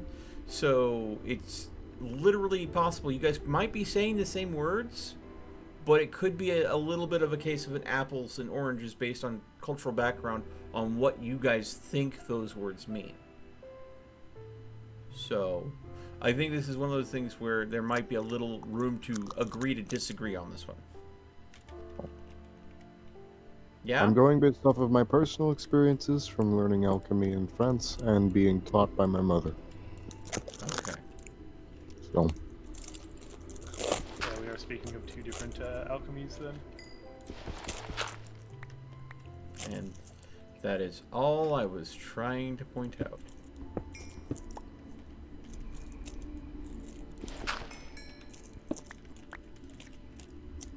also, the alchemy in Full Metal Alchemist Brotherhood is kind of nonsense too. So, Oh, yeah, no, it's entirely nonsense. It's Full all Metal due Alchemist. respect to the series, though. Oh, yeah, no, it was a great series. It's it's vaguely based on that medieval. For alchemy. Halloween, I'm gonna put a wig on my dog. No! No, thank God Emmy isn't here to hear that. She would want to murder you. She got all the time people would go ahead and pull like that meme out. Oh, it is so nasty though. Oh man. But yeah, that really did bother me. Mm-hmm. Because You're taking two individuals that wholly love and trust you and just absolutely betraying that trust in the most extreme way. and then when it comes to the lovable and cuteness scale, it's basically two of my greatest weaknesses. Children and dogs? Yeah, dogs more so than the children part, but in that particular case, that they made her as adorable as fucking possible.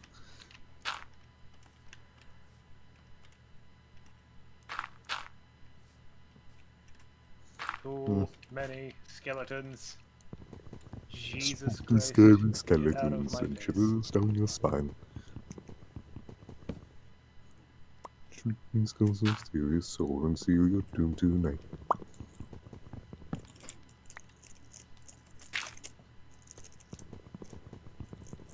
I've already eaten half of the Rice Krispies I got today. Mmm. Oh, well, look at that. Extremely flammable. Listen, you should have played Subsistence with us last night, Mel. You could have died 20 times like we did. Oh boy. God, listen, not say anything. I swear to God, I will punch you in the throat. You guys sound like you had a blast. Did you learn anything about the game?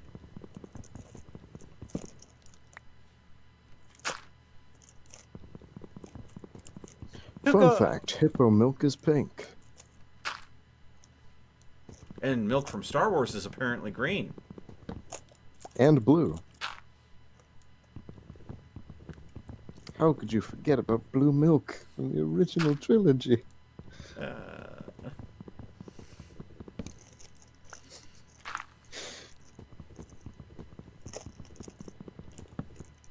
There we go.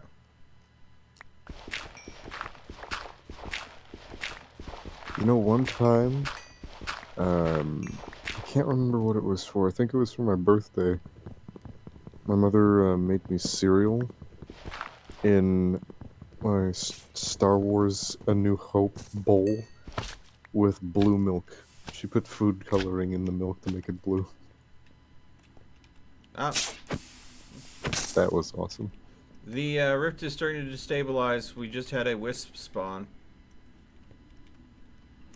Wispy. Oh, wisps are pieces of shit. Ah! Stop it! Stop So it! is that what just hit me? If it zapped you off the cliff, yeah. They're... And it's dead. Got it. They deal a little bit of damage, but they attack in erratic attack patterns. They're small, so they're hard to hit, and they move around a lot. So, but their attack, the worst part of it is it has a really strong knockback. So they'll knock you off cliffs, they'll knock you into lava, they'll knock you into all sorts of things. And if you got a swarm of them chasing you, good luck trying to get anywhere. You are officially their favorite little ping pong ball. Which creature is this? You still talking about a video game? Wisps. Yes. They are a hostile mob spawned by Thumbcraft. What game are you playing again? Minecraft. Oh, Specifically modded Minecraft. Yeah, modded Minecraft. with what mod? We are That's currently... Hey, Jade Knight. Shade, welcome to the stream. Drinking blue milk. Oh, boy. Yeah, we are playing All the Mods 3 Remix. So it has a wide range of different mods. And, of course, one mod that I cannot not always go ahead and get into is Thumbcraft because, you know, deconstructing things into their base elements to reconstruct them in configurations to do things that naturally wouldn't happen in the world is just kind of funny to me. Plus, I have a very analytical mind where I'll take a big, large, complex device, break it down into a lot of different simple machines, and it makes it easier for me to process and build something really complicated and complex. Is that rift still there? Oh yeah, it's still there. It started destabilizing Spawn the Wisp. I killed the Wisp, but the rift is still present. Wispy. I'm considering taking some of the cobblestone I have and building out the platform more, just so I know that when the rift breaks, the seed spawns directly below the rift and doesn't fall like down to the ground below.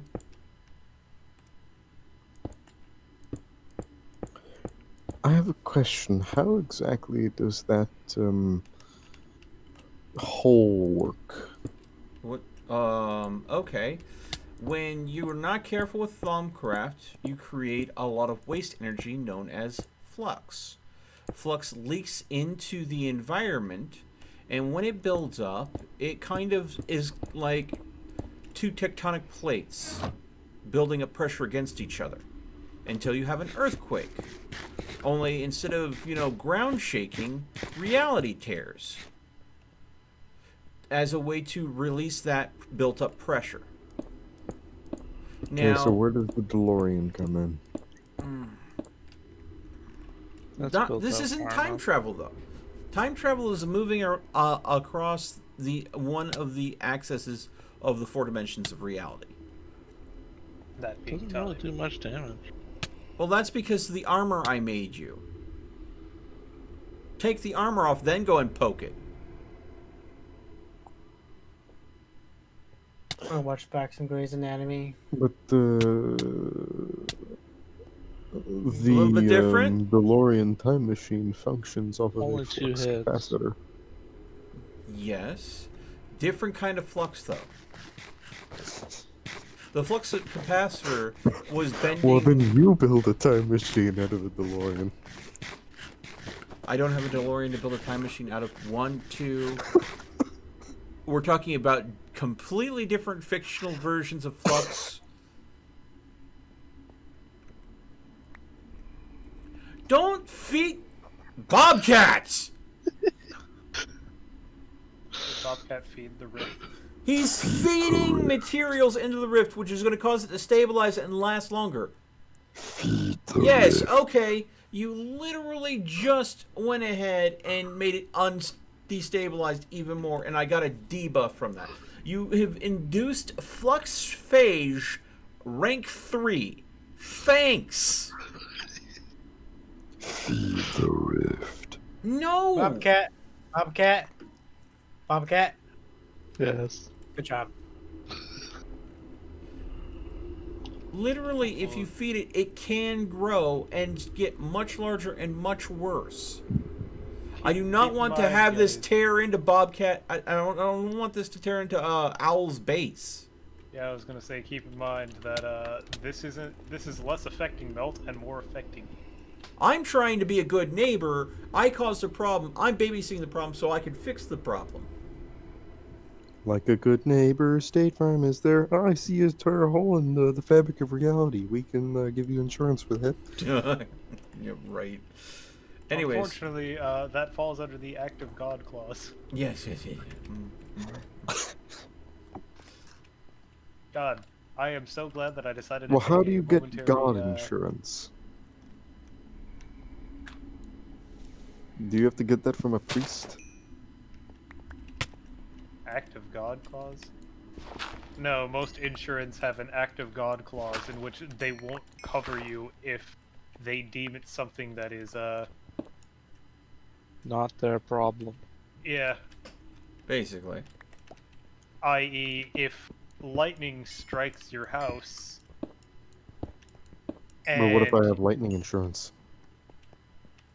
Well, that depends on which insurance company you go with. But I can pretty much get insurance on just about whatever I want. Okay, you can pay for insurance for whatever you want. And you can get someone maybe to agree to take your money for whatever insurance you want. The problem occurs when that eventuality does occur and they decide there's a loophole in the contract to where they don't have to.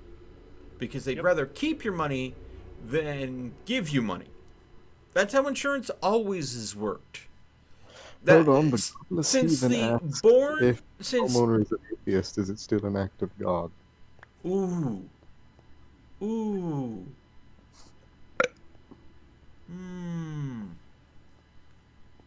Yeah, Godless made a good point.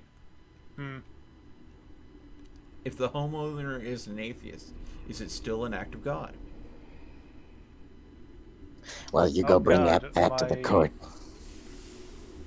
Another wisp has spawned. Everybody be careful.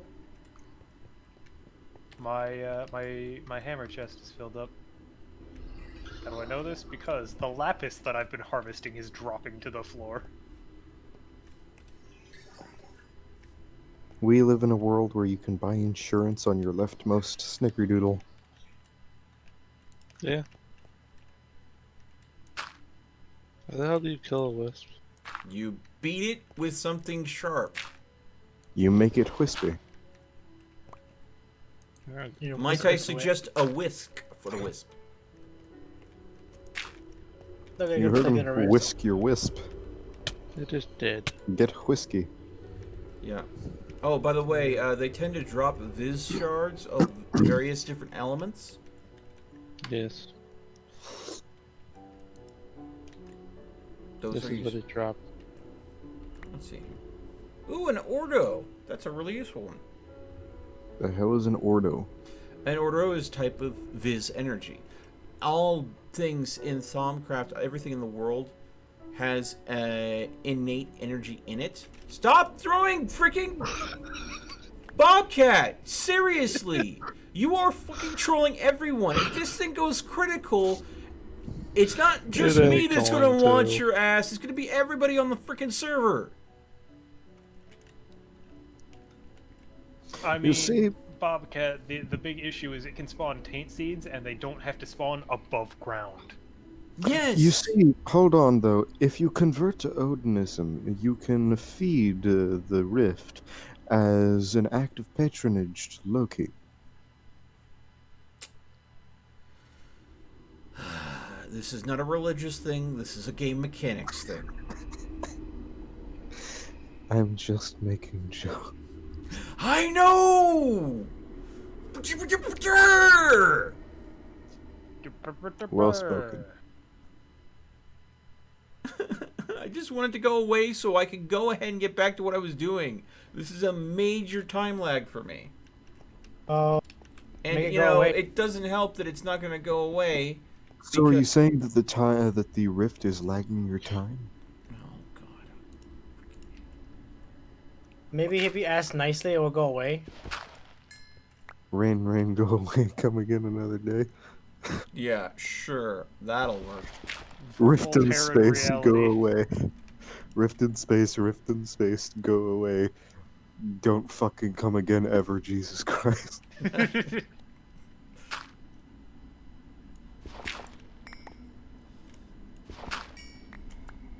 What is that thingy that you keep on looking at stuff with?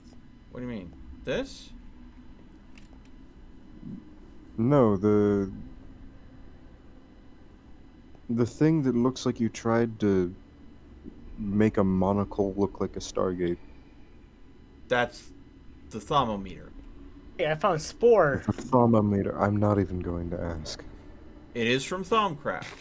It allows you to observe the magical energies in things. Like I'm observing right now, Bobcat is made up of 15 Cognito, 15 Herba, 15, I forget the name of this, but it's the Darkness Essence, and 4 Humanus. Might just be some of the stuff that's in my inventory. And I learned something new from scanning him with the thermometer. If it makes you feel any better, I have a gun that shoots bullets that I program with magic. For the record, And yes, I'm I actually do fine mean with that. program with magic. For the record, I am fine with that. I have watched Yojo Senki, and I think that that actually does a reasonable job in mixing It magic does. with weapons. It is based on that. Yeah, Hey. so out of all the works of fiction that have ever crossed magic and guns, that is literally the only one that I've ever looked at and been like, you know what, this is respectable. Okay, I don't like Owl, I don't like the kinds What? of magic that have Did like you just get magic blocked? circles and glowy symbols, but No, they at no, I least didn't. explain that in Yojo Yeah, Senki. okay. Ooh. Because flux spreads. Okay, so question that Adderworks just redeemed some drops of wisdom for. Can you harvest people for energy? And the answer to that is definitely yes. There is this substance that I could create called liquid. So how do you download this? You've already downloaded it. All you need to do is join. Yeah. I'm just making a joke. The substance you can learn to make in Thaumcraft is called liquid death. And you have to accept that your mind will be permanently warped by learning liquid death, because it is a substance that literally dissolves living entities, even undead entities, all entities that are, have a health bar, really. And it dissolves them into their base Viz energy. So you know how I read off all those different energies for Bobcat? If I made a vat filled with liquid death and trapped him in there until he died, there would be Viz crystals equivalent to the energy that I had scanned on him left over. So a good way to make kind of like a mob farm is to create a room that has a floor of hoppers that absorb items but won't suck up to the... send you flying. What? I am tempted to send you flying. Alright, hold on. There we go. Could still kill you. Yeah, you could still kill me, yeah. But I'm trying to babysit the rift, so...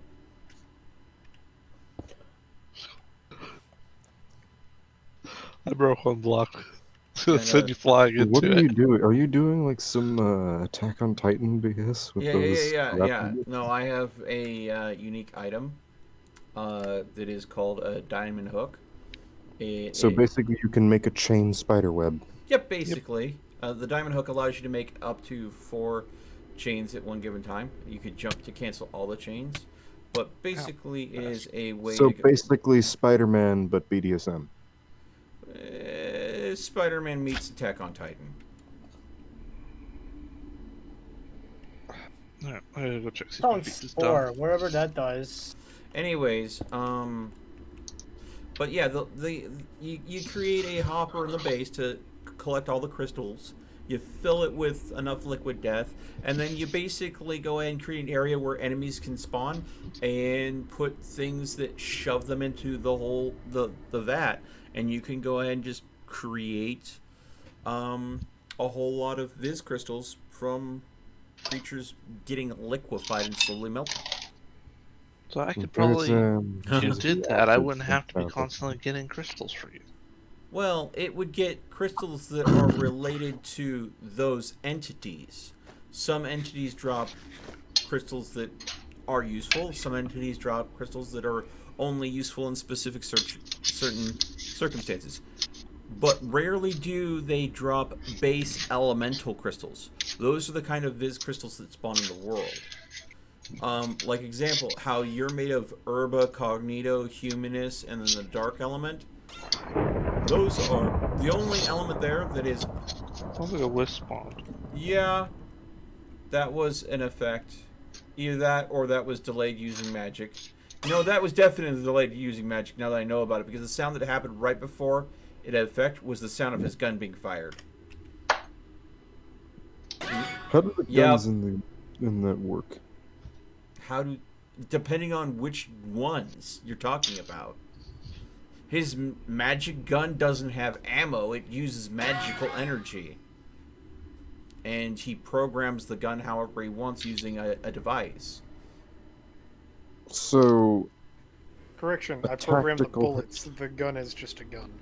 And what are the bullets made of? Huh? What are the bullets made of?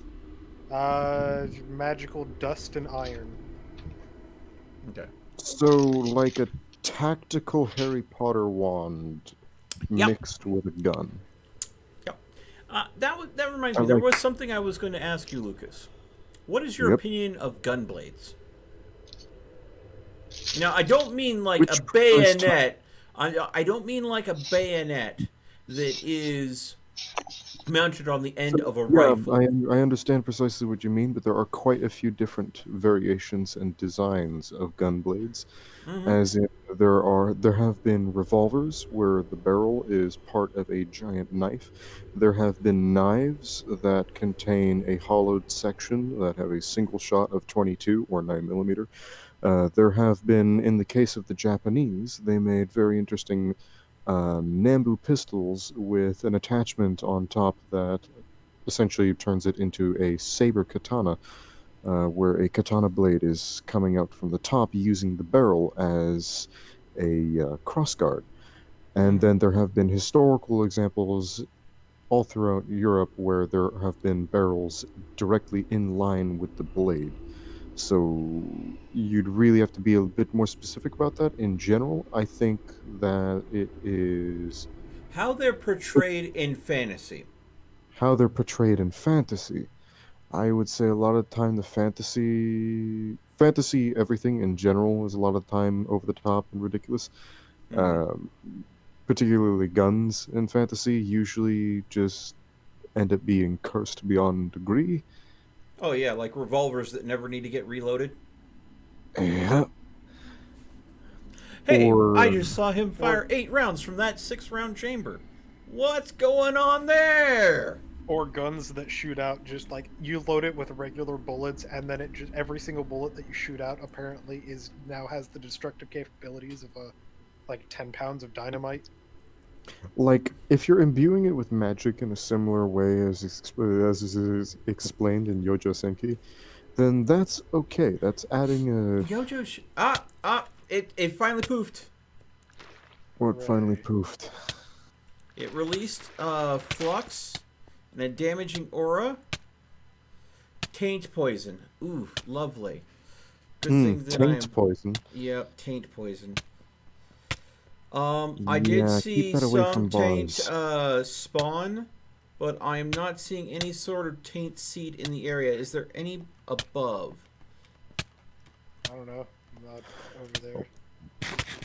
Well, to answer the question, I think that gun blades are highly contextual to the world around them and how they are being used. But in general, I would say the best epitome of the gun blade would be the Japanese Nambu katana. Taint spawned under it.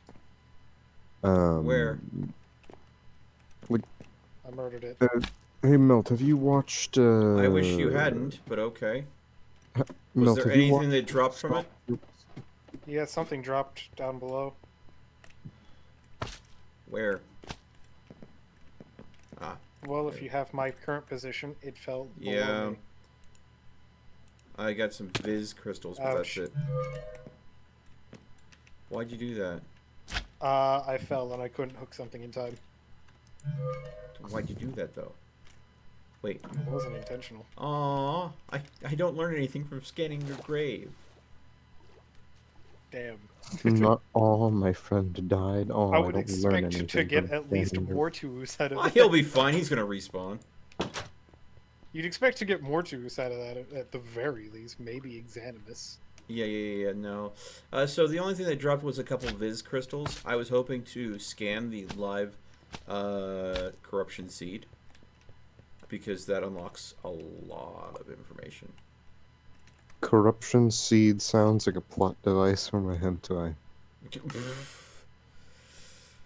I mean, you're not right, but you're not wrong either. Yeah, that's not what this is. Although the corruption seed, if left alone, basically converts the surrounding area to taint, which does spawn everything from tentacle monsters. So the corruption seed turns the things around it into taint. Yes, it taints the biome.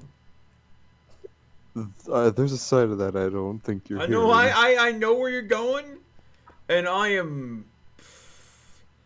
Yeah, Menard, I do love the whole AKA vodka. Yes, liquid death. It's a case of I know where you're going and I'm choosing to ignore it. Well, I'm moving on. Just gonna go ahead and move on. Okay, All right. if I want to make a psi metal pickaxe, I need Okay, some psi so- metal, some psi gems, a couple iron. I need to go and make a dispenser and yep, string, redstone. I also need to Cobblestone. grab my casting assistance device, aka my gun, And I'm gonna need to make a hopper as well. set it over to greater infusion, infuse those. Well, Okay. When did I get a rabbit's foot? What? I have a rabbit's foot. Oh, congrats. Eat it. I don't think you can. As much as I'd like to, I don't plan on it. It is made of organic matter. It can be eaten. Just This ask the is- Chinese. They most likely know how. Oh god. Hmm. Hmm. I mean, it's not really all that much of a bad thing. Mm-hmm. As a civilization, they have figured out pretty much how to make any possible thing edible. And I mean anything. I mean, you're not wrong. You're not right, but you're not wrong. There was one dude, well, I bet it was more than one dude, but there was one guy who's particularly notable in in Chinese history. Anytime he would go into battle, if he ever lost a limb or extremity or part of his body, he would eat it on the battlefield on the spot. He got shot in the eye with an arrow, pulled out the eye with the arrow with the eye attached, and then ate his eye on the spot because, quote, his mother gave it to him and he did not want to make a waste of it. That's an interesting point of view. Hey, an eye for an eye. Ah, that's bad. And here I was just enjoying the Chinese fried chicken. The breading is pretty cool, though. They make it all so that it's not flaky, so it all stays intact real easy.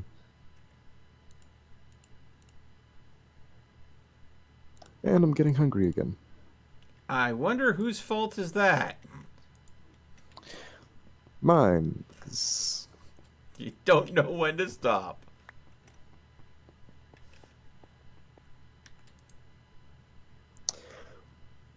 So, Self-cannibalism. hmm? Yeah, I think that's what he was talking about.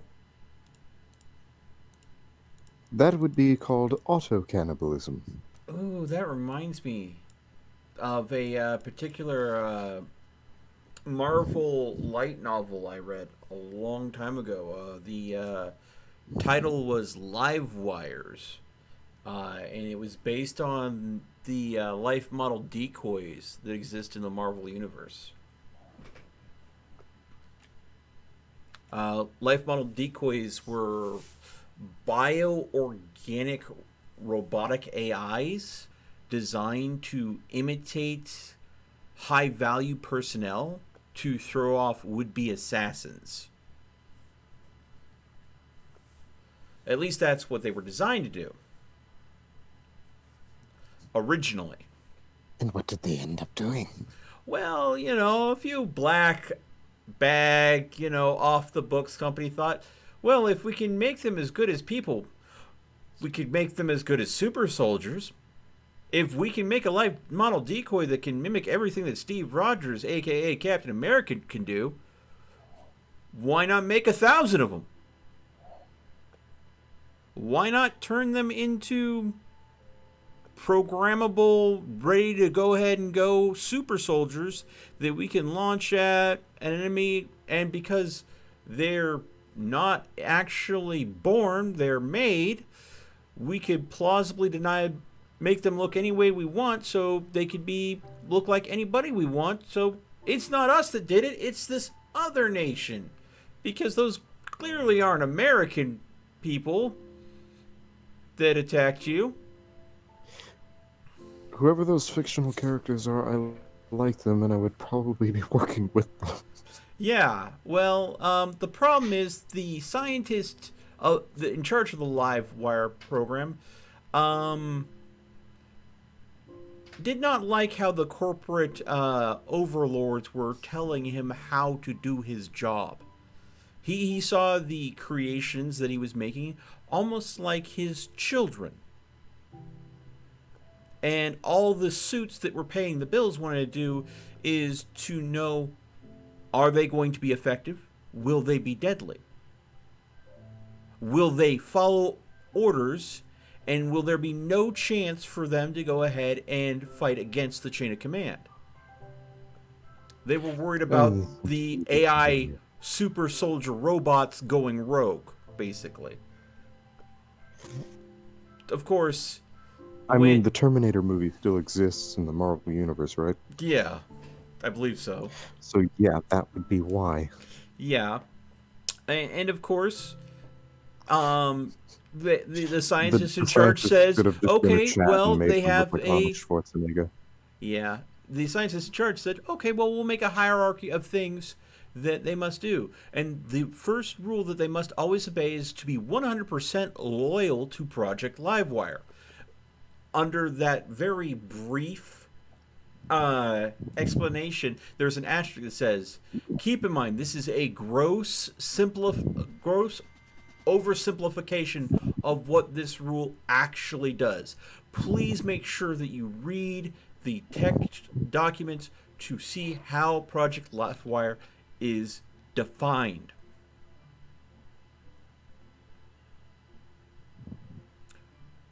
Of course, the chief scientist said Project Livewire, as per the AI's description of what they should be 100% loyal to, was to... Him.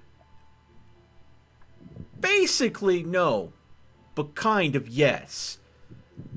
Project Livewire was loyal to his divine inspiration that all black bag, off the books, quasi-deniability programs should not exist.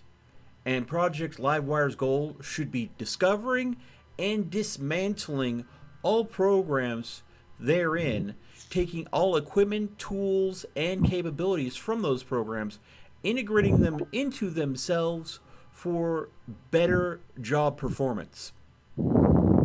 So basically, he turned his Black Ops lab to make super soldiers into the anti-Black Ops lab. So basically, he made the political equivalent of the Borg. Yes! Like ninja Borgs, the political equivalent of ninja Borgs. Dagger, Yo, don't do that. what? You basically opened my door, tried to make sure I wasn't paying attention, then you backed up, and I think I saw you pulled your bow out. That wasn't me.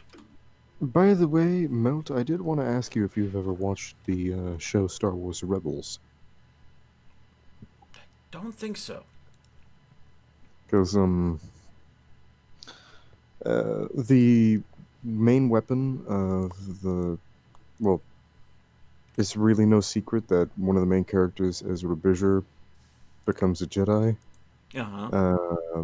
And his first lightsaber is in a configuration where it's shaped like a rigid blaster, but then it can become a hilt. It is extremely similar to those old uh, Imperial Japanese Nambu katanas, Ah. where it's a Nambu pistol with the blade of a katana fixed onto the top of the receiver, essentially, and with the trigger guard removed, so that it can be used as a essentially saber katana, and then flip out the trigger, and now it's a pistol with a really, really long piece of metal on top.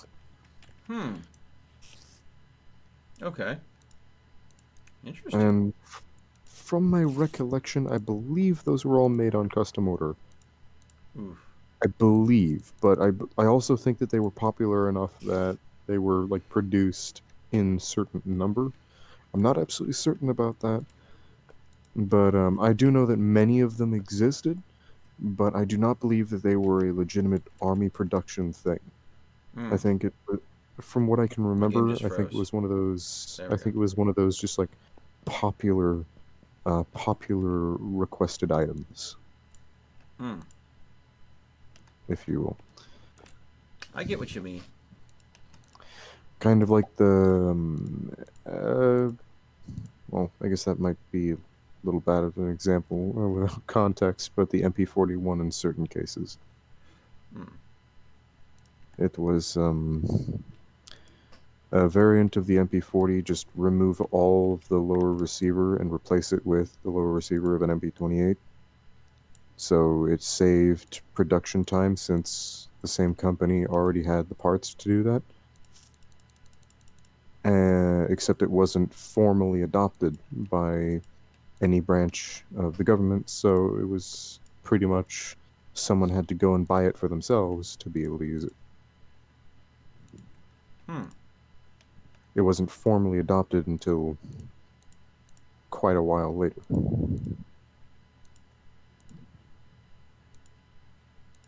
Did I use a ball? I. Huh. Oh no, no, I have it elsewhere. Okay.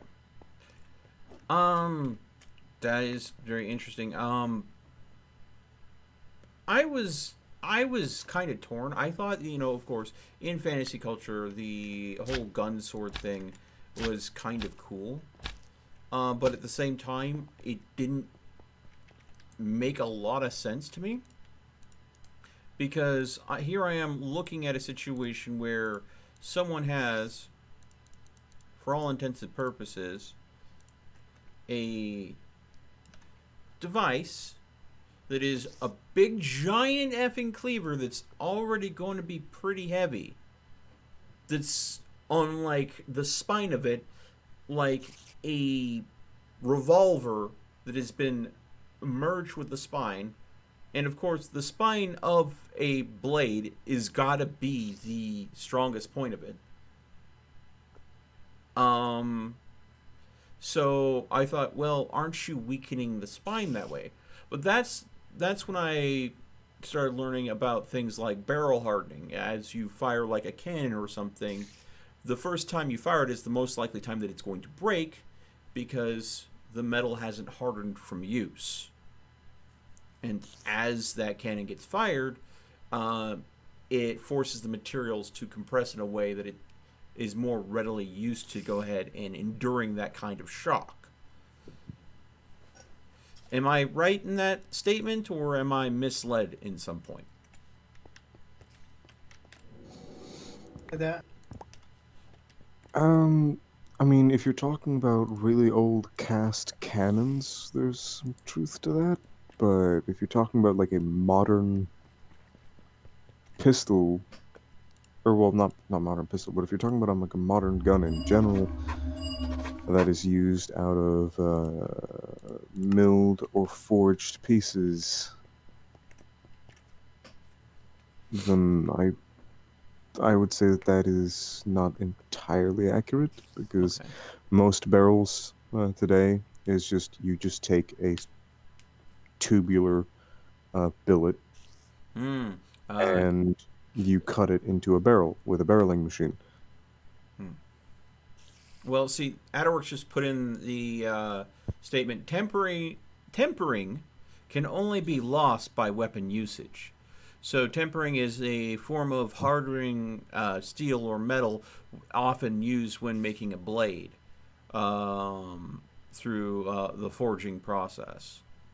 And that is where, of course, you take the hot metal that you've just hammered into a blade and you quench it in a way that it shocks the blade and solidifies the crystalline structure of the metal to make it rigid, and that's what hardens the blade. Um, So, yeah.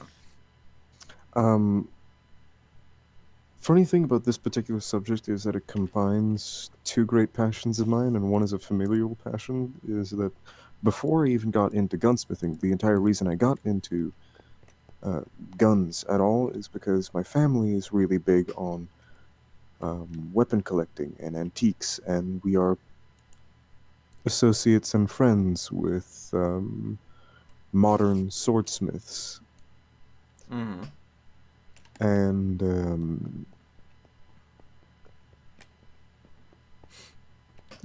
when I was a really little kid, what I said I wanted to be when I grew up was I wanted to be a swordsmith. Mm-hmm. And I also started to learn about guns, but ultimately I still wanted to do swords. And then at some point during my childhood, uh, so one of the swordsmiths that my father took to dinner was sitting next to me, and I was asking him questions about swords and just random details about how to make them. And he's like, you'd probably be able to make a lot more money out of those guns. Sat there and thought about it. I'm like, Mm. possibly. And so, not to say that that was the defining moment where I transferred interests from swords to guns, but that was certainly a helping point. Okay. So let's go ahead and transition then. Being that you seem to be, I mean, knowledgeable on what we're talking about here. Um, if someone were to go and say, I'm going to go ahead and take this Mossberg shotgun and I am going to weld a blade onto it so I could have a gun sword, how much would you want to So, slap them?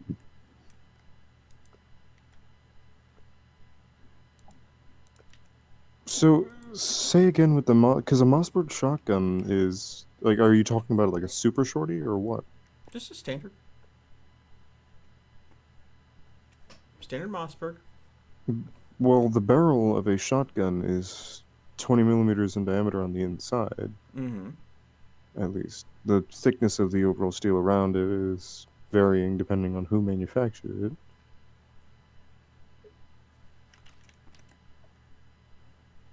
But that would be obviously way too thick to be used as a sword. You could use it as sort of an interesting cleaving piece. Oh yeah, no. This would definitely the blade that you would be attaching to the barrel, for the sake of this, would be something that would be akin to a very large, uh, almost butcher knife like blade.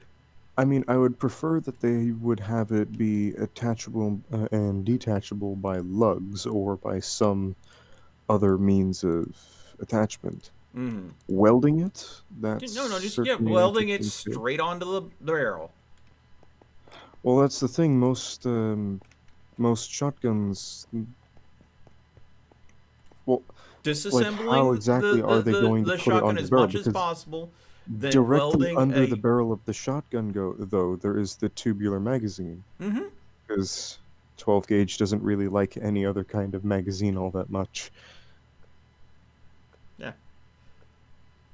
So, Would like, you sit there and try to help this individual to see the errors in their ways, or would you just want to slap them? no, I would sit down and say, The manner in which you wish to do this specific thing is kind of a dumbass endeavor, but I shall help you in this dumbass endeavor just for the sake of the engineering of it. Just because it's a funny concept. Keep in mind, a guy made a semi-automatic magazine-fed revolver just to fuck with people. Oh, so that way people go and say, "Man, that weapon looks cursed." Yes, but it Yeah, works. it is so fucking cursed. It's actually really weird and interesting and horrible how it functions. And Mm. even more so, the individual parts themselves, the individual parts of the gun themselves are wonky in shape and proportion, just unnecessarily so. It's like every aspect of that gun was just designed just to piss people off, and I kind of love it for that. Could you imagine just the physical strength required to try to swing a shotgun that has a blade just welded to it? The Well, physical strength, the strain that it would cause on someone. the To lower gauge the shotgun is like if you're using something like 410, it's not very powerful, but the barrel diameter will be a lot smaller, so your chances of success with a gun blade go way higher up. Um, Shotguns generally want to be magazine fed from a tubular magazine, which would be a problem if you're making contact with it, with the blade onto the tubular magazine. You could attempt to go around that by uh, making it a semi-auto shotgun, so that you don't have to worry about so you don't have to worry about a pumping grip. But then, how the fuck you're going to hold the thing when you're not using it as a sword, unless you have sort of a great sword-like grip down the middle of the fucking blade. Or if you had, like Mr. Adderworks mentioned in the chat, a single-shot breech loader or break action or even bolt action gun, then that could make it a lot easier. So one of the big problems with that is the fact that the shotgun barrel is so wide. But another one of the big problems with gun blades in general is that a lot of the time they try and angle the barrel of the gun down in line with the blade, which for most of the designs shown in fiction is generally a really bad idea. And even in real life, like for one Christmas, I bought my father a dagger that had a 3-inch pistol in the like on one side of the blade of the dagger, so it What? is a gun blade, and it's really ergonomically just terrible because yeah, it's a gun blade and yeah, it's functional, but it don't worky? you can't really aim it all that well. One, aiming it the way that you would allegedly are supposed to aim it doesn't really work because your wrist doesn't want to point it perfectly straight at whatever target you're aiming at. So you'd have to use it in really fucking close range, let alone the fact that it's a flintlock pistol in the first place. So we found out that if you turn it sideways, that helps a little bit. But then you also gotta sort of hold it like a rapier, at which point you got terrible leverage on the gun just in general. So at that point, it's like you've got almost no grip on the gun itself. You've got this incredibly awkward rapier-style grip on something that has actual functional recoil on it. So that's like a really, really awkward and inconvenient thing to have to deal with.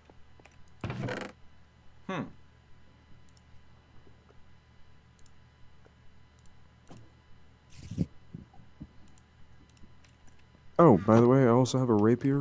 Misconception about rapiers in fiction. They are not light at all. Really? No, they're Yeah. actually they can actually be quite heavy. Yep. Because most rapiers, instead of having a wide and very flat blade, a lot of the time they have very skinny but ultimately thicker blades.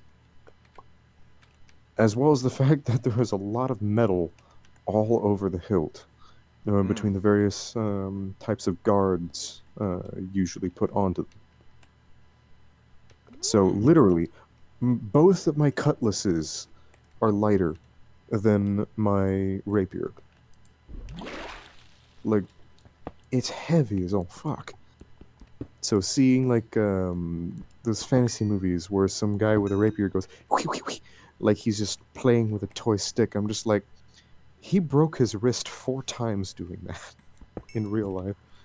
Although there are some rapiers that were designed to be lightweight, but I Yeah. mean, obviously, that diminishes effectiveness, but it's not out of the realms of possibility. Adderworks, you mentioned a small caliber defense dagger. What's That up? is very similar to what I described that I gave my father for one particular Christmas. Thing about those is that since it's being used in a brothel, that's extremely close quarters. So anything outside of being immediately next to a person, Oh, okay. those guns are pretty much entirely useless. Delayed. What happened? I was shenaniganizing with Blink. Oh, and you Ran out of blinked side. yourself off a cliff. Yes. I should have kept Ido's manipulation in there so I could reverse my time to when I was not, Lincoln. or to when I was on the ground. Oh. There we go. But thank you for the question, by the way, Melt, because one of my most favorite things is talking about incredibly weird shit. Yeah, I figured that would be right up your alley. Yep. They shot after you stabbed the target. Damn! So that's quite literally Ooh. insult to injury. Outerworks, there's actually 2 types of quote-unquote gun blades that I think you would like even more than that. One, there is a type of gun blade where it is shaped relatively like an American-style Bowie knife, where on the upper part of the curve there are several holes, which are actually 22 LR barrels. The entire knife is a break-action pistol, where on one side of the crossguard for the knife there is a folding-down trigger that fires the bullets directly out through the center of the blade. Given that 22 LR is Dagger, would you like to that be hit by my small, sword? given that 22 LR is actually that small, it makes it in use of a gun blade a lot more reasonable. But then there's an even nastier version, which is Does how much damage? 12. there's a really, really nasty version where I see. it's a 5.56 high power blank inside the hilt with a tube going down the length 2 of points the of knife damage. down at the end. So you stab someone with the knife and pull the trigger, and instead of them being shot, They're by filled with anything- hot gas. they are filled with, yes, Ooh, extremely hot gas. ooh, that's. You have just forcefully given them the fart of death. Well, yeah. I mean, you would think though that is. I mean, definitely, if they're lucky, it cauterizes something. Hopefully. Oh, it does not. It bakes. It cooks their insides like a very interesting oven. Yeah, so hot steam or hot vapors can very rarely cauterize. Ooh. Ooh. It has to be a very specific kind of vapor in order for it to even have a remote chance of cauterizing a wound. For the record, I did hear secondhand information from owners of for owners of those particular devices. don't know whether or not there's any legitimacy to the particular claims, but some people said that they had to improvise their own splash guards. Splash So, guards. Ooh. Ooh. Yep. Also, you want to know something that's absolutely hilarious? Yeah. Steam is one of the best explosives in the world. Well, yeah, the expansion factor, right? Yeah.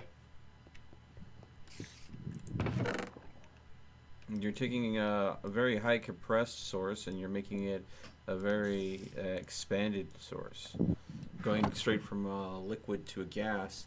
Now, if you could go ahead and somehow skip the phase change from liquid to gas and go straight into plasma.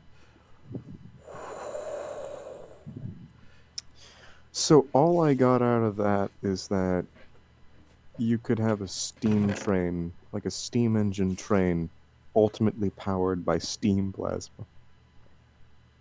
Well, okay, so steam and plasma are effectively two different phases of a material. You I know, know. you have a liquid, then you have a vapor, and then you have plasma. So you know what they'll teach you in, like, at least here in America, they'll teach you in, like, science class. There are three phases of matter: liquid, solid, and gas, which is wrong. There's liquid, solid, gas, and then plasma.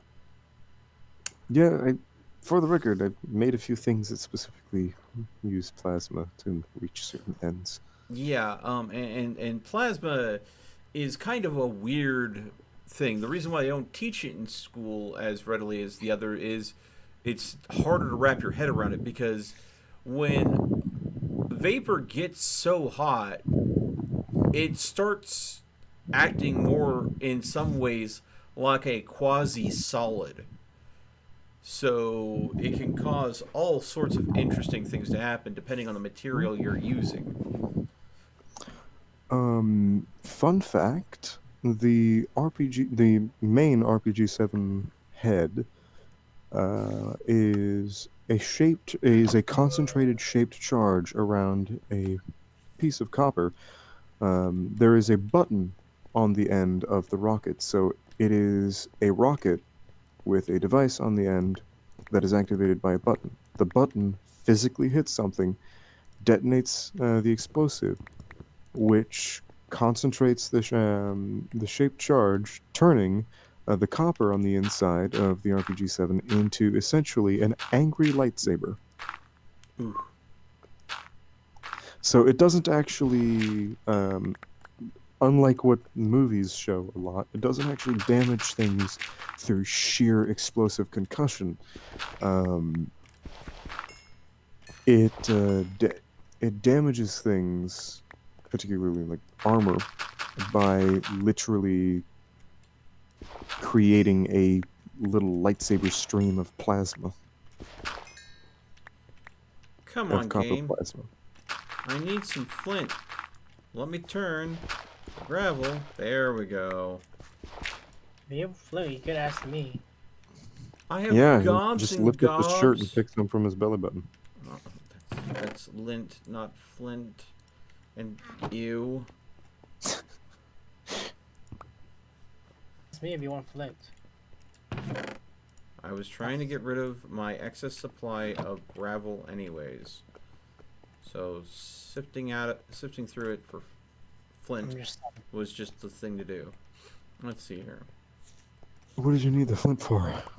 Well, in order to make Salus Mundus, which is basically raw magic powder, I have to take 3 different varieties of Viz crystals, which are basically crystallized base essence of magic. And So, basically kyber crystals, but with more lore. I don't know. But what I'm going to do is I'm going to go and take a wooden bowl. I'm going to take flint. I'm going to take redstone, which is basically just a energy powder. then these raw magical crystals, and I'm gonna use the flint to grind it all up into a fine powder, and that is Salus Mundus. Then I'm gonna take this raw magical powder.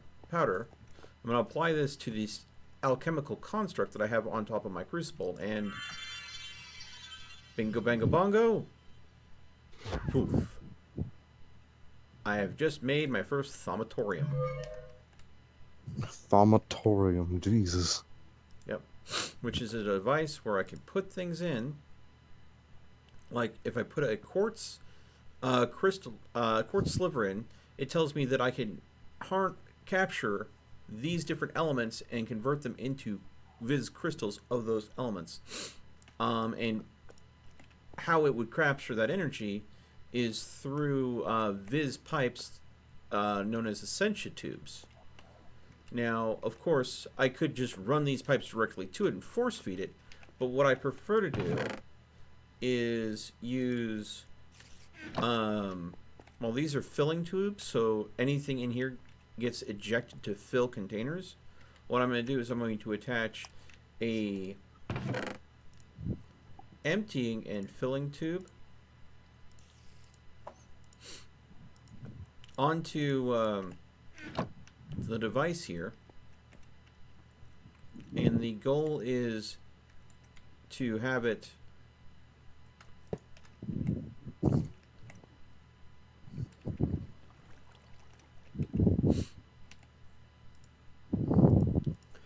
By the way, you know how was it yesterday, or the day before yesterday, when we were talking about the guy who brings a sword to a gunfight?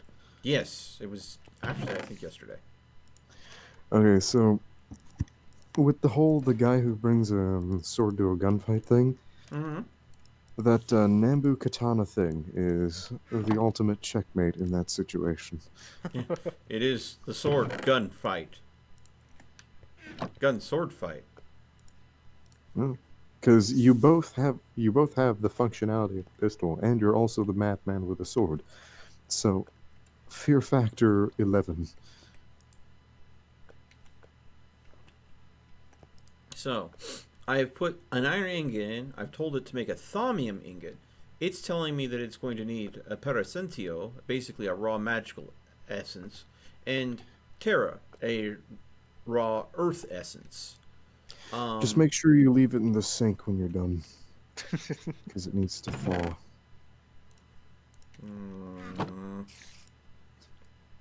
Now, normally the finished product would be ejected out this port in the front here, but what I'm going to do is I'm going to make a chest and put it right in there so it'll auto load the chest with anything that is completed.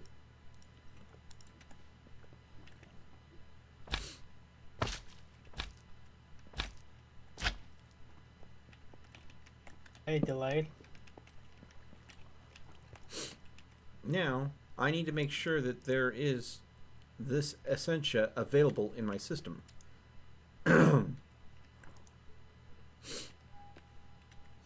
need actually to make 5 ingots of this, so let's go and grab a iron block, break it down into the iron ingots, come in here, put a 5th one there.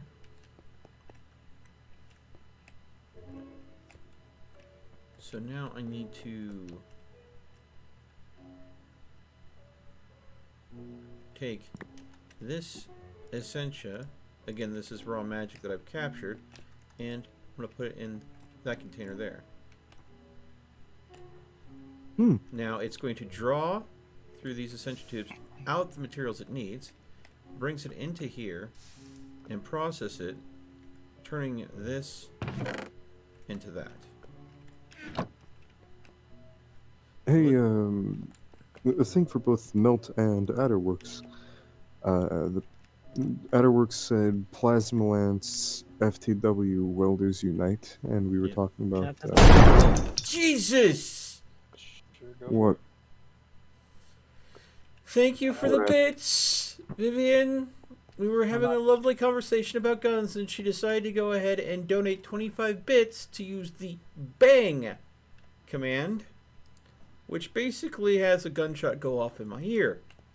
How much health? It did 15 points of damage. Holy Respect. shit. 10,000. Yeah. Thanks. Thanks. Yeah, the timing. Yeah, we were talking about gun blades and stuff. And Vivian's like, oh, you were?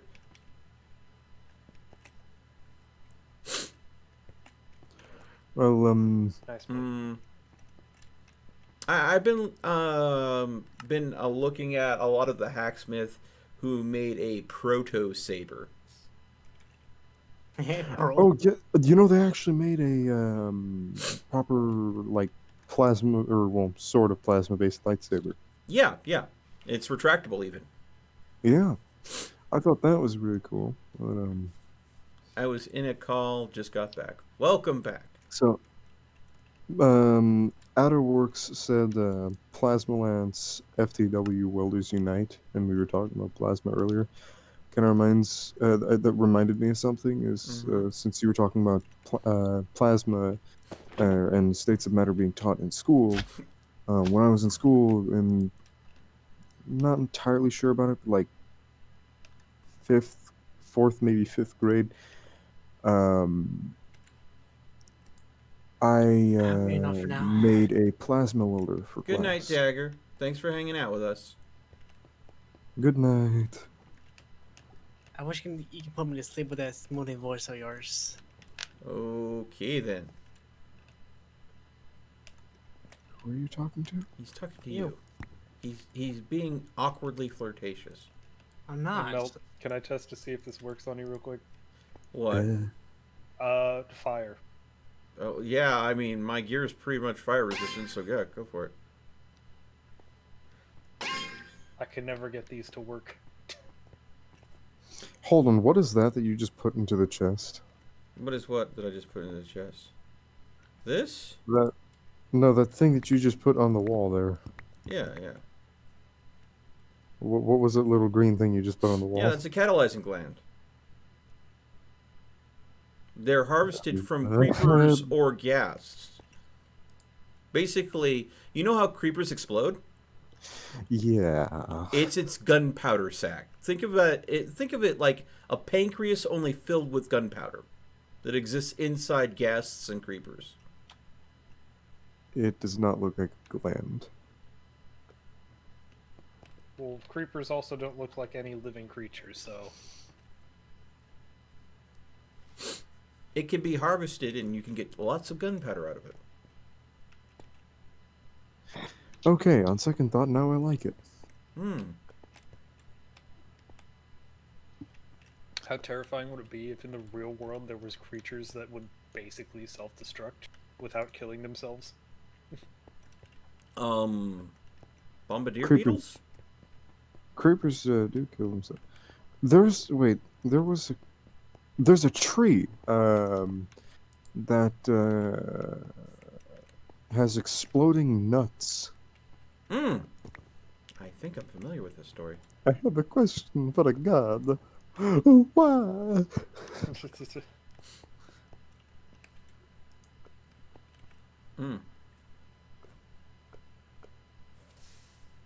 I don't get why I get the voice compliments. Because your voice sounds smooth, buttery smooth even. But most of the time when I come here, that's when I've worn my voice down from an entire day of yelling at people. Well, maybe that slight rasp that it has is attractive to some people. No, that's not rasp.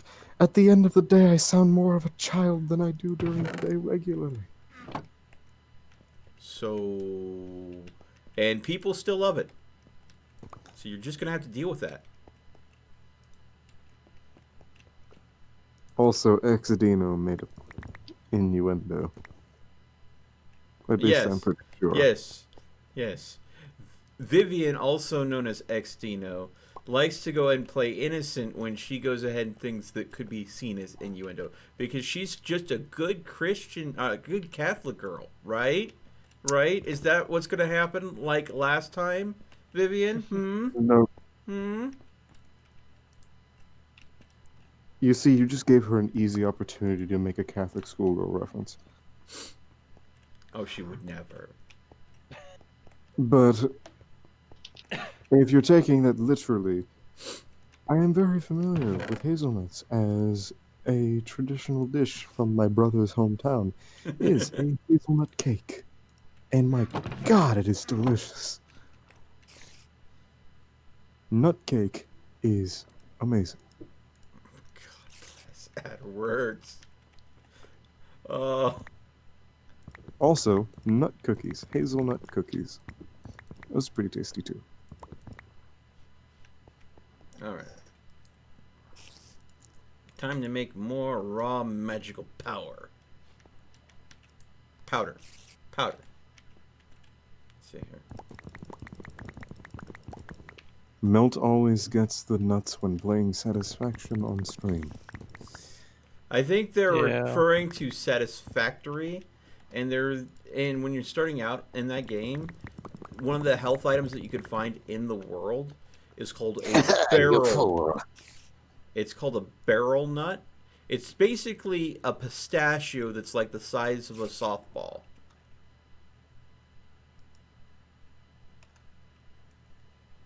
Just picture that. A pistachio nut So, the size of a softball. if the Grinch had testicular cancer,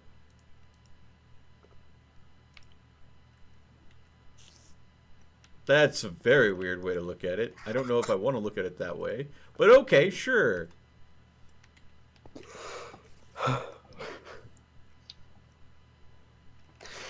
yeah, a lot of talk about nuts today. Let's go back to something else. Yeah, the last thing before we began talking about nuts, for like a 5th grade school project, I made a plasma welder for school. Mm-hmm. I cut through a bunch of metal with it.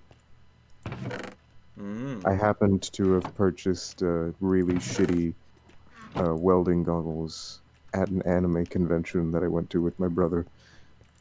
So those came in handy. Were they functional? Actually, yes, they were functional. Well, They were then how crap, were but they they were shitty if they functional. worked? They were shitty because they were designed for cosplay, but they actually functioned, which I don't think the designers actually intended. They were just made to be like edgy, Oh. but they actually worked. Ah, I see. It's pretty much like when you buy a gimmick item and it works, because it's exactly what happened. Hmm. Okay. Okay. Let's see here. I think it's pretty soon we need to upgrade this Essentia Smeltery to a Thaumium Essentia Smeltery for the higher efficiency. Less waste, less flux created, less chance of God. cutting another rift in space and time. So, Melt, would you like to see what the Psi Metal armor looks like? Sure. Let me see what the Psi Metal looks like. I'm thinking it's gonna be like the Guide Metal. Oh. There are unholy things happening in the text chat. Mm-hmm. Why am I seeing my name in chat? Cease your heresy. It makes me kind of got some like, space astronaut meets RoboCop vibes. Yeah, it's modeled after the armor that the exosuit that they wore in the anime. Hmm. It looks like what one of the Daft Punk singers would wear to a concert held at a Pride event. Hmm. No, needs more RGB. And how would Hey. you know that? Who said it needs to be rainbow to be gay? No, it's just Daft Punk. There's always RGB. He's not wrong. I mean, their older music videos, there weren't that much RGB like that. And they even have this one music video where there's no RGB in it at all. It's just they got this weird fucking clay shit that they sculpt a face out of on top of their helmets. It's forgetting the name of the song.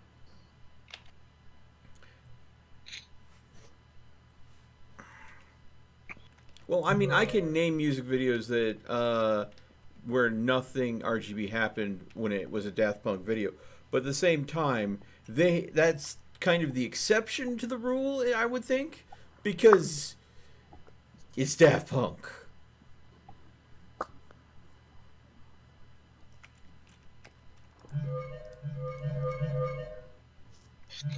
Why would... Oh, wait, right. The guy was dressed up like Daft Punk. You were trying to like, why are we talking about this? I am tired. Hi, tired. I'm Milkman. I should have seen that coming.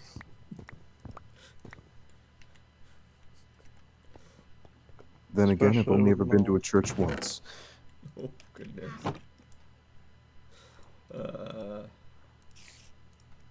That's actually not entirely truthful. I've only ever been in a church during service while the priests were doing things once. Whatever the Christian-y stuff was, it was a lot of singing and weirdness.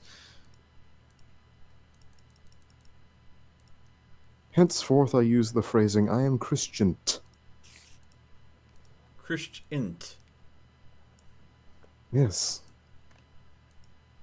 Okay, I'm curious now what you mean by that exactly. Because I've had quite a few Christian friends and Christian family members that have both talked to me about Christianity and pressured me into basically trying to be Christian or to partake in Christian activities. And while I am atheist now, the only religion I have ever practiced or believed in was Odinism. Okay. There it is. So I made that phrasing as mostly a meme. I worry about the term "it's just a meme." And this might be, you know, me, old man shaking fists at a cloud, kind of. So please take this with a grain of salt. But I remember a time on the internet where there were some content creators that Yeah, they were did doing some racy shit. And they were really saying, "It's a meme." douchebaggery things and justifying with, "Oh, don't worry, dude, it's just a joke, bro, just a prank. It's not really real. It's just a prank." They I'm did like, "Grandma, really it's just a nasty joke, and man, mean it's just a shit, joke."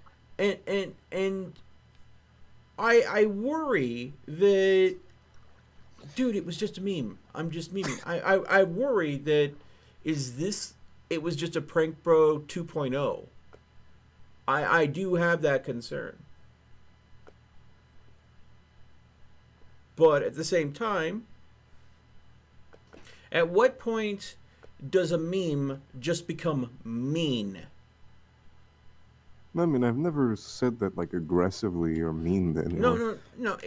You didn't do anything wrong with this. This is not targeted you in the slightest. It's an ongoing worry that was rattling around in the back of my head and has been for quite some time.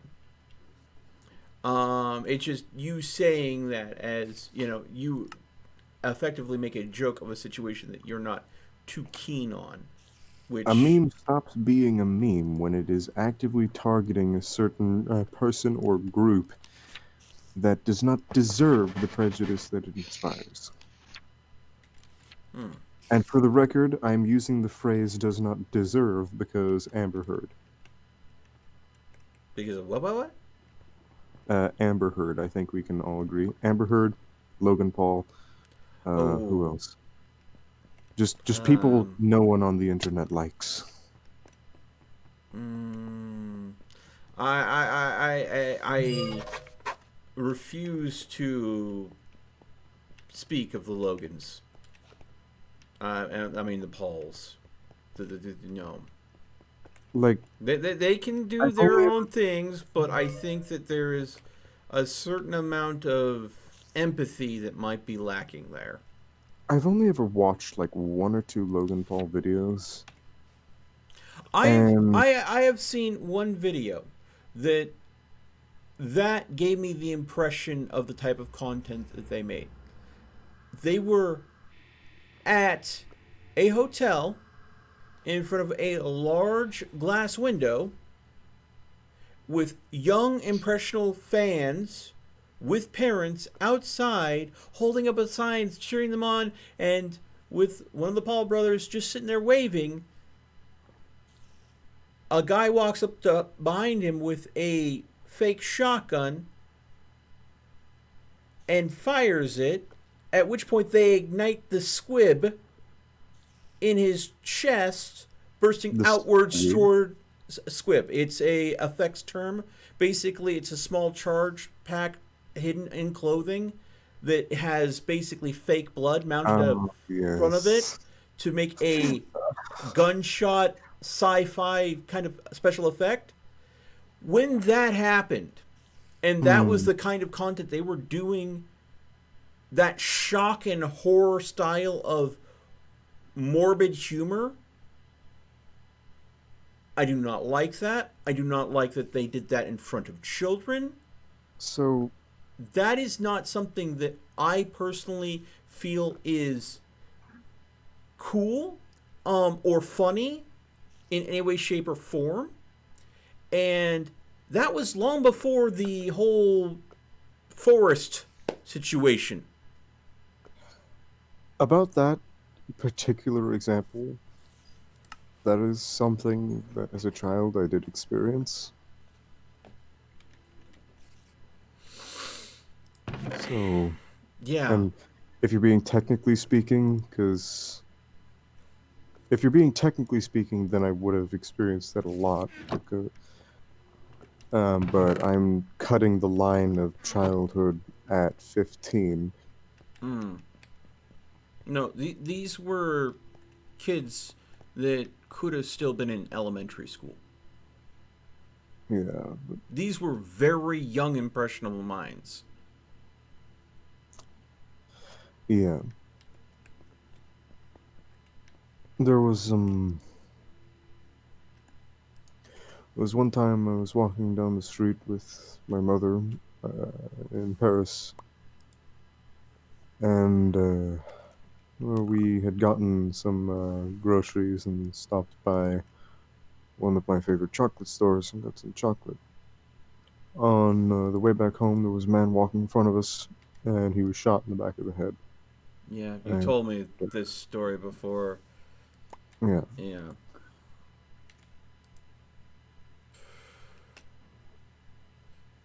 Something like that just sticks with you. yeah. There's a few things like that that And the fact that something like that would be done as a joke, I find sickening. Because there could be maybe multiple kids in that audience that develop night terrors from that have to live with that memory for the rest of their lives, that would rather not have it. So the lack of moral center, the lack of empathy to your fellow man, to even consider or understand what kind of position you're putting others in emotionally, mentally, by pulling a stunt like that. It's just mind-boggling, unconscionable to me. If I ever did something that asinine, I would ask you guys, unsubscribe. Don't watch my content. If I ever get to that level of douchery, I am no longer worth watching. Please find someone else that is more worth your time.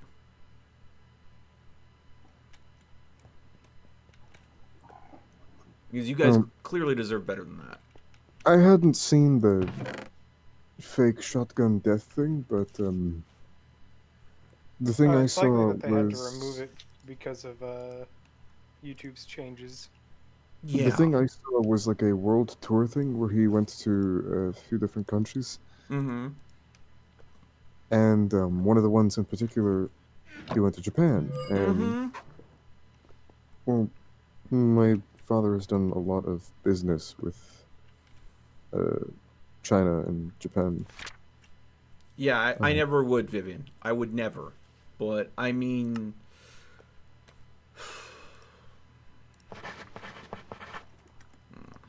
well, long story short about the world tour thing, Logan Paul basically is an absolute buffoon and an asshole in public. Yells and goes A and flops a fucking fish around in the streets of Tokyo and completely disturbs social order to a degree that probably should have warranted like a police warning. yeah, but he was taking advantage of Japanese culture. They're very non-confrontal in their culture. If he did something like that, like if he was culturally inappropriate, say in Russia, Oh, I would like to see that Logan Paul he goes to would have Russia. gotten laid flat on his ass. Oh, I have some Russian friends. I would, Yeah, I would if I but knew Logan that's Paul the was in difference Russia. I have some between friends I would Japanese call. culture and Russian culture. As far as from as an American trying to be aware of other people's cultural trends, needs, and beings,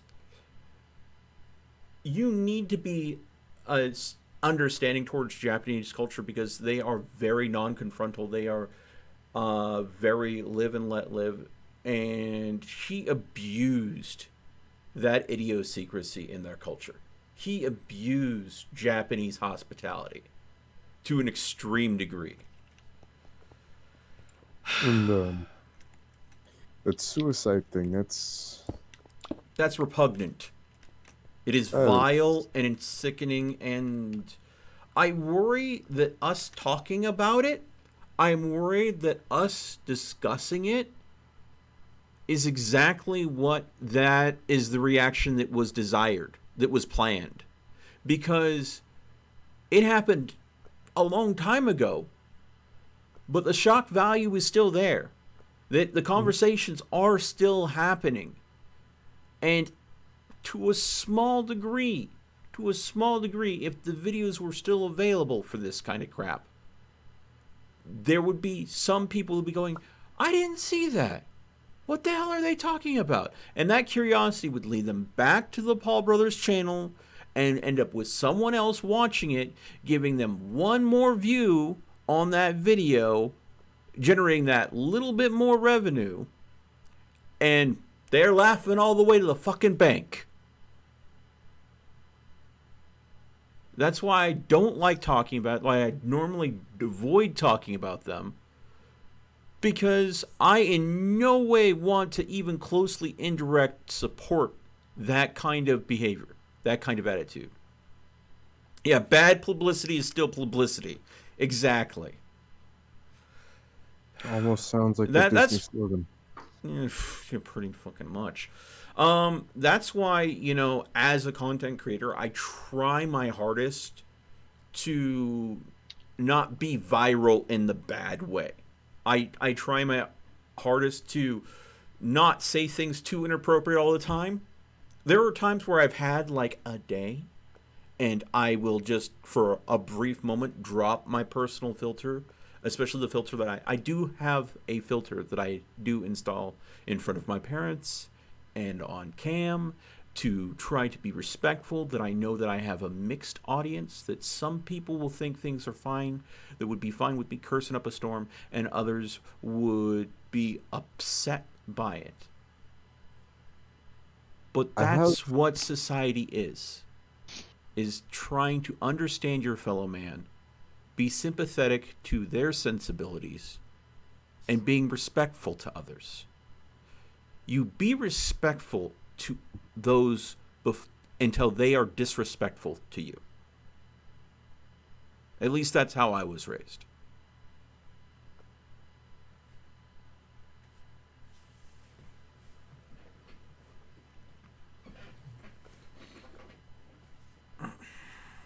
Yeah, you're right, Vivian. You're right. That's why, it feels like one of the reasons why I transitioned to streaming on Twitch and then archiving to YouTube is it felt like if I wanted to go ahead and blow up more on YouTube, I had to be viral. And let's change how that word's pronounced. It should be pronounced closer to the word vile than viral. Because that's what they seem to make the most money off. Vile virality. You were saying? It's like YouTube is just cancerous at this point. Like most channels, just No, I do want to say though, I it's just clickbait after clickbait after clickbait. Like I just to be seek out very good specific, content. there are shows that I watch on YouTube that I love, that are educational, they're informative. Like example, if I'm looking for news, I'm going to watch Philip DeFranco. He's an independent news creator. He tries to mix in a little international news into a lot of the American news. And he goes ahead and, presents the facts. He does have an opinion on them, but it seems like the facts are presented and his opinion is kind of segmented out. So you can tell what the difference is between facts and opinion, which good luck finding that on any major news network ever, because it feels like they're all handed a script at the start of the day. When it comes to this topic, this is the exact phrasing you read off. Vitriol. Yes. Vile vitriol. Lovely. And then there's shows like SciShow, which is like, here's something interesting that was discovered in science recently. That's how I learned about Vanta Black, was from the SciShow. Which it's just like, here's something that happened in science this week or this day.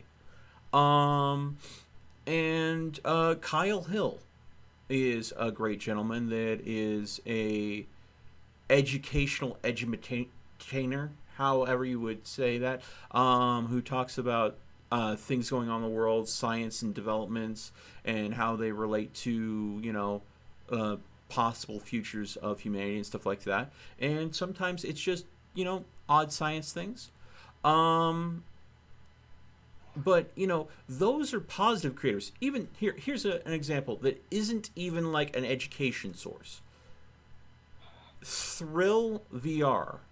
Oh no, I think actually his channel's called Thrill Uwu, to be very specific. Let me double check this. The fuck? Yeah.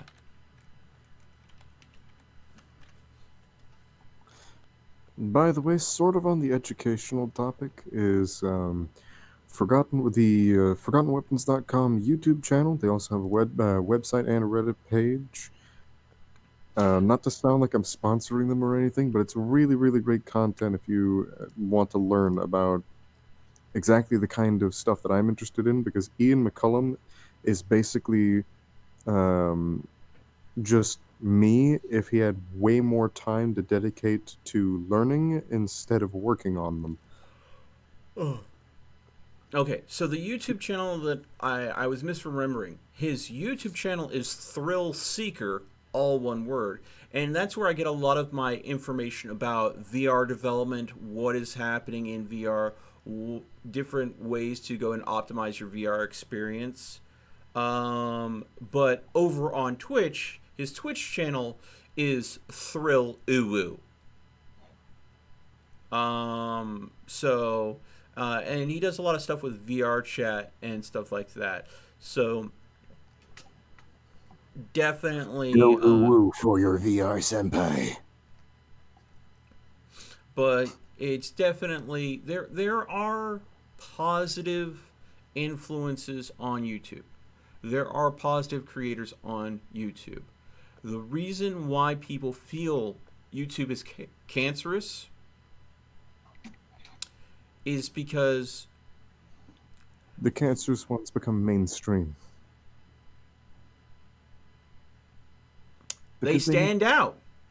They stand out, they draw clicks, and because it's just like news networks. Why is news so goddamn depressing and awful all the time? Because bad news brings views. It's all about viewership. Reporting the worst of the worst means that it drives interaction from the audience. More viewership coming into a news agency means more ad revenue generated for the news agency, which pays the bills and makes the green. And therefore, it is very hard for content that is untainted by vitriol, vile virality, we'll call it the 3 Vs, to make an impression, because that's what they're fighting against. They're fighting against just these absolutely toxic individuals that will do anything and everything. Hell, there was this tragedy not too long ago where this new family, a husband, wife, and daughter, the husband and wife were very young. They wanted to make it big on YouTube, and they saw this trick online about how a man used a telephone book to stop a 45 caliber pistol round from killing him.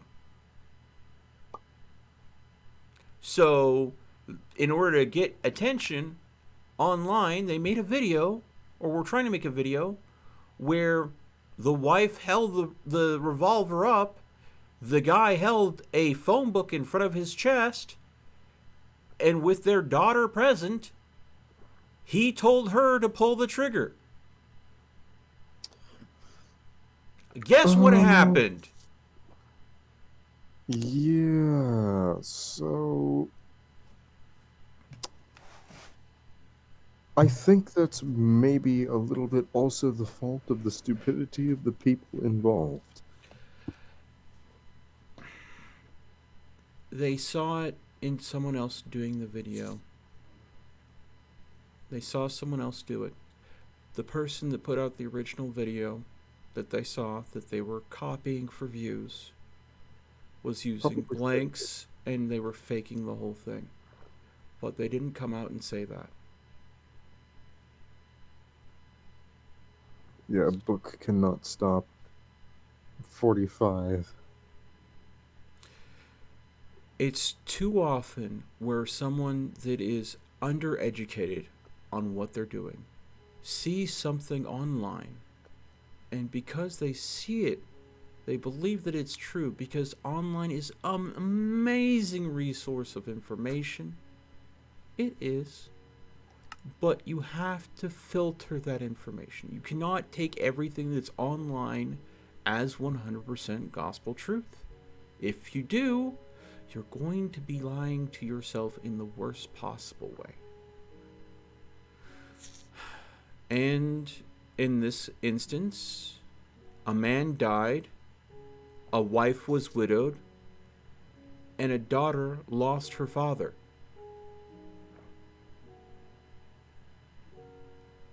Because they believed a video they watched online and tried to recreate it for the outraged viral views.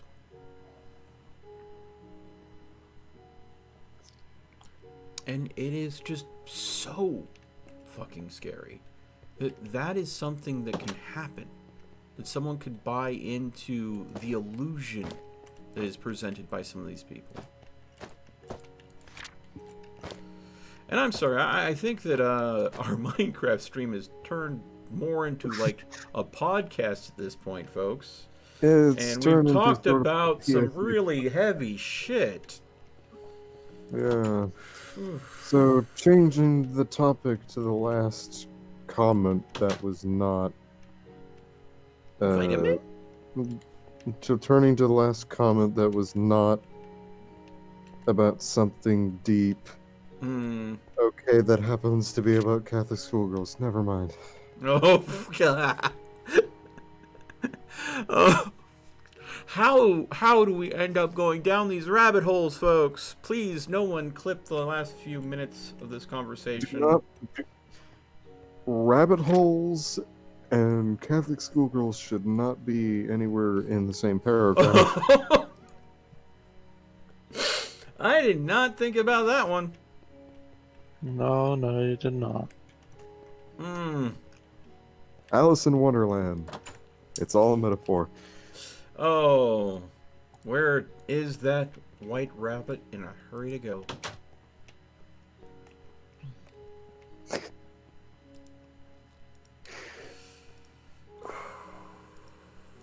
Moving on. A lot of suspicious white powder you got in that box there.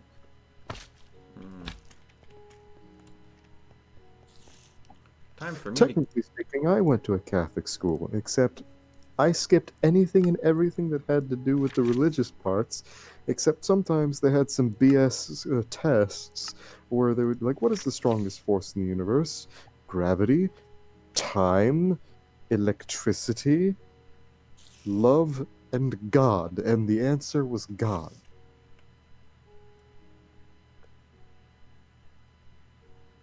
I would love to see the scientific paper that proves that theory. Yeah, so they would ask something like, what is the strongest force? And I'm like, I mean, time isn't exactly a force, so it's got to be gravity. You know what they're teaching there, right? Motion, You know what they're teaching there, God. right?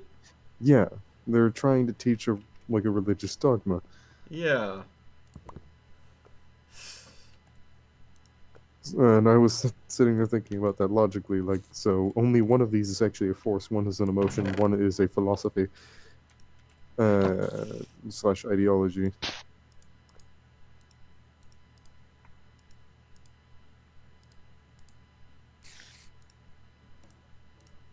But no, there were quite a few tests like that, to the degree that if God was ever an option, I just preemptively selected God, and it was always the right answer.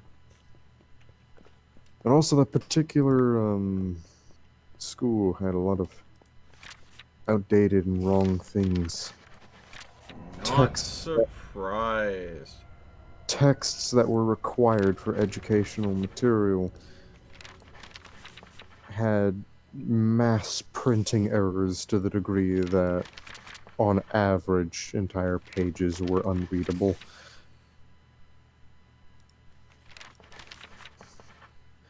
Ex-Dino, no. Well, I do appreciate some elements and some people that I personally know that describe themselves as that. I am not a personal member of that community. What? Yeah. What's that? What? What community? I'm not reading the chats, that's why I was asking. The furry community. I would actually say Oh, that's that, definitely Mel. Yeah. like, I do have a little bit of an opinion on, like, the furry community, in that I do have some friends that self-describe themselves as furries, but they are not at all the image of what furries are. But the stereotypical image of what a furry is certainly exists, and I believe that that the fact that there are people who describe themselves as furries despite not being the stereotypical furry is a classic example of a rebranding effort, where a group of people that are viewed as not exactly the best in societal terms try to say, me and this normal person are just the same. We're both part of the same group, therefore not everything in this group is bad. I think that there's a distinct difference between people like Emmy. She's not the same kind of furry as some furries I've met, and yet they all fit under the umbrella term of furry. I don't think that's quite correct, because she's less so... I wouldn't describe what she is as a furry, I would describe that as just like a person with an animal-related fantasy where they like caricatures. That's just a love of a specified fiction. Then there are some people out there, and some people that I've met, that are genuinely the epitome of the stereotype of, ah, yes, I have participated in mascot orgies. That kind of furry. So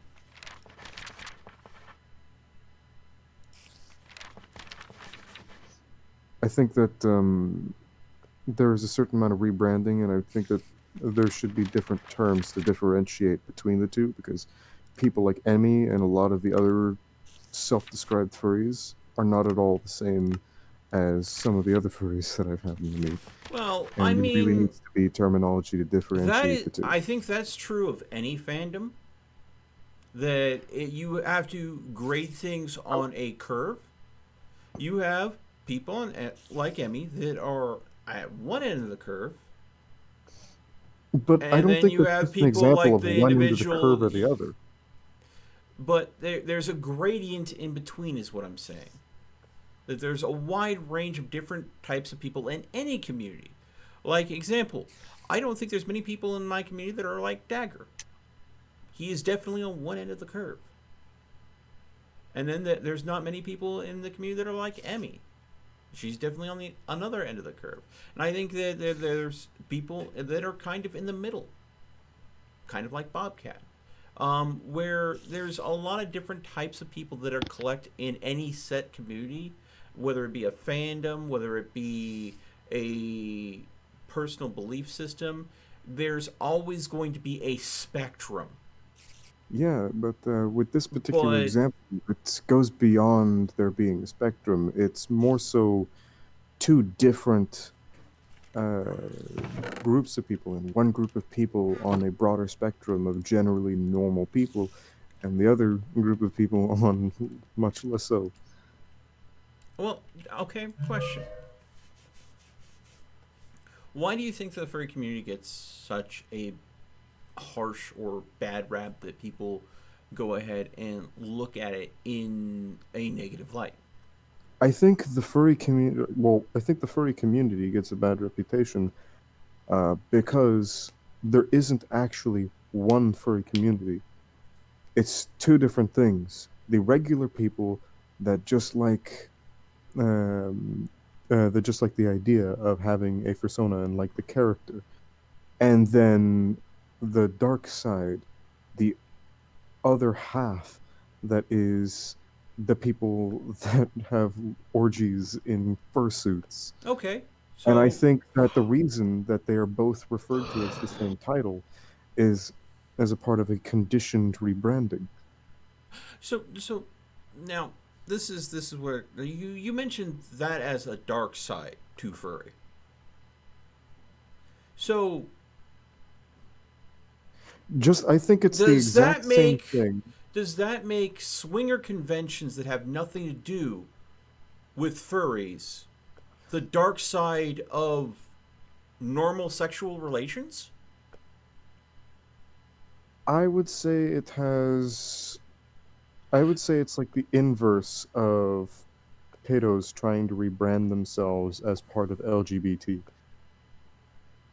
Ooh, I would not. I would not use that phrasing at all because Because there is a that's group a of sticky people. wicket there that you just said, sir. That has a lot of different implications in It, a lot of different ways. it just takes a little bit to clarify, in that people like Emmy I know are perfectly good, reasonable people, but at the Mm. same time, I do know other people that are very much so on the terrible side, where I'm like, I kind of want to call animal services on you, but I'm not sure you've done anything to your dog yet. That's disturbing in a lot And of ways. I, th- I am of the opinion that social manipulation is not that hard, I thought we and were going to avoid heavy topics. I thought we were done with this shit. No, you just went down a deeper hole. Don't use that phrasing. Don't use that phrasing, especially given the current subject. I used that for that reason. Oh my god, can we please stop?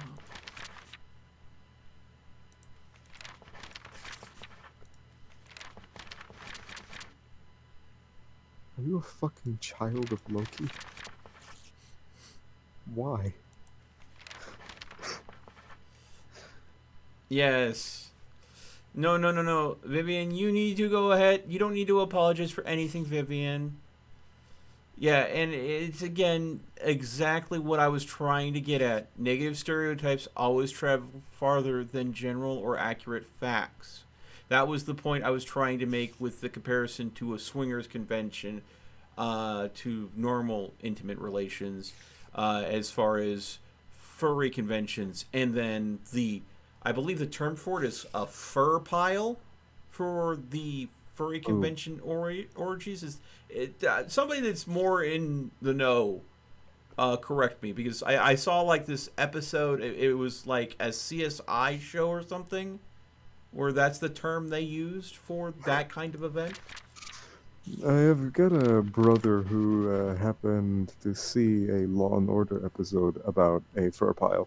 And that was when he was going through puberty, and he was watching that. He didn't know exactly what sex was at the time, so he was watching that. And he was like, "Ah, yes, adults do this thing called sex, and they like to do it in fursuits for some reason."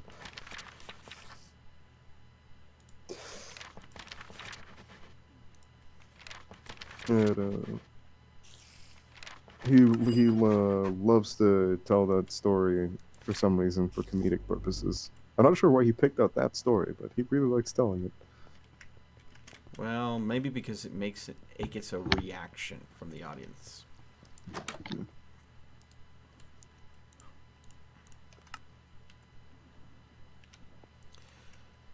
Oh. Yeah, you are right there, Adworks. You are. Little summarization, pretty much, is that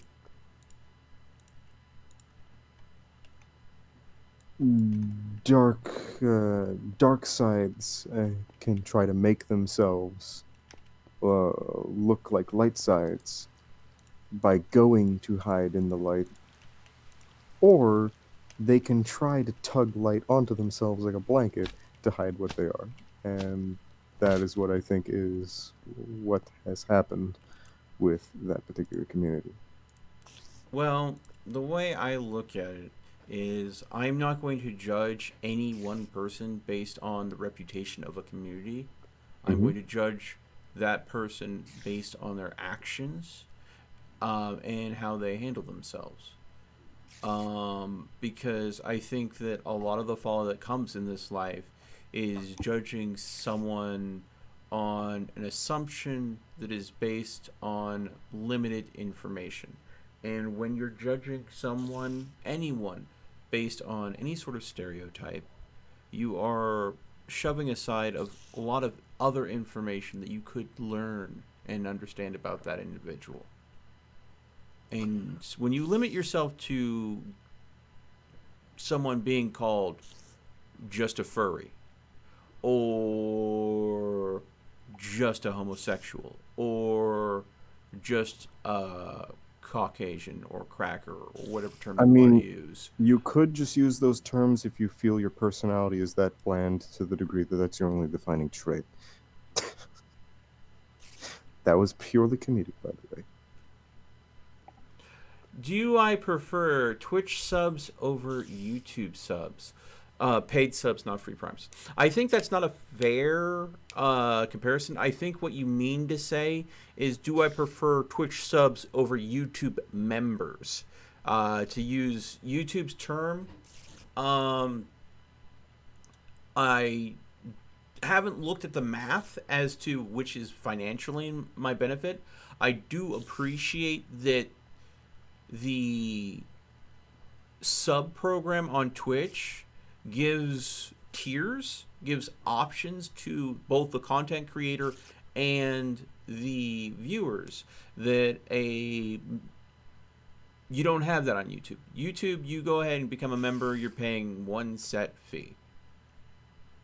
Also, I think that the way the sub program on Twitch with the gift sub is a very powerful motivator, which again does not exist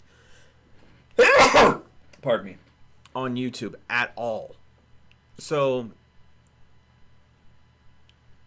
I haven't looked at the math in a way, because this is the thing about me. I hate looking at money. I hate doing financial stuff. It's an anxiety thing for me. So I try to judge it based on the base value that I feel that Twitch and the way they handle subs is more community driven and more flexible to give people more options to support streamers the way they want to support streamers. Where YouTube is still very much trying to play catch up, and they might be getting there, but I have returned. they are still missing a lot of beats. It's kind of like, comparing Steam to Epic. The Steam launcher has a lot more community features to it, and Epic is still very much playing catch up because they're coming to the game late. YouTube came to the live streaming game late. They're trying to play catch up still. But, so, do I have a preference? I don't think so. Do I think one is superior to the others? I believe so. I do believe how Twitch handles their subscription model is better than YouTube's. Full stop. But, again, you're asking my opinion, and there it is. I don't have a preference any one way. That's just... Oh, I'm out of ink. Trying to figure out why I wasn't able to create a new theory. I'm trying to go ahead and gain another infusion theory so I can make the Verdant Charms, because this opens up the path to the Viz necklace and health charm that I want to get for my character, that will allow me to sustain the character's livelihood beyond what the armor can protect them from. Possible for a mod to exist for you to take something like netherite armor or some kind of really OP armor. Do you think there would be a mod that would allow you to essentially turn you into turn yourself into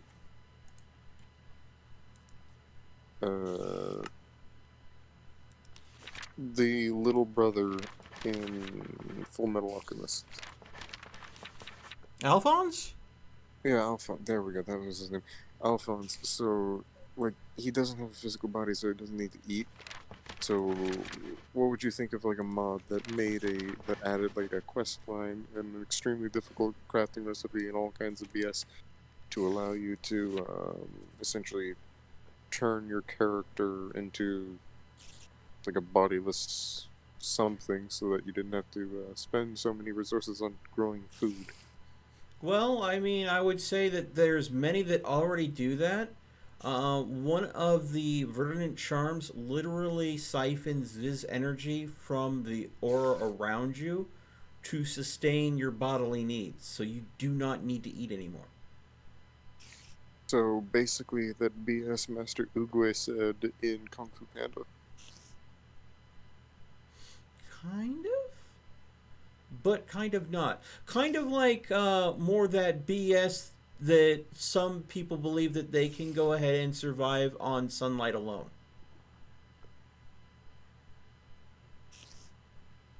Yeah, personal experience. You cannot survive on nothing but sunlight. You will very quickly begin to find out that water and food are very, very important. I don't want to tear another hole in the universe unless I can control that hole in the universe. I The haven't audio unlocked that clips, technology be in wary. this magic yet. I will though, eventually. There's this Note, wonderful be thing. wary of the audio clips. What? What are you talking about? I didn't say anything wrong. I have already heard you say a bag of dicks, and I want to be able to control the whole. That's not what I meant. Be careful with the audio That is. clip. What I mean It is, doesn't matter there what is you a mean, device the that you can internet will eventually interpret make. however it pleases. There's a device you can eventually make in Thauminomic, damn it, that allows you to siphon the energy from the rift to create materials that can be used for other purposes. Literally harnessing the void itself. And I think that's probably the simplest, non-lewdest way I could say that. So yeah, all stop getting on me about that. I am not always talking dirty. Oh You my always god. are. Oh, I wish I could see the chat right now. I can't because I switched to my phone. I think I need to take a break. I have not taken a break yet this stream, have I? I think I'm going to take a break. I am going to go ahead and I'll get just redeem points, so I'll take a break. I'm going to go and take a break. I am going to go and use the restroom and get something to drink. Let me see. In the meantime, I can provide the fellow stream guests with the sounds of my dog sleeping. Okay. Be right back, folks. And she's not sleeping anymore, and now she wants cuddles. Okay. Good After puppo. these messages, we'll be right back. Puppo, you want to say hi? Want to say hi, Puppo?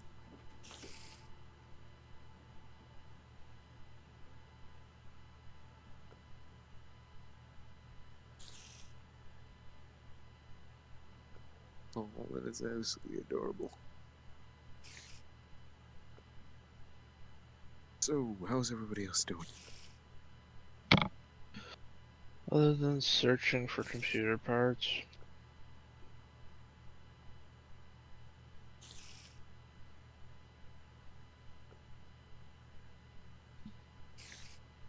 So, did you say you had a programmed gun in that game? A programmed magic gun? There is one. Hal would be the one to tell you the most, but he's currently muted.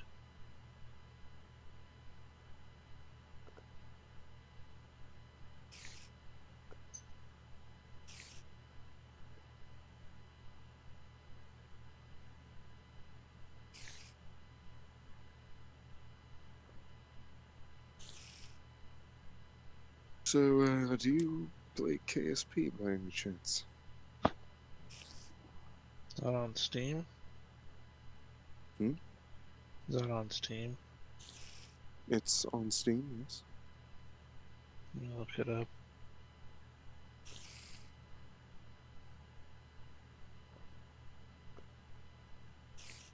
I have a hard time memorizing all the games in my playlist.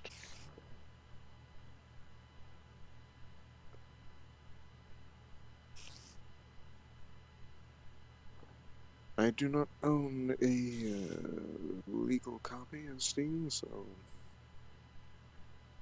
the multiplayer function I don't think would work. But there is a multiplayer function. However, the multiplayer function doesn't allow people to co-design things.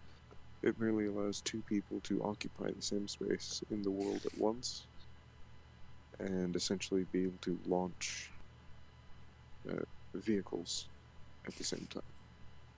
Is it KSP? Yeah, KSP, Kerbal Space Program.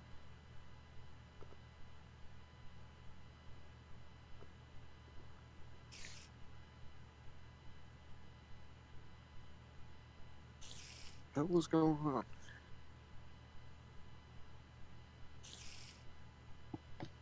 Okay, I've got no idea what happened, but my dogs are both wide awake right now. There was a very loud shaking all over the bed, and one of them is standing up. Papo, sleep. It is resting time. I understand you like cuddles, but it is resting time. I don't have it. Well, I could send you my copy. Nah. I try to stay away from bootleg games. Why? Because of reasons. And I will not go across on a live stream. Well, the audio's cut off on the stream, right? No, I think he has it on still. I'm not 100% sure. Oh shit. Hello, audience. Listen in to the crimes. Audio is on. Wait, audio is still on? Are you serious? Yeah. Ah shit, so the audience heard my mumbles about my dogs.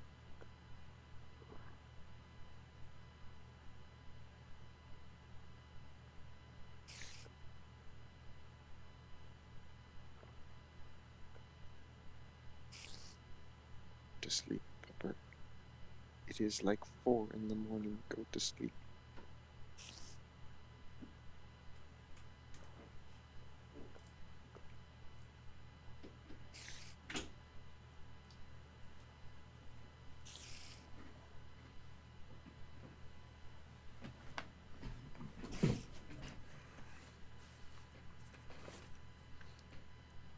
All right, I am back.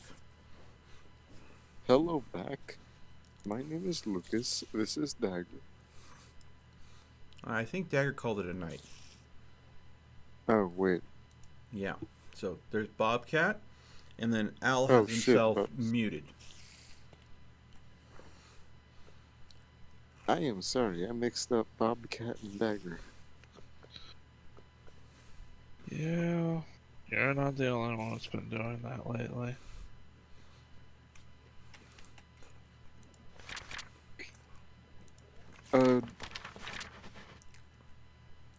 Was the audio left on while you were gone? Yes. Did you guys say something that I should be concerned about? No, I just made comments about my dogs being asleep and offered, a Bobcat and a dun version of KSP. Okay.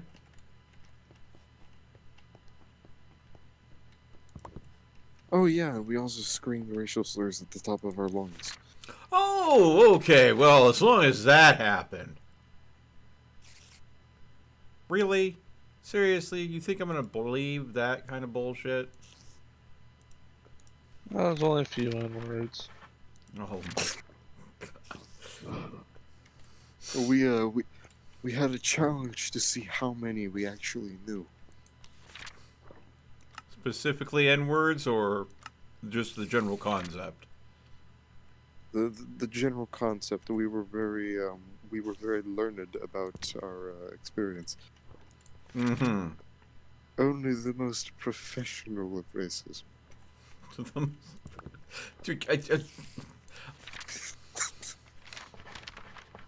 Surprisingly, Lucas knew more than I did. They talked about my what? They talked about my what? Wait, what did they say? Apparently, you guys talked about my private pic site. At which point, Vivian's response, "What pic site?" Wait, your pick site. Yeah, Well, like an that's up to you. OnlyFans, I think is what they're referring to. I don't have an OnlyFans. Oh no, he does have an OnlyFans. He No, just I goes do by not different have an reasons. OnlyFans. I do not go to that website. I do not have a membership to view or to go ahead and post content on that website. I have nothing against people having an OnlyFans. I am very much of the opinion that sex work is work. So I think that the people that use that should be left to do what they want to do as long as they are not harming themselves or others. I have no problem with it. I just don't use it. And that's more because I have a very personal motto. I mean, you are a hentai artist, though. How many clips do you think he's had in the last 7 seconds? How many what? Clips. Oh, me. I'm trying to be sincere here. I am not trying to be lewd. Oh my. There are enough audio clips to make him say some really funny shit. Oh, I am sure. I'm sure. But I have always been the opinion that I am not going to rent. I am going to buy. And what I mean by that is I do not want to have a fake relationship with an individual on the other end of the cam. I would rather have something real and sincere. And something like an OnlyFans where a content creator is purposely being lewd on camera and those kind of things for monetary gain, that's perfectly fine. To each their own. It's just, I'm not going to go and give money to an individual like that. I wish them success and happiness in their chosen life path. But what I want is a deeper, more meaningful relationship where I can go ahead and meet up with that individual, hold their hand, and maybe go for a long walk.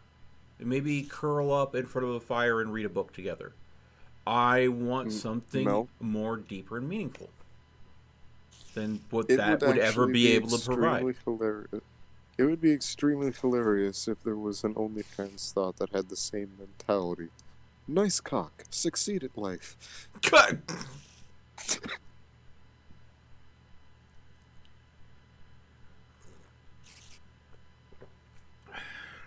My God.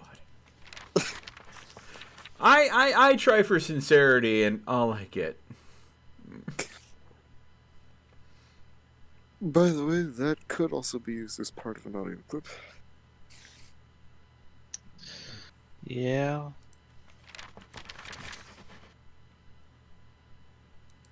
I mean, for God's sake, in just the Cyberpunk 2020 commercial, I know a guy who clipped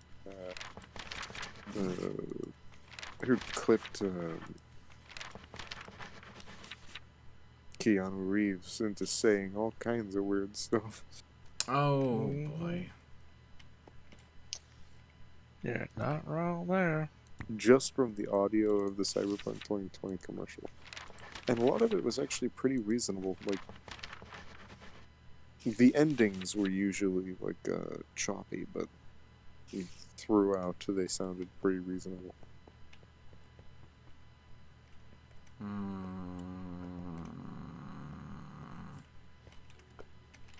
What?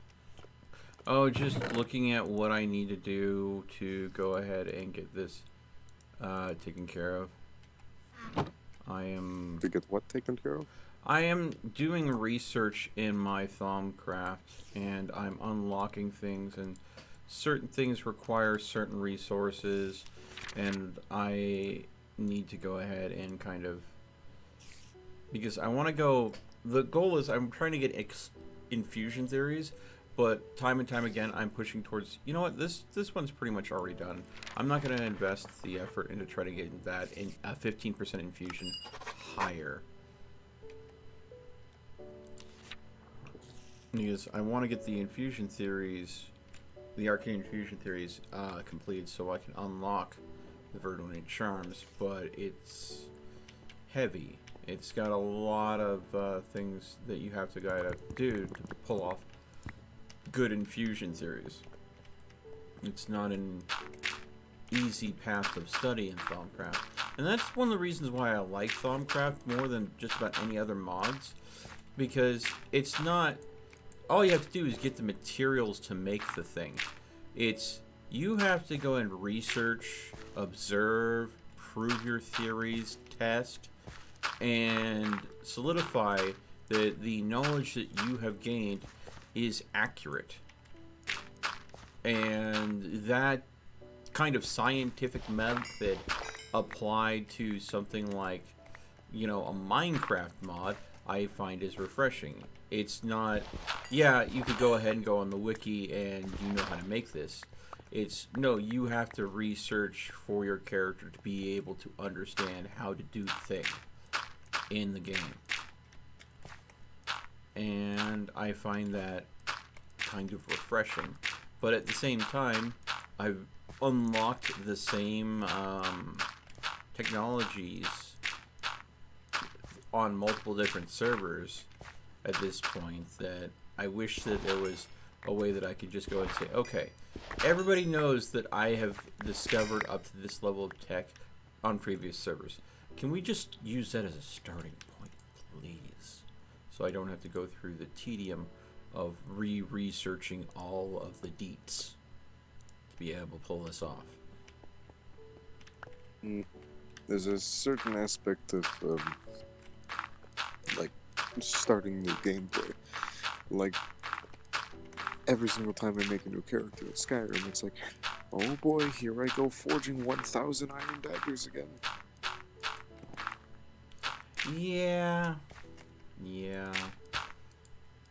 But Skyrim's is just, if you know how to manipulate the enchanting and alchemy system in tandem with each other, you become a god in Skyrim really fucking quick. So on my I can't remember if I did this on PC or on PlayStation, but I used the enchanting table. I had a ring that increased my enchantments by 13%, so I removed that enchant from the ring and I applied it into an armor set. Mm-hmm. I then wore that armor set and applied that enchantment to another armor set. So each piece of armor added 13% to whatever effect I was giving it. And so I gave it to a full set of armor and a bunch of jewelry. I kept on repeating over and over and over again until each individual piece of armor improved any enchant by like 3 million. There's a faster way to go about it. Well, that was something I had just discovered on my own without any Googling or trying to do fast. What you do is you brew a potion that improves your enchanting skill. And you get an enchantment that improves your alchemy skill. And then just go back and forth. Yeah, I heard about that one after I did that. Yeah. I searched that up and I heard that. I heard about that next one after. thing you know, you have a spoon that does 5 bajillion fire damage.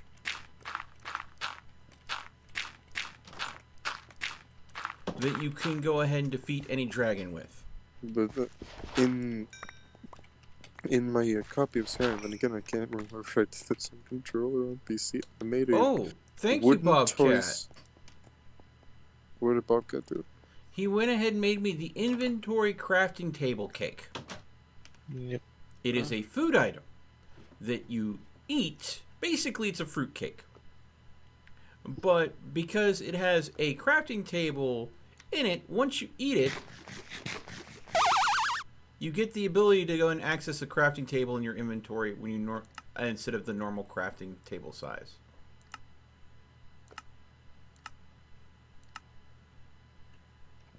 Made one for Owl too. Aw. Is Owl AFK?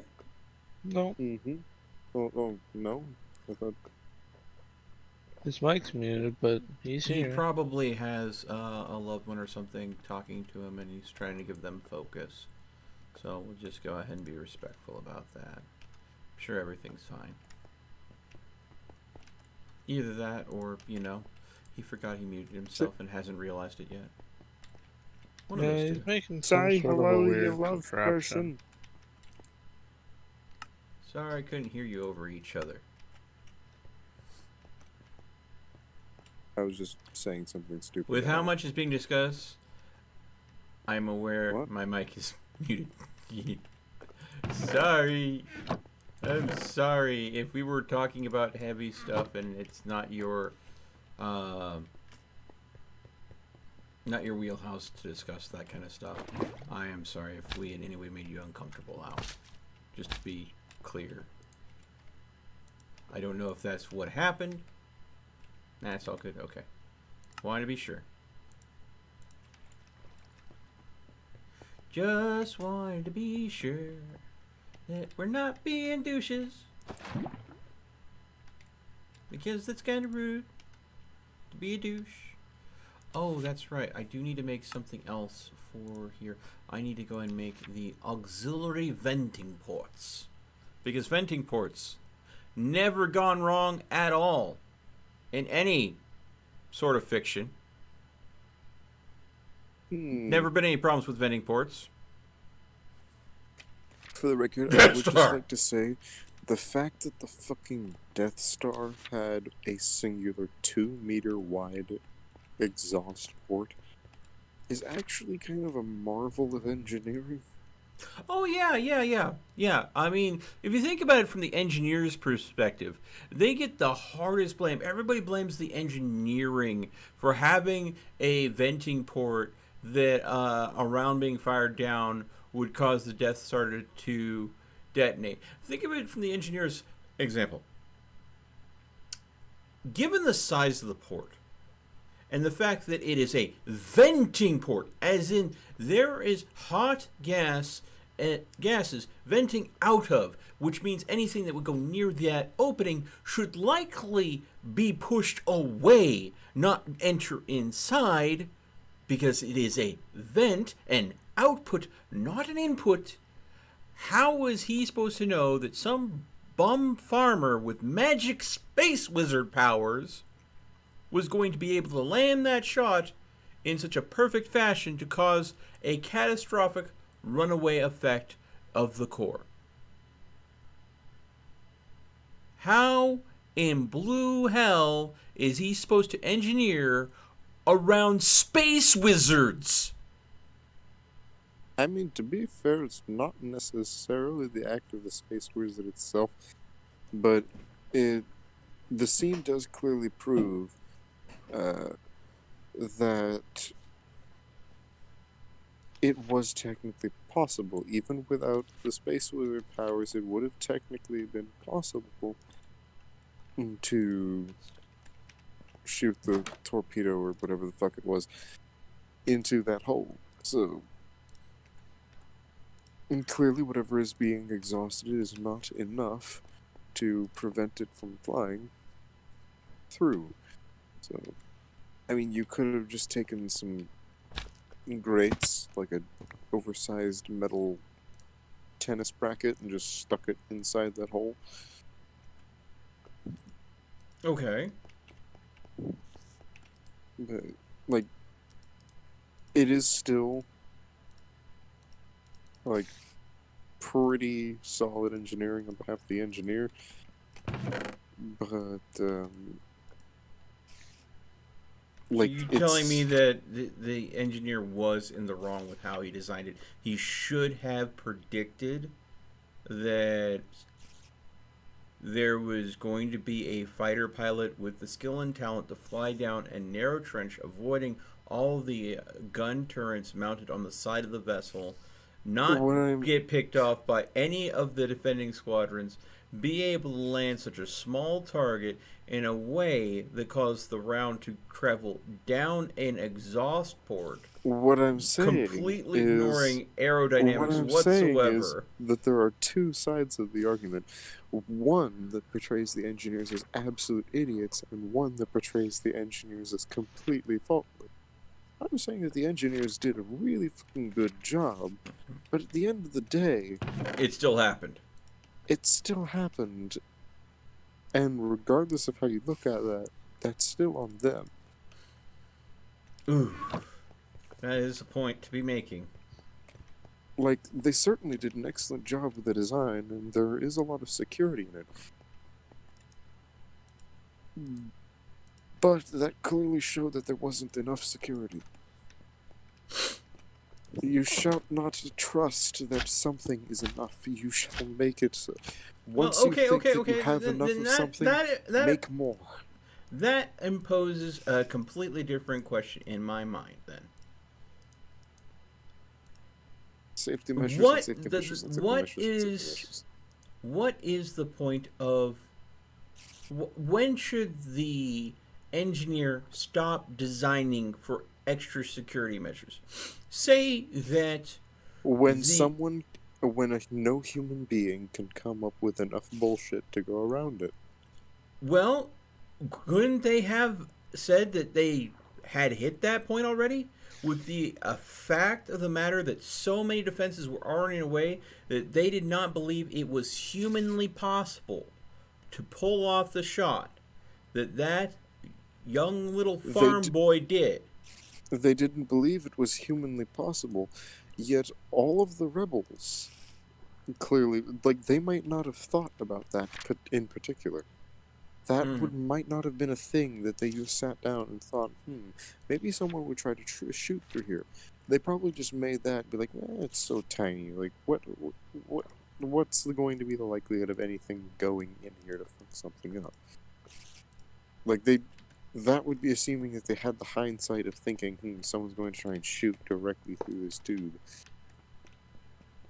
The rebels clearly thought that it was a good enough idea to try to send fighters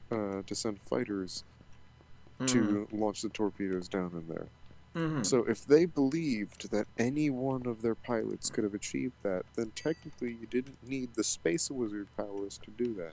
It just happens to be the case that Space Wizard powers were used. They had hope that they could use their guidance systems to do the shot for them.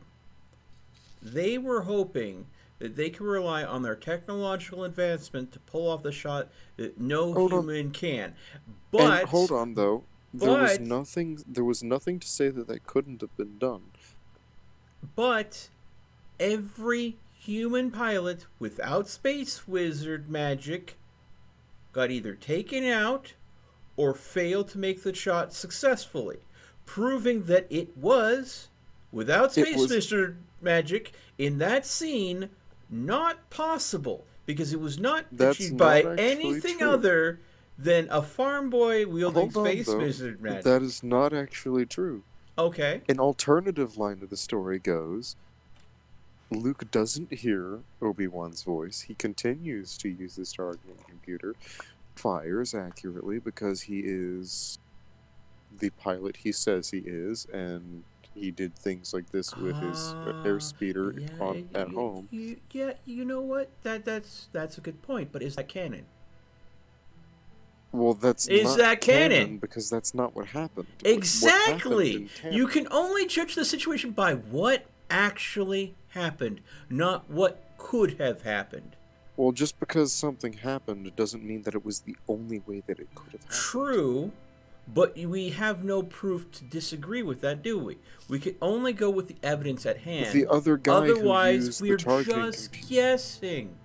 No other pilot was able... Luke Skywalker is one of the best pilots in the galaxy. And the other guy who used the targeting computer missed by an incredibly small amount. But he missed.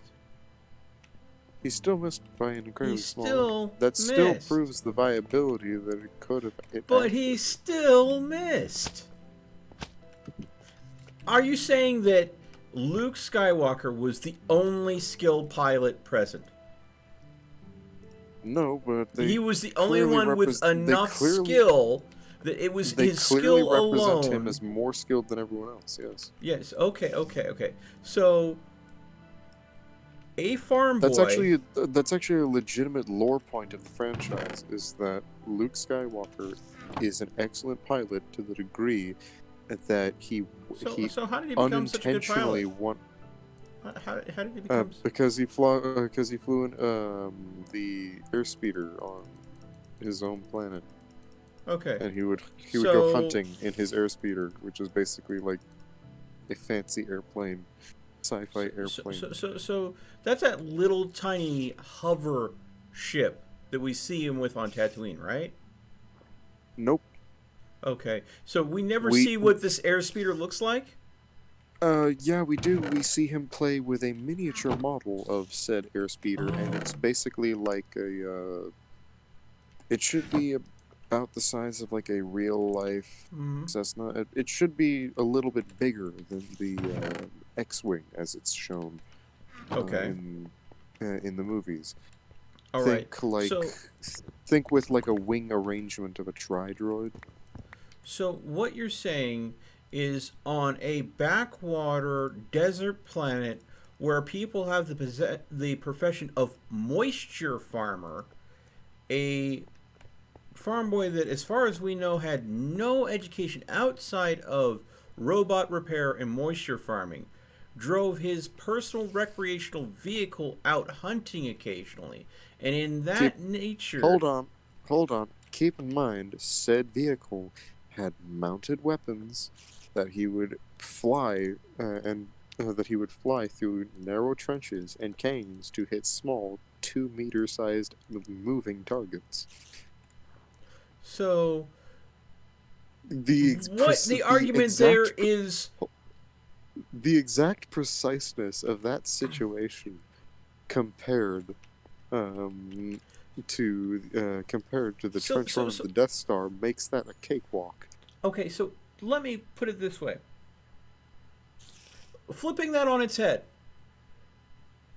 from the engineer's perspective, they would have to account that a single individual had the perfect situation growing up to spend the majority of their life firing in just the exact same situation that was needed in that point. Do you think that that might be a little bit beyond standard human conception? It also there's more than that, because given the fact that it is a 2-meter exhaust port, you don't have to have the trench run in order to destroy the Death Star by that means. You could have had a ship, a much larger ship, simply cruise past the Death Star. And I know the Death Star has a metric ship ton of anti-ship batteries, but it could have very easily been done as a sacrifice maneuver for a ship to fly right next to the Death Star and fire every possible battery at that hole, and there would be a fairly reasonable chance of something going perfectly through that hole. Not to mention, you could have suicide pilots go directly head-on towards the hole, firing torpedoes at it, which would increase the likelihood of hitting the target significantly, but would decrease the survivability. And as clearly shown in other Star Wars content, not the movies, the rebels were quite ready and willing to use suicide and kamikaze tactics. Also, if you're going by the example of hyperdrives, I believe the A-Wing has a hyperdrive in it. And if you're counting the sequels as canon, then that just means an A-Wing pilot could have just straight into the core and just rammed inside the core of the Death Star. Okay, I think something happened here. Give me a moment.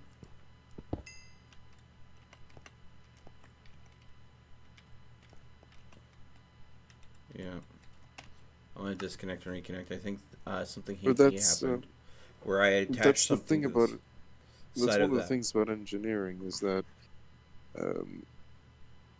when something that you did not foresee fucks up something you've made, it's still on you. Like, if I make something, no matter what it is, and a factor I did not foresee fucks up what I've made, that's still my fault. I'm like, okay, I have to make a new version that corrects for precisely this. And also, if you note, on the second Death Star, they made the exact same exhaust port in a zigzaggy, jagged fashion that no torpedo could go through. So the engineers were like, having the perfectly straight tube was kind of not the best idea. Oh God! And I'm looking at chat regarding at what Adderworks is saying. Fun plot hole. The listed temp in that vent from the original story exceeded the tolerance of the torpedo weapons from the same material. A script lore snafu. George retconned the temp data on the torpedo's shields to have improved shields when asked about it later.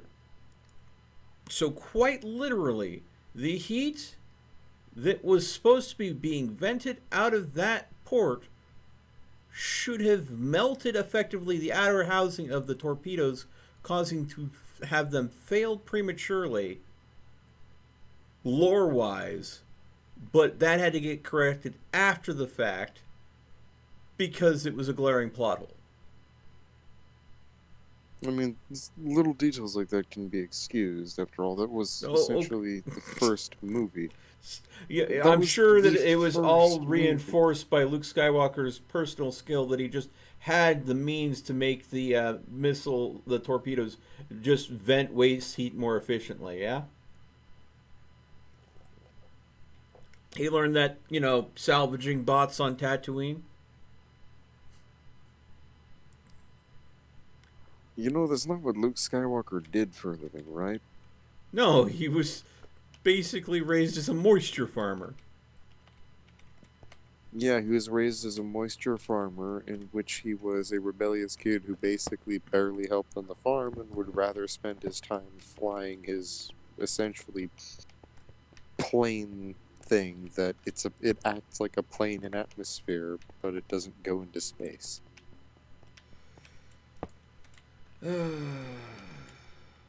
Plane thing. And he wanted to go to an Imperial Academy to become a some kind of Imperial soldier, so he intended on becoming a TIE pilot, so he clearly spent a lot of time at home practicing and preparing in whatever way he could to go to the Imperial Academy to get the fuck off of Tatooine.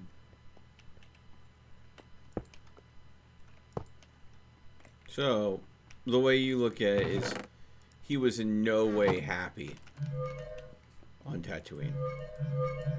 They clearly make a point of it. Like in the very beginning of the movie, he's upset that all of his friends are leaving. He's upset that he has to stay on Tatooine. Mm-hmm. He is fed up and frustrated with the fact that he is on Tatooine at all. Hmm.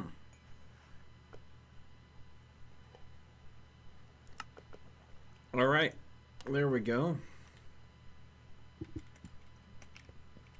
Let's see. Do I have? Yes, I do. Grab one of those and complete this research. All right. I have completed the research to do flux cleanup, which will allow me to create a flux scrubber or flux condenser. And what that does is you could attach a lattice to the top of it. The lattices are basically like coffee filters. Only they don't filter, coffee beans through water. They filter viz through the air and capture the flux in the viz, where clean viz passes through. The flux is captured, condensed in the condenser, and kind of squeezed out into a jar as a liquid form of flux, which is known as vitum, or a vitum. It's known as what now? Let's see here. So, am I pronouncing this correctly? Let's see. Vitum. V-I-T-I-U-M. Is the liquid form of flux. But the downside of those filters is the filters occasionally will clog. I mean, you can't use the same coffee filter over and over again and expect it to be still as the first cup of coffee you brewed with it. You could just not do that and have Russian coffee. Take a tablespoon of coffee in your mouth and wash it down with a shot of vodka. Problem solved. But is it though? I have a feeling that it introduces a whole slew of new problems. Chaz.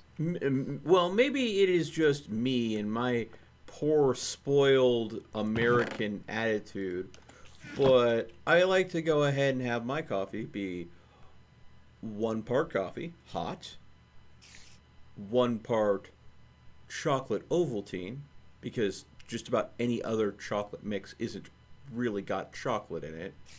Ovaltine's been around for forever, and I mean one of the first ingredients is a cacao puree. Yeah, don't think you're being spoiled for wanting your food to be made of food. Yeah. And my third part is, almond milk, cold. Okay, And that's a little... I'm lactose intolerant. I cannot have dairy. I cannot use a lot of different creamers. And almonds Okay, are so there's like a legitimate reason for that. Yeah. Plus, I could go with rice milk, but I prefer almond milk because almonds are superfood. They have more nutritional value. I did not know rice milk was a thing, but I like rice and I like milk, so I would be interested in trying what rice milk is. If I were to go ahead and make a suggestion, if you ever try it, there's this rice milk drink that is almost like a dessert. I believe it's referred to as horchata. It is actually really fucking good. But again, it is a drink that is more of a dessert than milk is a drink. It's spiced, it's seasoned, and it is delicious. But again, milk is a drink, and milk can be a dessert drink. You just have to mix some sugar in it. The horchata has some sugar in it. But standard rice milk that I would have used in the past is basically what they have done is they've kind of powdered the rice and mixed it into a water medium to have a semblance of a milky appearance. Oh, that sounds horrible. And, to make it more appealing to the palate, a lot of them offer a vanilla enriched version. Ooh. Yeah. No, thank Hey! you. Yes, I said horchata. Oh, that's an audio clip. You are not It's like there. Cinnamon Toast Crunch Milk. Yeah, it is. Cinnamon Toasties Crunch Milky. I do not have Disney Plus, so therefore I have not seen any of The Mandalorian. If I was going to watch The Mandalorian, I think I would do it legitimately and get a Disney Plus account. But I could stream it for you. my finances do not allow me to have many additional subscription services. Your mouth, I could Do I stream want to it for you. borrow? You know what? This is the thing.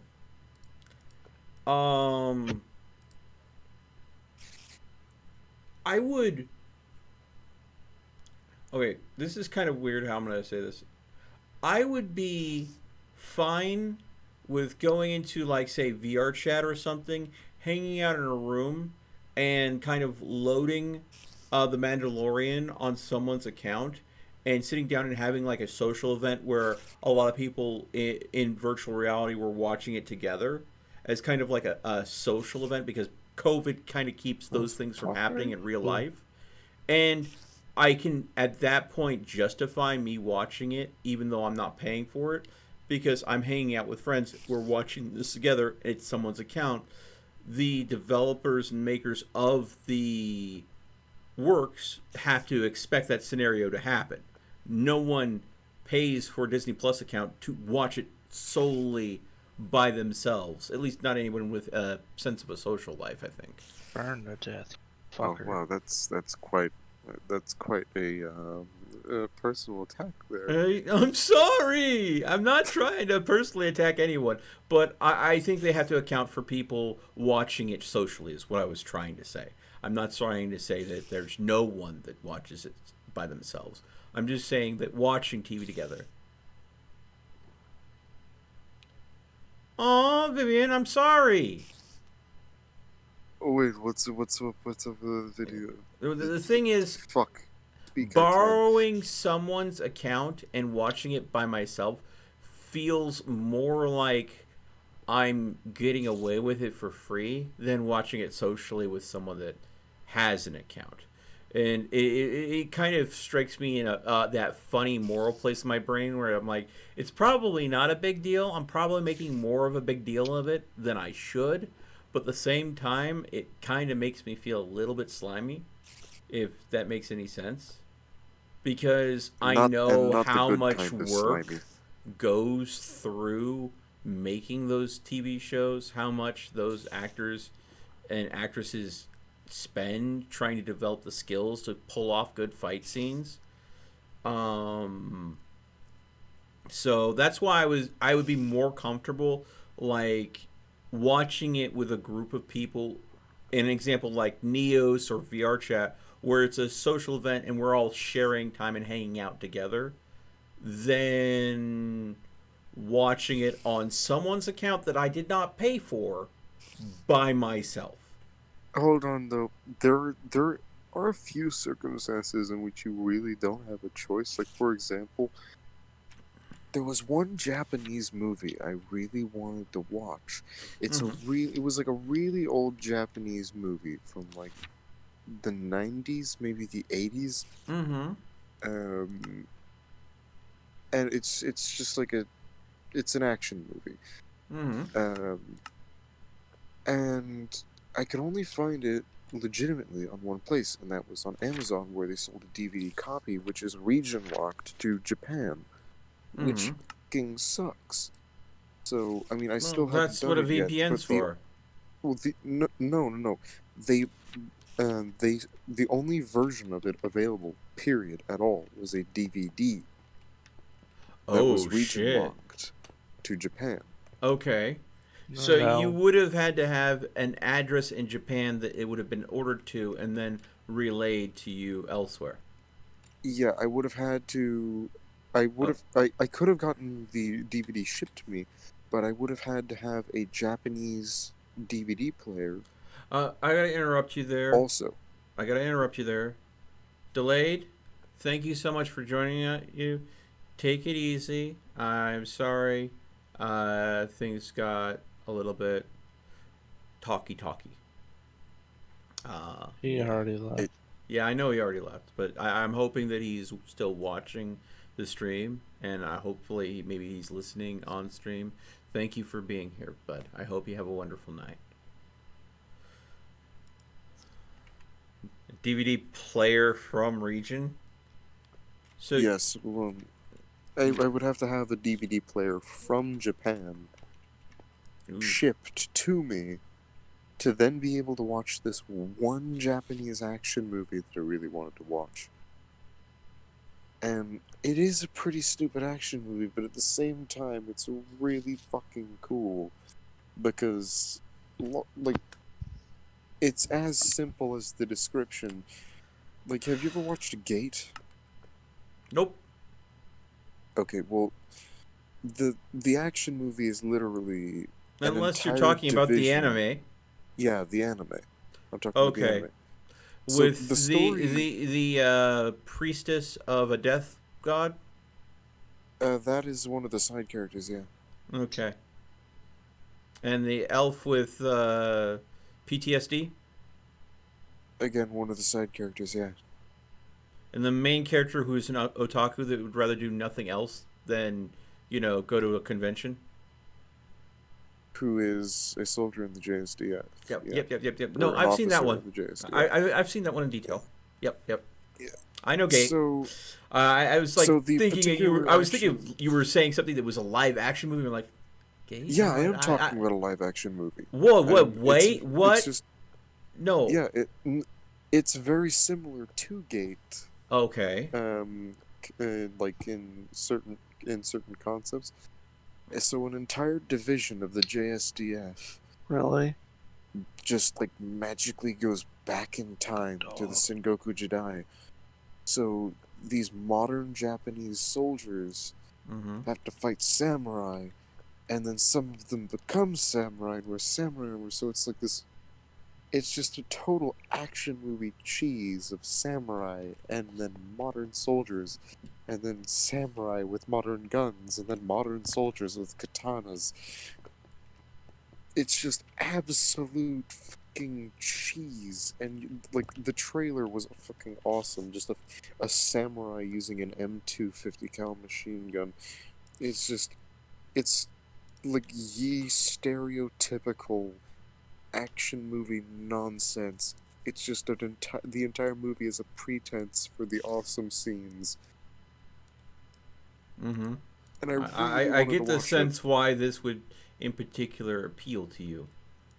Yeah, I love history, and when it comes to Japanese history, there are 2 points that I'm particularly fond of. Well, I guess you could say 3 points I'm particularly fond of. One is the Sengoku Jidai, and the other is the like late imperial reign. So, well, not well the imperial family still lives and all that. Like, so respect to the Japanese imperial family, but I mean like imperial reign is in before before the Diet and Constitutional Republic that was established after World War II and all that. And so it's the Sengoku Jidai, which is essentially medieval Japan. I find really fucking interesting. It's the pinnacle age of samurai.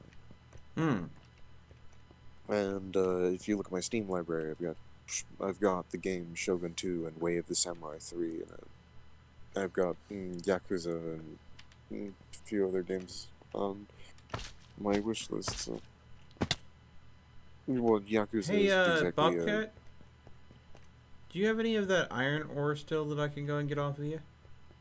Yeah. All right, I appreciate it. I'm running a little low here.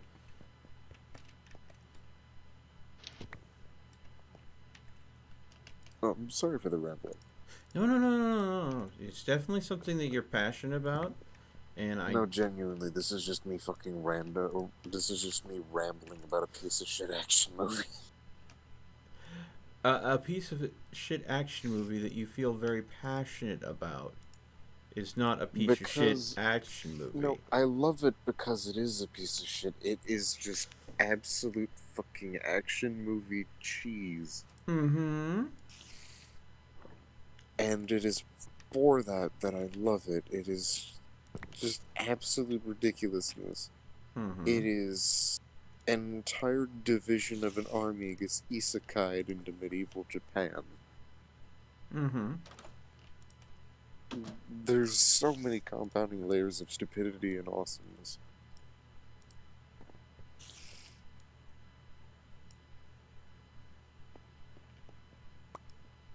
But anyways, I was only able to find a few clips of that movie online,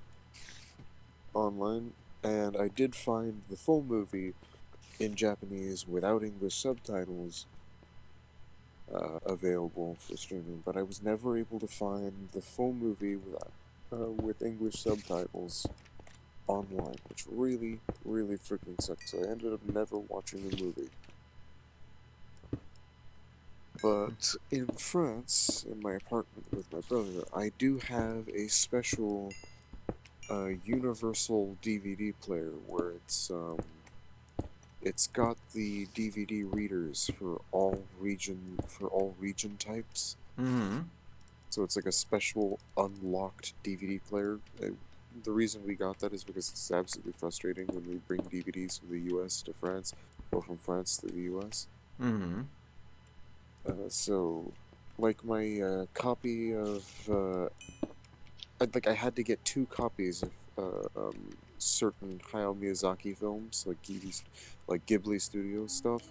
Mm-hmm. Just because one was in the US and one was in France. So, to cut down on DVDs, we got the unlocked international players. So if I had the movie mail ordered to my apartment in Paris, then I should be able to finally watch that movie and enjoy the absolute cheese of samurais with guns. It definitely sounds like a interesting situation, because I mean there was a portion where, from what I understand, limited understanding considering, there was a big how do you do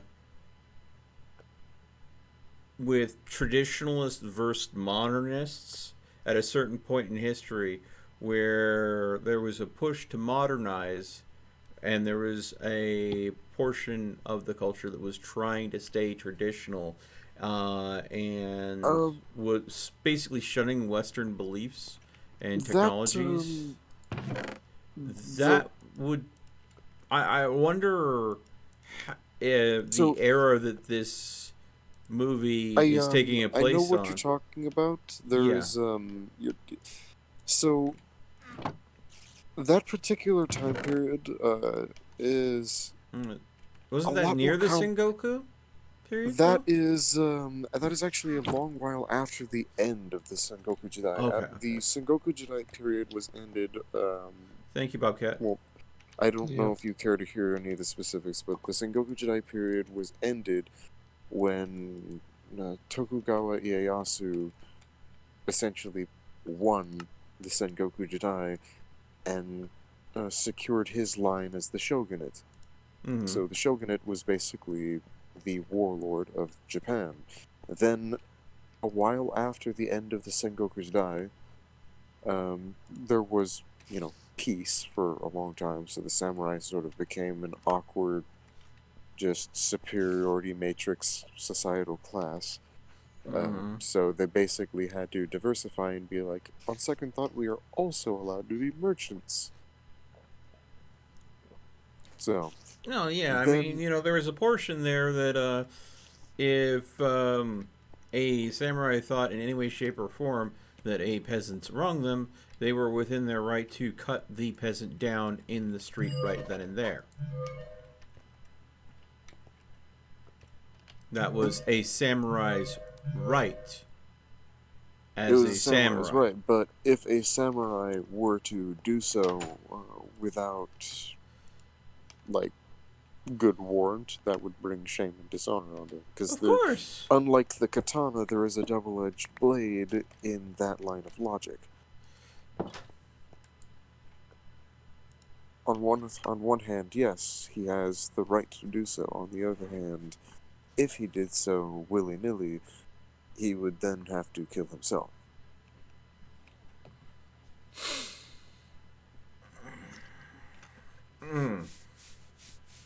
There lies the rub.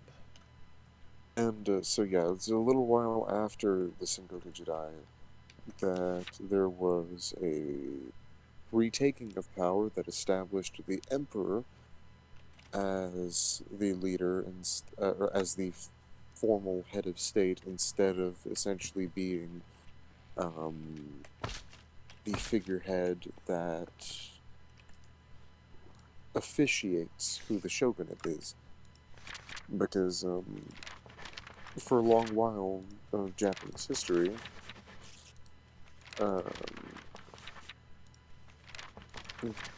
during the Sengoku Jidai, the role of the emperor was effectively to be the officiator to recognize who was the shogunate, who was the shogun, and what family was the shogunate.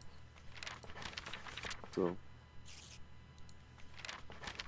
and apparently some emperor got really freaking tired of essentially being the guy who officially declares who the next ruler is, and was like, I want to be the ruler now.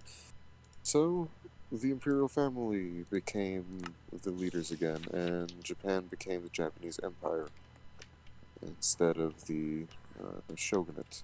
And that worked out stellar, didn't it? No problems with that at all, right? That is very complicated and depends on your point of view. That's the safest way you could go ahead and answer that, I believe. With and also the quote-unquote struggle between old and new, that is more of a misleading Western perspective, Really? where the Western perspective is that out with the old and with the new, and so a similar situation happens in Japan, so we sort of assume that that's what it was like, but Because but I mean, Japan had clearly experienced changes, and even the ways of the samurai had evolved and developed, and the samurai understood this. And so in the samurai rebellion, they basically said, hold on, what's going on right now is instead of us learning these things and developing into a strong country on our own,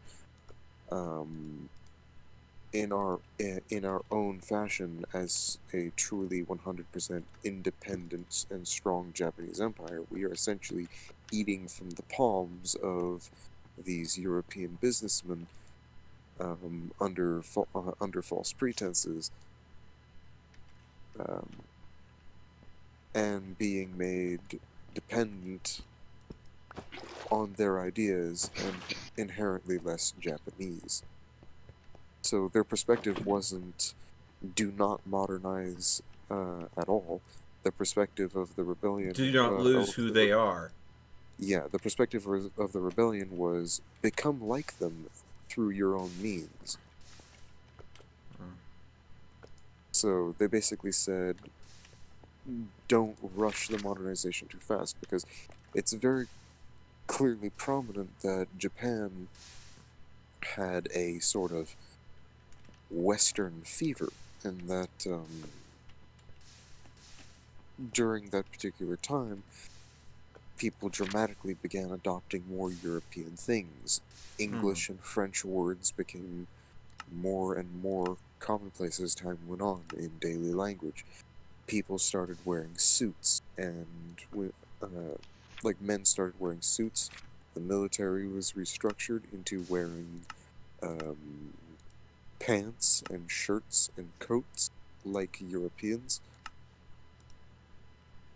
And there was a lot of essentially Euro whitewashing of various Japanese things.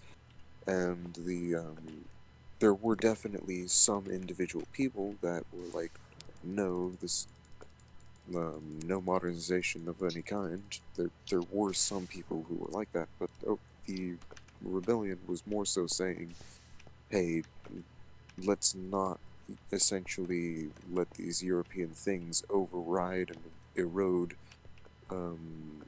Japan. Let's just take it slow and do things at our own pace, so that we develop this on our own. And the Battle of Shiroyama was essentially the dramatic final statement of the samurai, where, yes, they all died, but they won. The victory was in making the point that with them died the old true Japan, because there was so much essentially European conversion that the average Japanese life would be changed irreversibly with Western influence.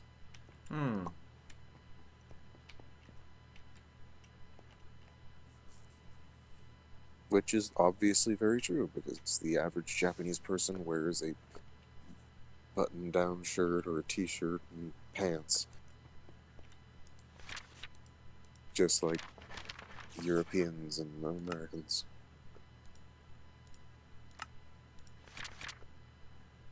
So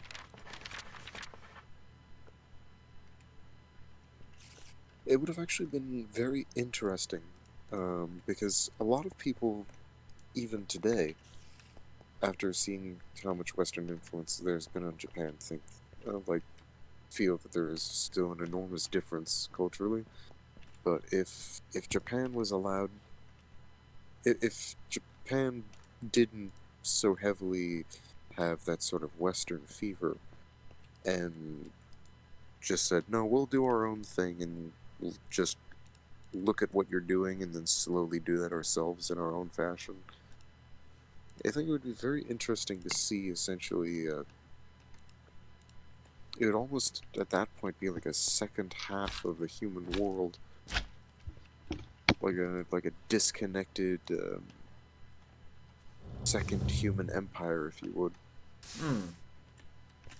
Because there would be the West and then the East with just a so stark divide. But not like a divide as in like a bad thing, but just like a fascinating. It's almost like two separate worlds. Yeah, it's kind of like how, due to the distance isolation, that we had some species of marsupials that exist in Australia that you will never find anywhere else outside of a zoo, because just the same kind of needs for survival and development are there as other places in the world, but they developed in their own way to create such unique and interesting creatures. So it would not be dissimilar to say if the technology is provided without a change to the culture, that the culture would express itself onto the technology and utilize it in its own way to develop and grow without directly mimicking where the technology came from. Yeah, because in our real life timeline, that's exactly what happened with Japan. Japan had the Euro fever and mimicked the society from which the technology that they were learning from came. And a lot of people still feel that Asian societies and cultures are extremely alien from their perspective, and it would just be fascinating how much more alien it would be if they remained truly much more similar to their old imperial counterparts. Okay, so without I Western just influence. unlocked the Verdant Charms finally. So this gives a base charm that has an internal store of Viz energy that needs to be recharged with either a recharging pedestal or a similar Viz item. That's what the Viz necklace is going to be for. The necklace will draw Viz from the relative aura and then store that in different Viz-based devices on your person. Well, the Verdant Charm acts as basically a battery to store that drawn energy, but you can improve it to be more than just a battery. You can add an upgrade version of it, one with the Life Giver feature or another with the Sustainer feature. With the Life Giver, that infuses the charm to allow it to regenerate health of whoever is wearing it. The Sustainer feature, this infusion enhances the Verdant Charms to slowly feed and sustain whoever wears it. This includes providing breathable air. So, I could, quite literally, being if there's Viz available in the environment, Yep. get the Sustainer version and not need to eat and not need to breathe, because the amulet, the Viz amulet, would draw natural energies out of the air, fill the battery of the charm, and then have it assume that my food and oxygen are maintained using magic. Okay, and so where does the flux capacitor fit into your jutsu?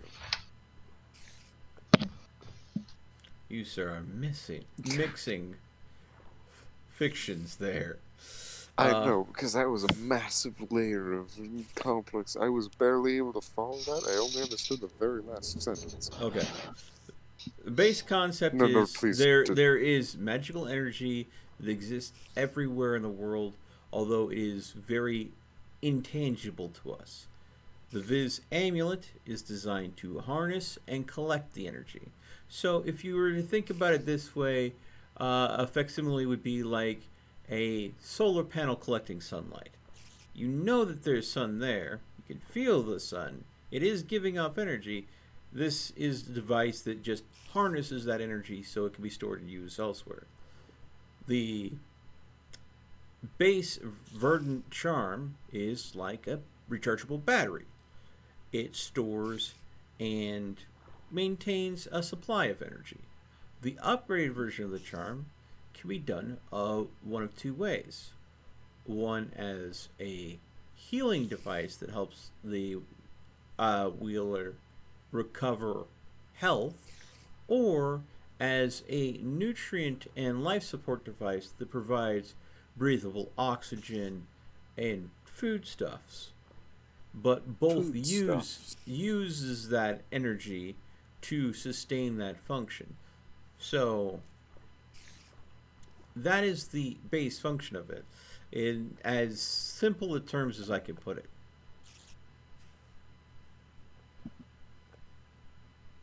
So a way to put that battery to use.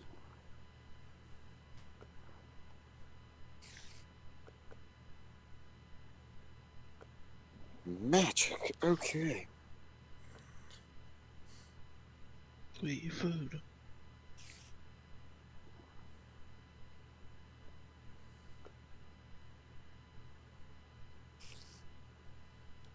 Also, Viv, I wasn't ignoring, and AdWorks, I wasn't ignoring any of your guys' comments. I don't want you to feel that way in case any way that come across.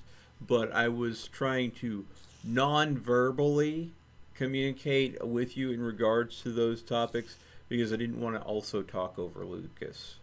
So hopefully, yes, I was reading, I was understanding what you were saying in chat. And really? She really did that. In a theater. While you were watching a live action version of Cinderella. Who did what now in a live action version of Cinderella? Please tell me the story. Well, since I'm assuming, since it was put in the live chat, I'm assuming that she's okay with this being public. But apparently she was going to a theater, and the people with her decided to start talking about sex swings. Sex swings? Yes.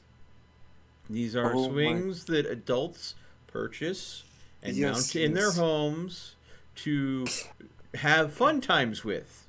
Okay, yeah, I know what those are. So okay. My mother is a very innocent soul. She just has the incredible talent of accidentally doing the most inappropriate things. Okay. So one time she complained about having a sore neck, so she got herself a massager for her sore neck. Mm-hmm. She bought a magic wand to massage her neck.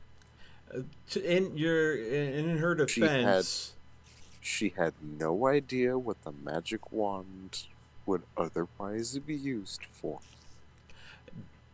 Be very defending of your mom in that situation. They are advertised as personal massagers, and on a lot of the box art, they do show someone using it to massage tense muscles in their neck and back.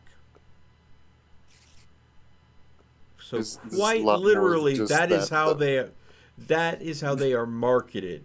That's how they go ahead and get them sold in like drugstores right next to like icy hot pads and stuff like that. If it was just that one product, though, there wouldn't be much of a story worth telling. But it's multitudes of different products that pile onto each other Yeah. that No, no, really no. seem So the suspicious, thing. and then she gets red-cheeked when I basically tell her what they're used for. Yeah. But she also got one of those swings, thinking it was for a type of, like, aerobatic yoga or something. And,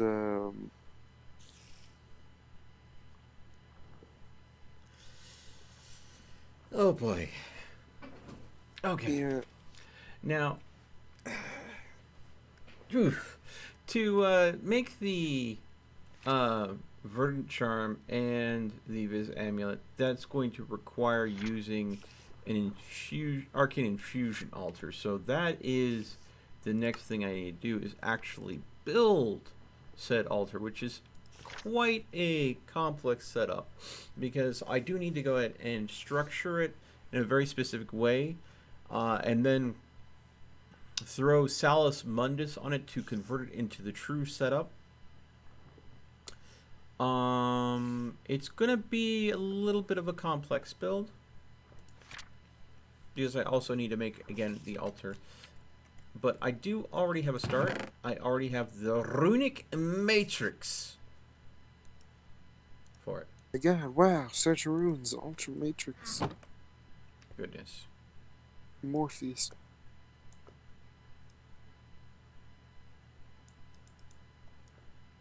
Wait, is Keanu Reeves going to come into Minecraft now? You think he hasn't already and we just don't know?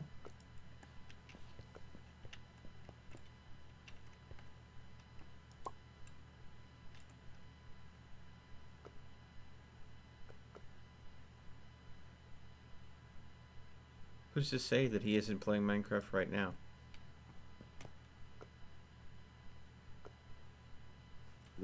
That's a good point. He is a very private and introverted individual by nature. Could be playing Minecraft single player, building the ultimate castle, he could be building a giant dog statue. Be unwinding and trying to not stress about all the publicity that Cyberpunk is getting that is negative, considering how much he invests himself into his work and how much the work that he's done he prefers to see received in a good light. I just feel bad for him. Yeah, I kind of feel bad for him too, that due to higher management at CD Projekt Red, this game was pushed through when it could have used another maybe 3 to 6 months of work. But at the same time, regardless of the bugs, I still think it's an amazing game. I would have just said, if I had any control in the situation, I would say that we would say, we are sorry. We need to make you aware, on older consoles, Cyberpunk 2077 will not be ready by launch date. We will be selling it at launch date. It will have bugs, but it will still be an amazing experience. You can try to play it on older consoles, but we wholeheartedly do not recommend it. Anybody that buys it for the older consoles will automatically get upgraded to the game again on a newer console. So if you want to try it on the older console, you can, but we prefer you would wait for the newer consoles to be in your hands, or for it to be out on PC and playing it on PC.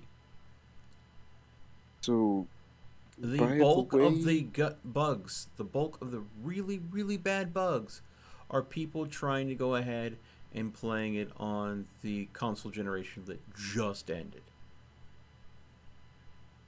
And I think that if they had come off with that verbiage, they might have lost some sales. of copies. They might have had some pre-orders get canceled, but on a whole, they would have a lot more positive favor in the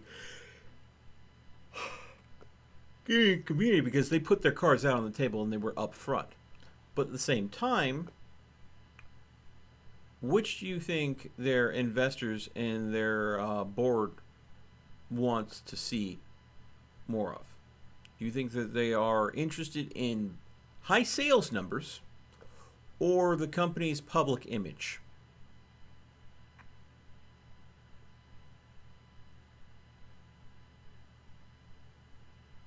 I honestly don't know.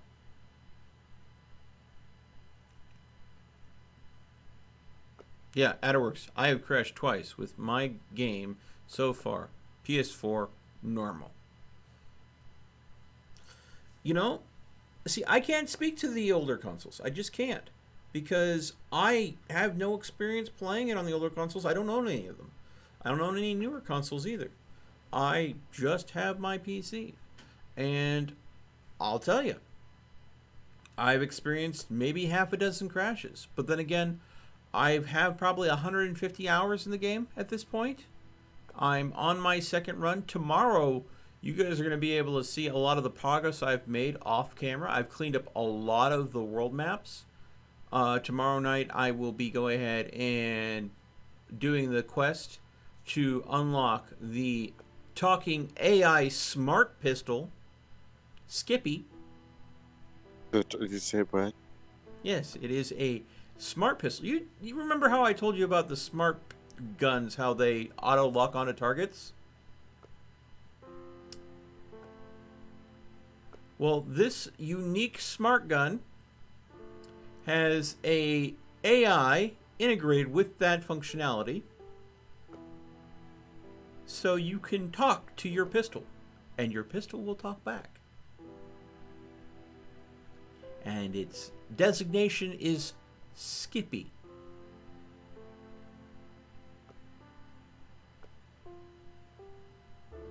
Tell me, Lucas, as a firearm aficionado, how would you feel about a firearm not only being sentient, but having the functionality that if the firearm deems the user is in great danger, the firearm chooses to fire itself without the user pressing the trigger?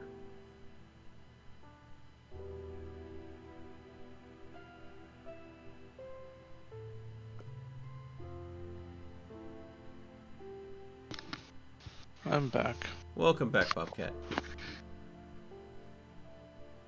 You still there, Lucas? Yep.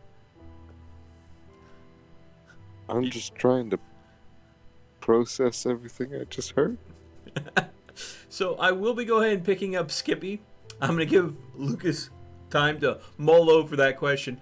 I will also go ahead and be doing the Beat the Brat missions, the ones that I did not do in my first run through the game because my character was very much a tech focused character. He did not have the physical strength. But my second run character, my Street Kid run, oh, she's a brawler. She gonna lay some fools out. She is built like a freaking brick house. And it has only gotten worse with me cleaning up all the side missions. And also, as a special surprise, I have found the location of the legendary Muckman. Yes. Not the hero that Night City deserves, or needed, but the one that it deserves. A clear Batman Easter egg, a vigilante secret cave. I have located it in the game, and when I start stream, later tonight actually, because it's already Tuesday, I will be showing off the cave of Muckman, the talking pistol Skippy, and the brawling prowess of the and then we will start up into the story missions once again, because I will have cleared everything but vehicle quests on the map at that point. I do want to know, guys, should this be a completist run where I go out and grind enough cash to buy every last vehicle on the map so I can say I 100%ed this run? Let me know. I will be interested in your feedback. Say yes, just so that he has to do that. Some of the vehicles cost over 200,000 eddies. They're expensive. It's a lot of money. I could totally do it though. There's, if I had to, there's a way I could exploit infinite eddies. It's a lot of money in the game. Why is the money called eddies? Because despite Night Does that mean City, you get money for watching Ed, Edd and Eddy? no, sadly no. Despite the location being in a post-apocalyptic future version of Los Angeles, effectively, the American economy had completely turned over and kind of started failing, and the European countries banded together to form a brand new economic union. So European Union 2.0? Oh, European fucking great. Union, it's not like that didn't work great the last time. No, not just European Union. Like, all of Russia got included. Oh, fuck. Oh, God, no. Yeah. Yes. Oh, boy. That is European Union 2.0. Sandpaper Dildo Edition. Yeah. And somehow they made it work. Somehow they made it what? I don't know all the lore detail, but the U.S. dollar suffered from hyperinflation and became completely devalued due to the infighting and failures of the government. And the eddies became the global currency that people started trusting more than the U.S. dollar. You know, I don't And think eddies people was the take slang into term account for euros. with plural of euro is euro. With that example, though, the dollar is the reference point for all other currencies. So once the dollar that's why they had to establish the new European Union, was to go ahead and fix the global economy after the U.S. So then went that would to mean shit. that new European Union has to go off of some standards. I don't know But what all the does lore details. There are a lot of wonderful people that are putting out the history of cyberpunk videos. I would say go ahead and take a look at one of those videos on YouTube to see how it got from somewhere back in like the 1980s all the way up to 2077, and how things changed in that alternate timeline of reality, because that's what you're looking at. A digital apocalypse in game in a digital world. Yeah. The internet did largely clash. The internet did go ahead and fail, and that did have a big effect on the U.S. economy. The internet failed, excuse me? Yeah. There was a renowned hacker, I think he was called Bossmass or something like that, if I'm remembering correctly, that created a virus that crashed the internet.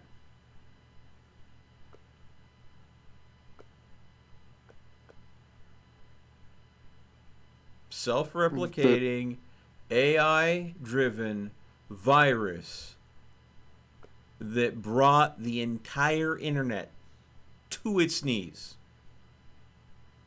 in short order. And that is why you should have the internet too, with a backup save of the internet. Yeah. There was the internet. Too, that was created by the corporations and controlled by the corporations, and to keep the old internet that is considered a infected virus-filled wasteland out, they created the firewall, which is basically the corporations of America's way of isolating themselves from the rest of the world. I'm just gonna say that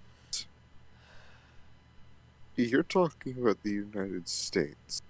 Yeah. A place where no matter how much you try, people are going to try to say fuck you to the law to get what they want. Mm-hmm. So and that's why I am firm in believing that some dumbass is going to try to crack the code to the second internet to access PH on the old internet. Mm-hmm. Yeah. Wouldn't take much. And the programs that break past the firewall, I think the slang term for them that the hackers in the world use are called ICE. Because how else would you get past a firewall? You use ICE.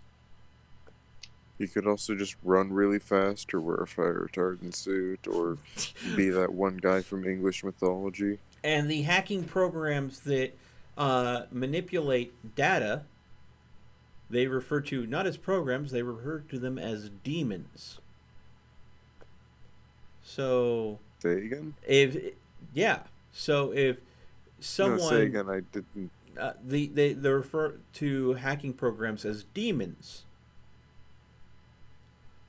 So if someone used some ICE to go ahead and get past your firewall to infect you with a nasty demon, you are really going to go ahead and have a bad time.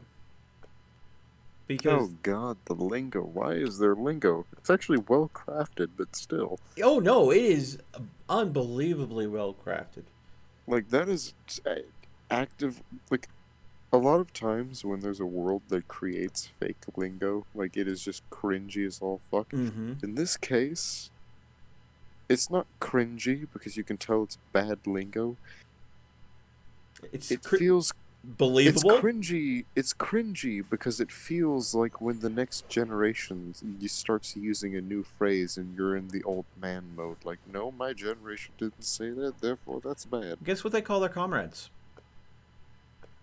Yeah. They're chooms. They're what? Chooms. Say CHOOMS. So instead of calling someone their buddy, that's my choom.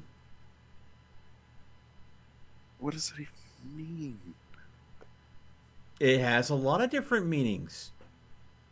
It What could does be it everything originate from, from? a close personal friend to someone that, does what you want them to when you need them to. Kind of like Jay would be your choom.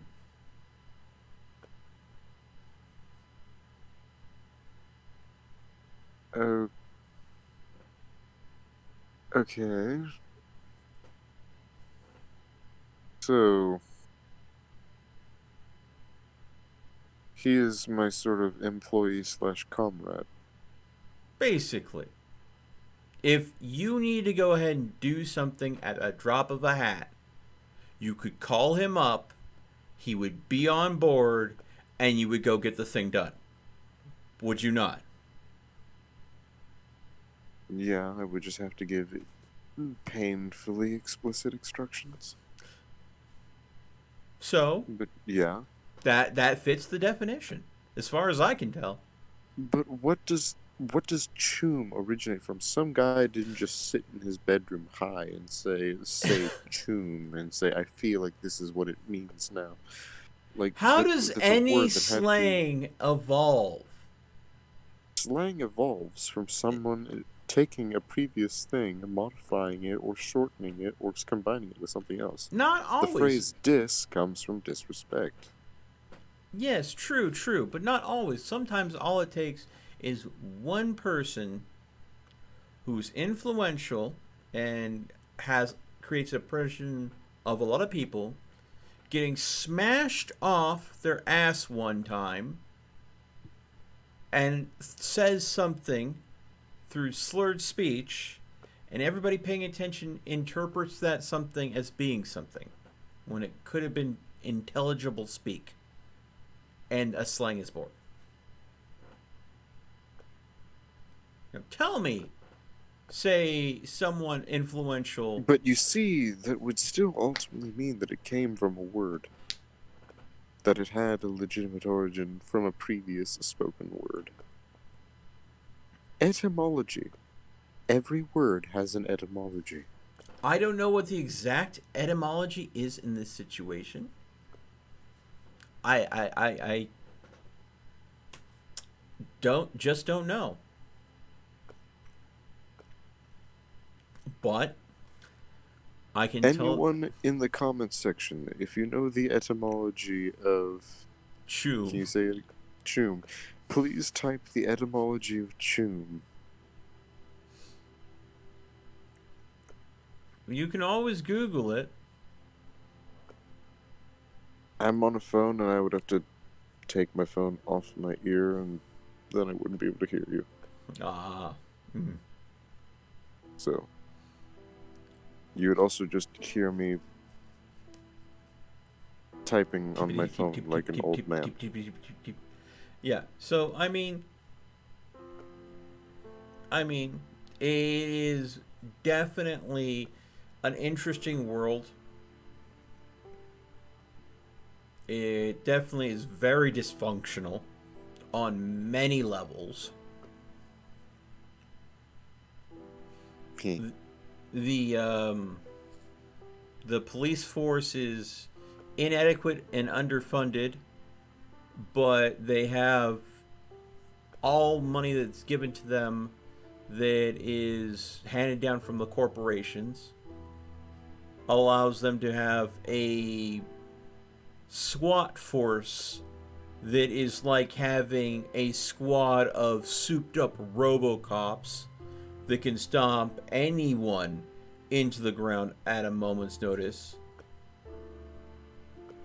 But that special unit doesn't often get used on corporate territory because the corporations police themselves. So there's very much a undertone of cyberpunk about it being the corporation owns you kind of dystopia. It reminds me a lot of The Outer Worlds, where The Outer Worlds, it was a game that was put out a while ago, where you basically were hired as a colonist and sent to the edges of space to help develop a colony. And you were only supposed to be asleep in a cryopod for 10 years.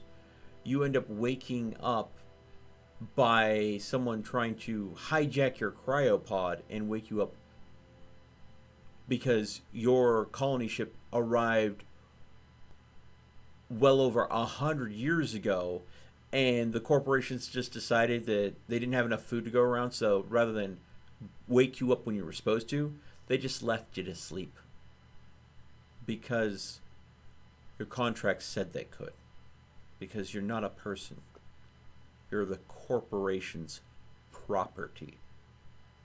You work to earn the right to live so that you can work to earn the right to buy the corporation's commodities that you must work to make.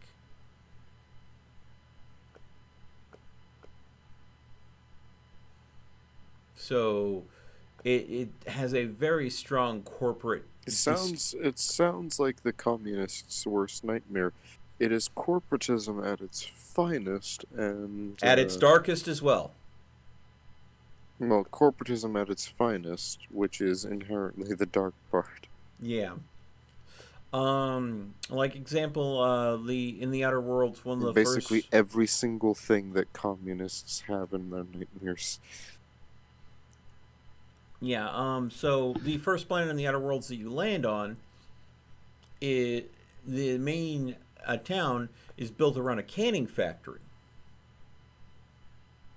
and what they are selling are cans of tuna. The only problem is the ecology and overfishing of the space tuna that was native to the planet has depleted it. So they're taking these creatures called scrats, also known as space rats, and packaging them in the cans instead.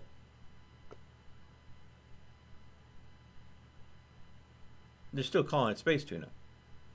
They're still using the same machinery. But the meat in the can is in no way fish.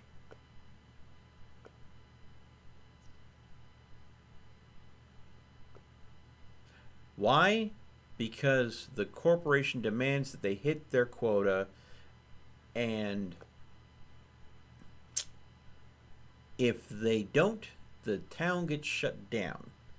If the town gets shut down, that means the corporation comes in, they take the equipment out, they leave the people there, and... But the thing about those corporations is that money and material things only have value in certain circumstances, and it seems that they've destroyed their world so much to the degree that things have very little material value.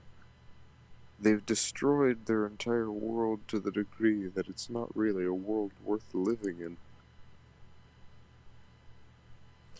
And that is why the people that have problems get prescribed medicine, and if they have problems too much, they are deemed dysfunctional and quarantined and isolated until they die, because they're no longer contributing. Getting sick is literally a crime. Sounds like the Nazi healthcare program. Getting sick is literally a crime, because good employees would work hard, and if you work hard, you'll be strong, so therefore you won't be sick. Yeah, sounds like the Nazi healthcare program. The Outer Worlds is a game that just emphasizes corporate dystopia, and it shares that note with Cyberpunk 2077. It's definitely games that I would say, being that these are games that came out in the last few years, there's a slew of games that have come out where corporate dystopia is a big theme, and it makes one think, why are these the type of games that are coming out? Because the modern quote-unquote capitalist society we live in is no longer a capitalist society. It has been marred by so much corruption and political meddling that it has been transformed into a corporatism system. So that's the hell that people live and hate so much, so that's what they choose to represent as the demonized bad guys that people go and fight against. Mm-hmm. So capitalism died a long time ago. The zombified carcass that everyone hates is what lives on today. Well, again, keep in mind, these games are a caricature, just like, if you got a caricature of a famous person, aspects of that famous person are going to be exaggerated as things in caricature are often made. So, again, these, while they are just games, And these are all meant to be entertaining narratives where you feel like you can insert yourself in, understand the plight of the character that you're playing.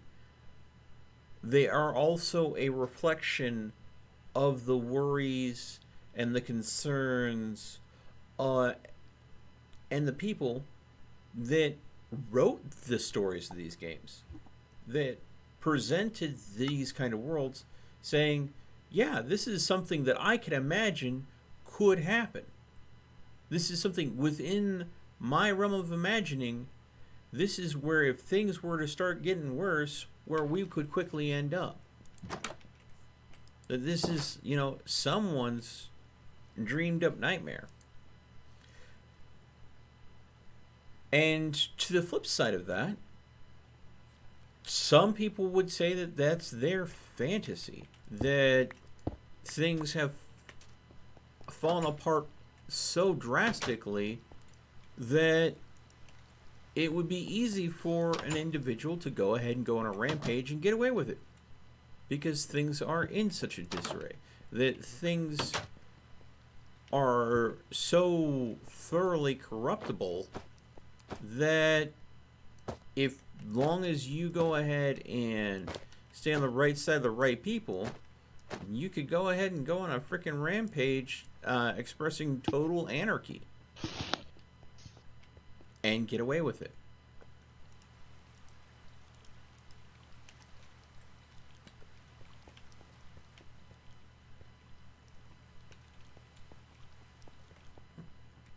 So, is it playing into the power fantasy of the player playing the game, or is it making the game relatable to the fears that they expect the players to have the most kinship with, the fears and worries? Possibly both.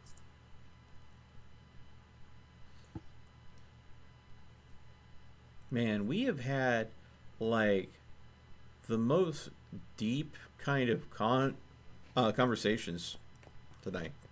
Oh, and by the way, this is, I've specifically gone out of my way to be as careful as possible not to make the conversation too intense. Yeah, I know. I appreciate it. So, this is what is still happening after my effort. You calling it night, Bobcat? Yep. Yeah, I was at that point too. So, again, folks, please, 7 p.m. Pacific Standard Time, I will be doing some major things. Muckman, the Batman Easter egg in Cyberpunk, Skippy, the talking AI gun, the Beat the Brat side missions, doing some story missions in Cyberpunk, and maybe picking up a few more vehicles. We'll see. Thank you so much for watching. Let's see who is streaming tonight. Maybe we can find someone we can raid. Let's see here. I want to judge the name Skippy for the pistol, but then again, it would be kind of rich coming from me because I named my rifle Kitty. Okay. Before I go ahead and send people off to raid Rubber Ninja, also known as Ross, a great guy, I do want to go ahead and say, not only is it named Skippy, but apparently if you have your graphic settings turned on high enough, the gun has a holographic projector that portrays a bullet with an emoji face on it. And the face changes based on the emotions of the gun. With that lovely thought in everyone's head, thank you so much for watching. As always, stay frosty, and I will see you guys again later tonight.